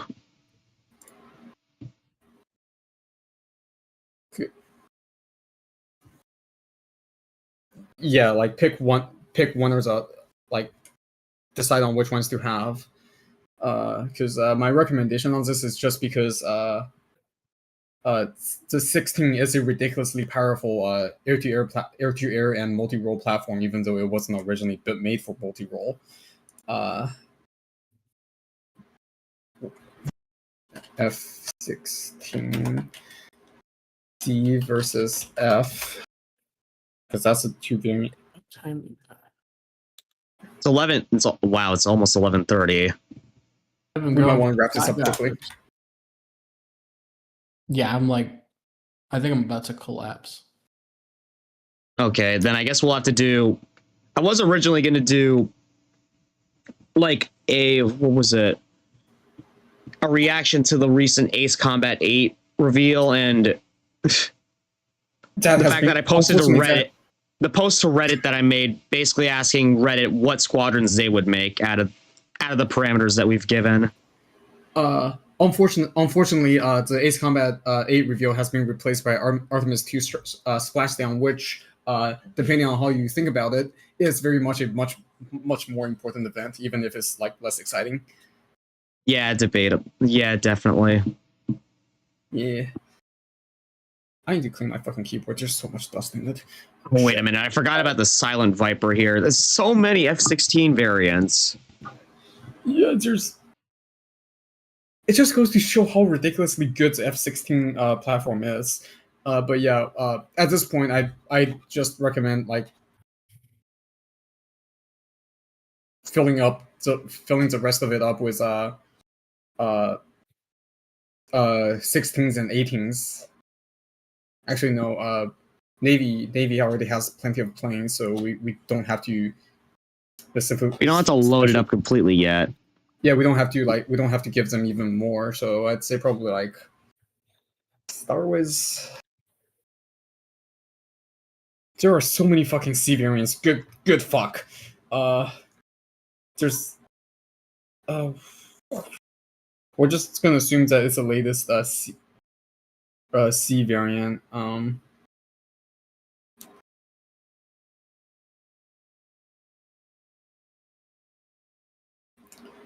Is a 16F even a real plane, or is that? Yeah, it is. Combat? I'm not seeing a 16F variant in the. Hold on.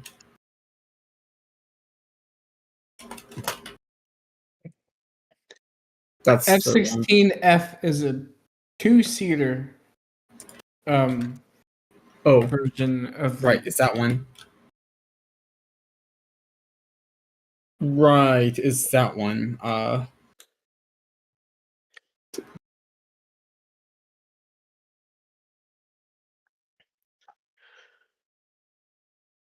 Yeah, because it's not. Yeah, because it's not in the. Yeah, I'm not finding it in the list of variants. So, yeah, that's fine.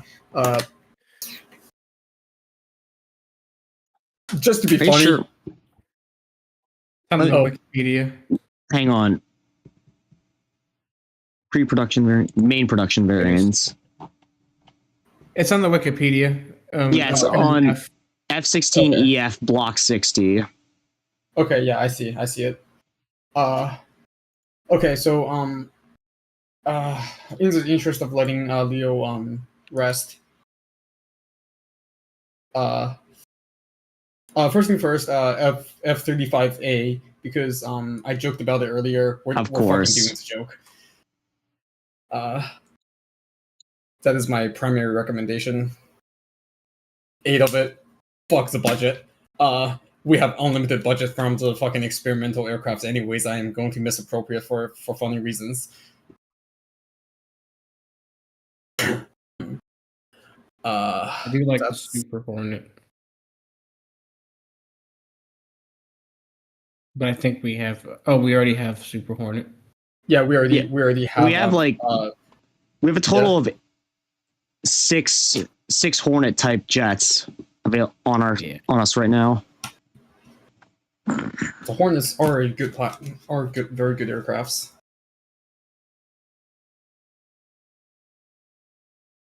Yeah, let's see. I just thought of something that would put the fucking maintenance crew on suicide watch. What? What? 47. The Berkut? Yeah. That fucking puts the maintenance crew on suicide watch. Why? Why is that?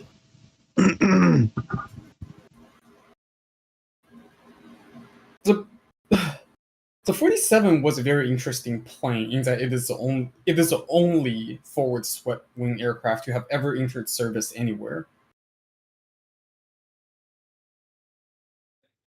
And obviously the fucking forward swept has its own mechanical issues, which which is kind of the main reason why it just stopped existing. In that it's only Su-47s left. Yeah, it's only F-47 that's the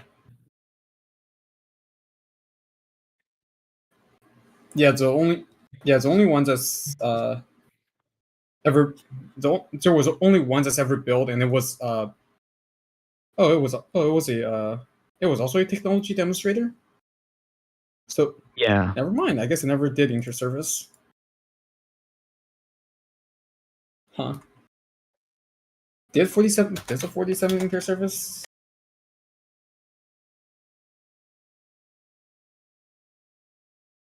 Yeah, it looks like it's just a purely experimental technology demonstrator. Yeah. That is unfortunate. Dude, But yeah, it would equal to sounds like something you would hear out of a fucking Y2K arcade game. That title's insane. Well, it is a real thing. Yeah, it just sounds so arcadey. Like you would see it in like a Japanese arcade game from 2003. Like a Taito game. Yeah. Yeah, definitely. I could definitely like envision that.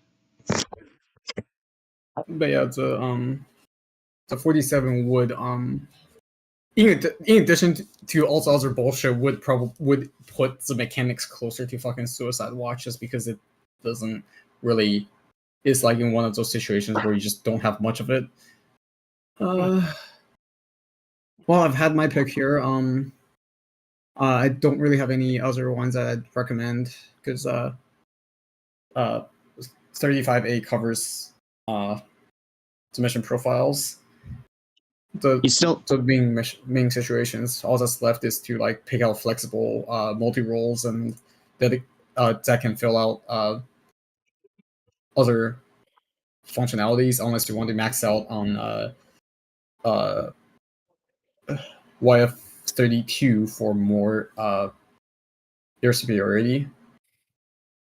Well, I was thinking for air superiority, going back to it, we do also have, like, again, with the whole reconnaissance thing that we have here, we could, in theory, retrofit them between reconnaissance and air superiority rules.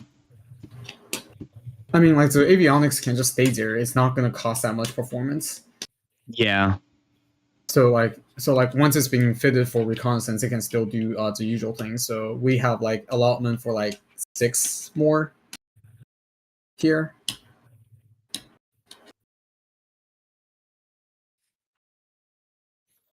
All right, I'll just.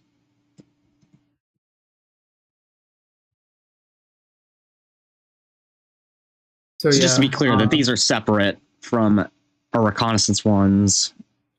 Yeah, right? so these are unmodified. All right. Now I'm going back to the escort area. I do personally want to include some Rafales in this. Again, for the funny nuke thing. Missile. Yeah, so I'm gonna take 2 of the Air Force versions. Can we exclude those to avoid pinning a target on our back? Well, just for the image, we're not actually equipping these with nukes like Torres did. Fair enough. So yeah, 2 of the Air Force versions and 2 of the Navy versions, and that brings us up to. Well, we just added 8 for 8 lightnings. We added 6 YF-23s. YF-23s, and then we added 2 4 Rafales. And another 2 other variant of Rafales.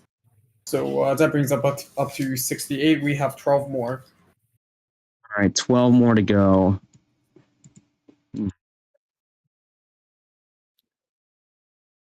What the hell is up with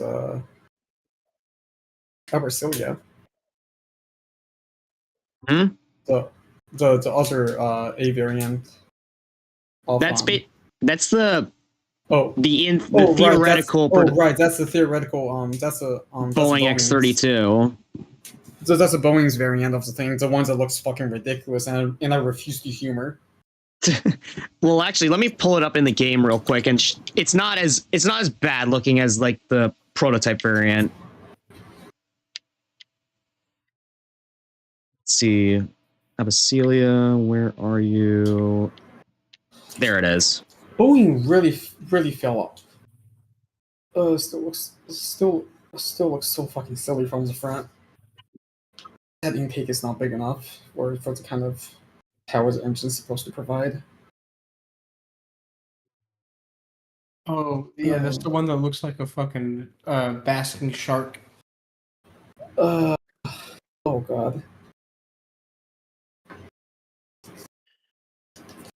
I still don't like the way it looks. It's reminding me of the MiG-41 concept, if I'm being honest. It's a basking shark. Where? Oh, it looks exactly like a basking shark. I was just joking at first, but now I look at it, it's like identical. X3. Yeah.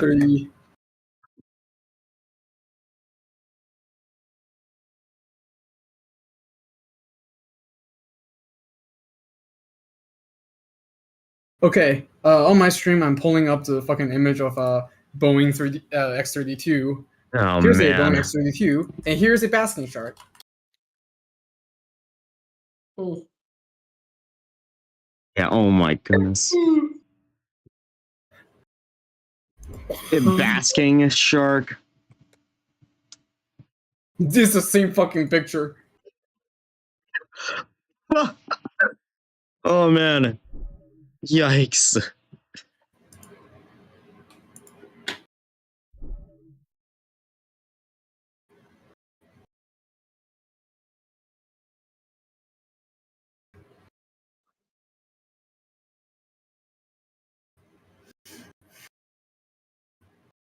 Yeah, it is a big yikes there.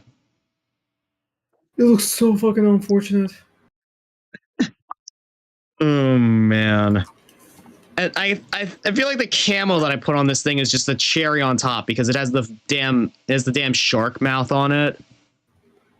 Oh my god, it is a oh my god. Oh, okay, chat, go over to fucking 50's place and look at the fucking thing. Holy shit. Oh my god. Yeah, let me actually put it on the game right now. It's just like you can't make this up.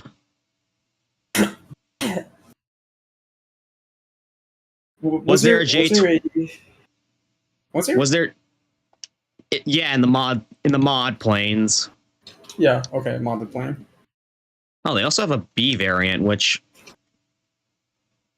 I kind of forgot to include, but it doesn't look that much different. The J20 is a fascinating plan, but for performance reasons, there's no reason to pick it over, to choose it over any of the other planes we have. Supposedly, the J20 is supposed to be able to has a larger payload bay to carry longer ranged missiles.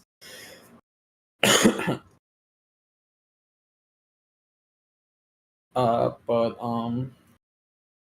in terms of like actual practical performance, because if I recall correctly, the theory with the J20 is that the longer range missiles means that it is able to engage more effectively after it is able to detect a enemy stealth aircraft, which, as a side note, very difficult if not outright impossible. So yeah, there's that, but like other than that, I don't think there's anything super special about it. I remember people joking about it being like made out of plastic. Right.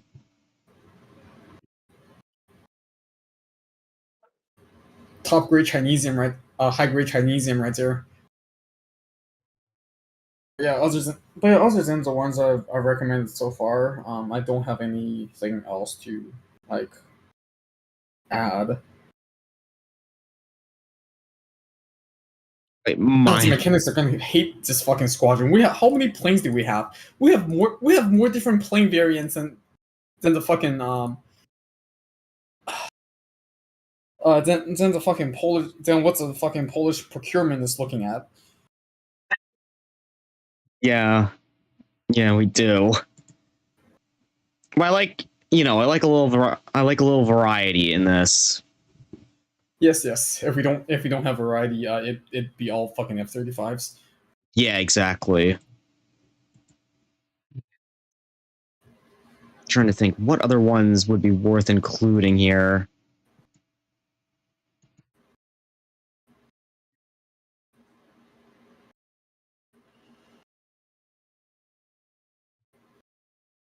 Trying.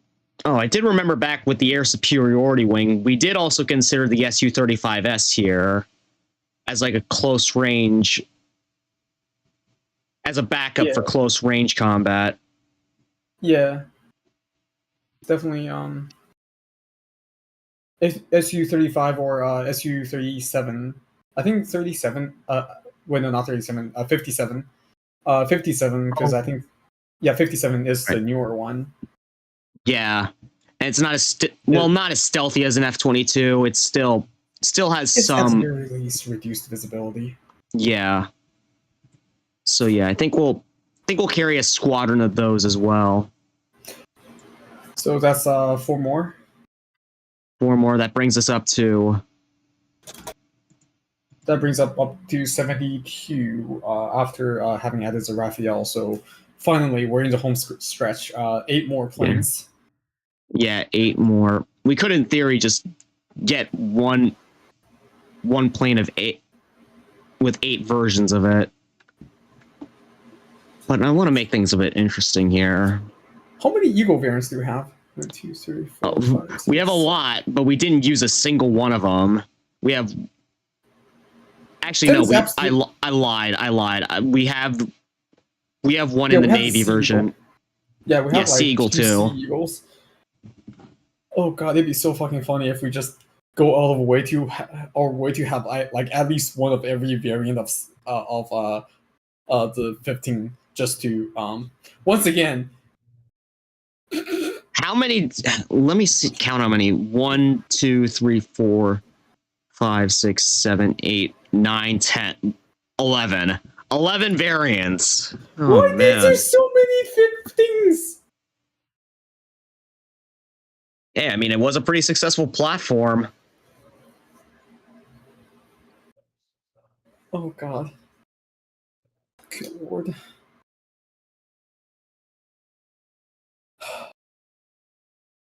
All right. My recommendation at this point is just to fill it out with like maybe some 15s and 18s since 15s or 18s since they're both good for a lot of multi-role purposes. Unless we want to round out the ground attackers more, since ground attackers is pretty. Yeah, we're kind of lackluster on the ground attack planes right now. Yeah, we're a bit lackluster in the ground attack. I'm not worried about interceptors because air superiority can also do that. Yeah, and plus these are pretty good options for it. Yeah, because all of these planes are fast. All of the planes that we've picked for air superiority are fast enough to do that, except for the 57, because once again, air bubbles in the canopy means that it fucking explodes when you go supersonic. But yeah, I still find that fucking hilarious. I'm still, for ground attackers, I'm thinking like a 2-and-2 split between the Tornado and the F-16 XL, because those are like the two that stand out for me here. No objections here.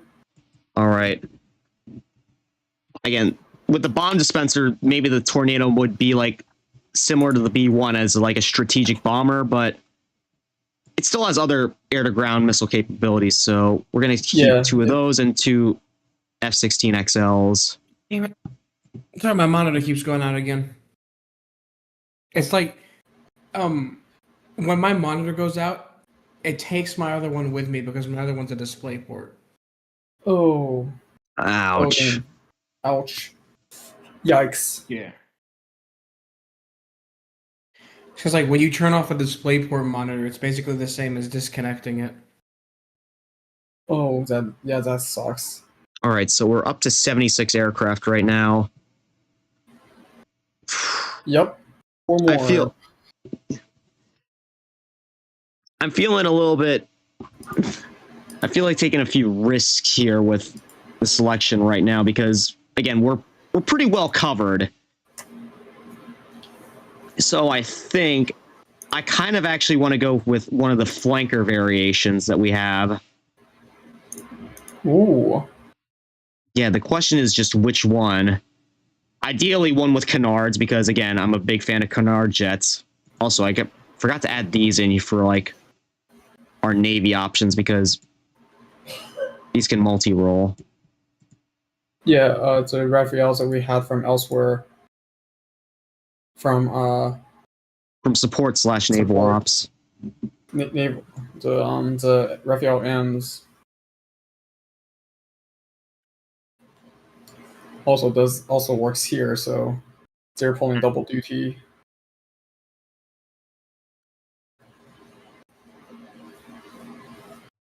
Let's see. Honestly, I'm thinking for like at least the naval ops. Actually, I ought to check this real quick, see what the difference is between the Su-33 UMB and the regular Su-33. So Su-33 can... Okay, it has the railgun on it. Enough said. And the UBM...